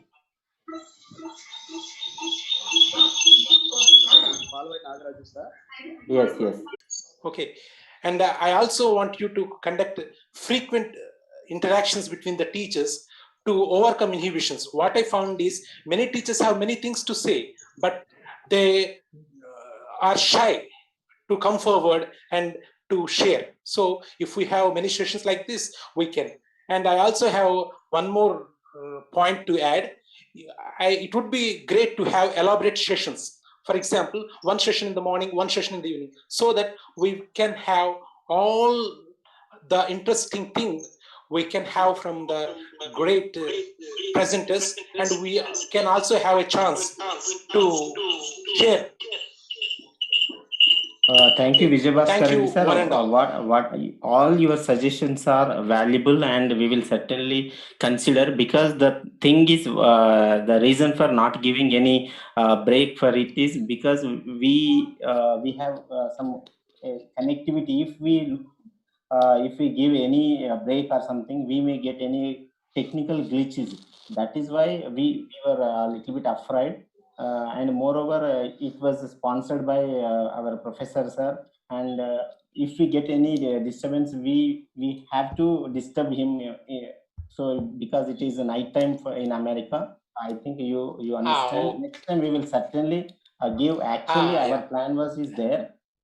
Thank you for your kind suggestions, and I hope you understood the situation. Next, Yeah, I can understand. And sir, I just one more point. Sir, we are provided with 40 minutes of free time. Okay. So even among us, we can have interactions. Sir, okay, thank you. Sir, Vijay Bhaskar, sir, would you please identify yourself? Where are you from? I am T. Vijay Bhaskar Reddy, working as a school assistant at Memorial, Madhira, Khammam district. Thank you. The thing is that, sir, I would like to add one point to what Lakshman said. We have conducted so far 23 webinars. For 2 hours, something like that. Sometimes 45 minutes to 2 hours we conducted. We gave opportunity to the participants to speak, and we have in future we have other sessions to conduct. There they get the opportunity. It is the plenary session. It is planned in such a way to involve 4 plenary speakers. It is a plan, so that we couldn't do that, but generally we do it. So anyway, whatever the suggestions you have given us, we try to implement. Thank you. Okay, don't think otherwise. You have done a splendid job, a marvelous job. Hello. Madam, I'll come to you, Lakshmi Prasanna, madam. I'll come to you. Just may I invite Mr. Yes, Shafat Hussain? Shafat Hussain. Yes, sir. Yes, sir. Very good evening, sir. Hello. Madam, please wait. Here, Shafat Hello, sir. Hussain. Lakshmi Prasanna. Hello. Yes, you speak. Shafat Hussain, sir, please go ahead. Yeah, thank you so much, sir. My name is Shafat Hussain, and I'm from Srinagar, Jammu and Kashmir, sir. Great. So I just have to say only one thing, that the session really was good. Unfortunately, I was not able to, have the complete session because of the uncertainty of internet, because it was, after 1, it was banned for a time being because of the situation here. Sir, I would like to know whether you are going to share all those PPTs we had after 1, sir. Is it possible to have those Right. We can understand your concern, and certainly we will talk to the speakers, and if they are ready to share, we will certainly take those PPTs and we will send to your emails. Yes, sir. Thank you. I have already sent my email, sir. In case you need that once again, I'm ready to forward again that. And sir, one more thing, that I am actually the member of ELTA. Right. Hello. Sorry, we are unable to listen. Last is connected. Right. Hello. Saujanya. Hello. Yes, madam. So please Hello? identify yourself and speak. Yes, madam. Yes, We can hear you. I am Beena Kulangara from the Sultanate of Oman. Sorry, Am I some audible? some echo problem is there, madam. Please keep your speaker a little bit away from your mouth and speak. Okay. No, I am Beena Kulangara from the Sultanate of Oman. Yes. I got the webinar ID from one of my colleagues from Telangana. I could attend it only today. It was a wonderful session and you had held it very well. I appreciate your hard efforts and I had already watched Mr. Shashidhar's presentation earlier. And if you could give us a chance to have a longer session with Mr. Shashidhar, it would be really fine. And please add me into your contact list. I had sent my details to, I think, 3 or 4 co-hosts who have been doing this webinar. Sure, madam. Certainly, once the session is decided, we will certainly inform you and we will share the link. You can join. Hello, madam. Madam. Once the session is decided to once the date is fixed, we will inform you. Certainly, we can send And the I have link. sent. I'm so sorry to trouble you because I have sent the my details and the email ID to you because I found it so interesting. And I couldn't attend it yesterday because my friend could only send it today. So I attended all the 4 sessions. It was a valuable webinar that I had missed yesterday. And I wish all the very best to all the organizers and your hard efforts have proved to be very successful. I'm so thankful to all of you. Thank you, madam. Thanks a lot. Yeah. So, Saujanya Ganla, Gongala.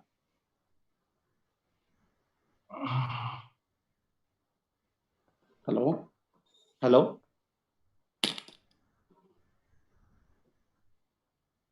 Hello, Sampath. Hello. Hello. Sampath. Okay, So, let's send. This is the last. This is the last call. Now, please share your screen. Okay. Now, I am very sorry that already it is 4:30. Now we would like to show our website. I invite Mr. Sampath Kumar to share the screen.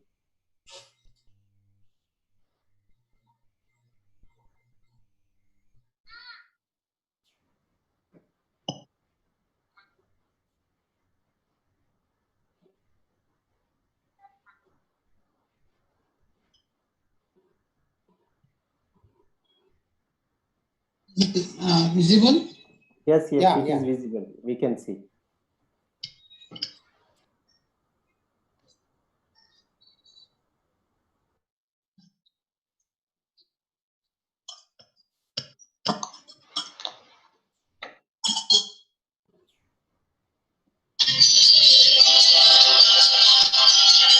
This is the video. This is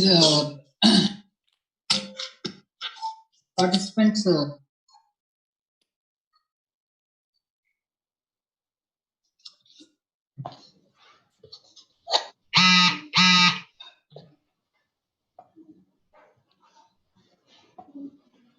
Anything else? What next? The participants from various countries for today's. So, Sampath, can you zoom out a little bit? Now it's okay. Please drag screen a little bit. Yes. So really, we are very happy. We have got participants from many countries like India, Bhutan, Nepal, Philippines. Asia. Most of the Asian countries. Asian countries, yeah. Thailand. From US also some. From US, Kazakhstan, Ukraine.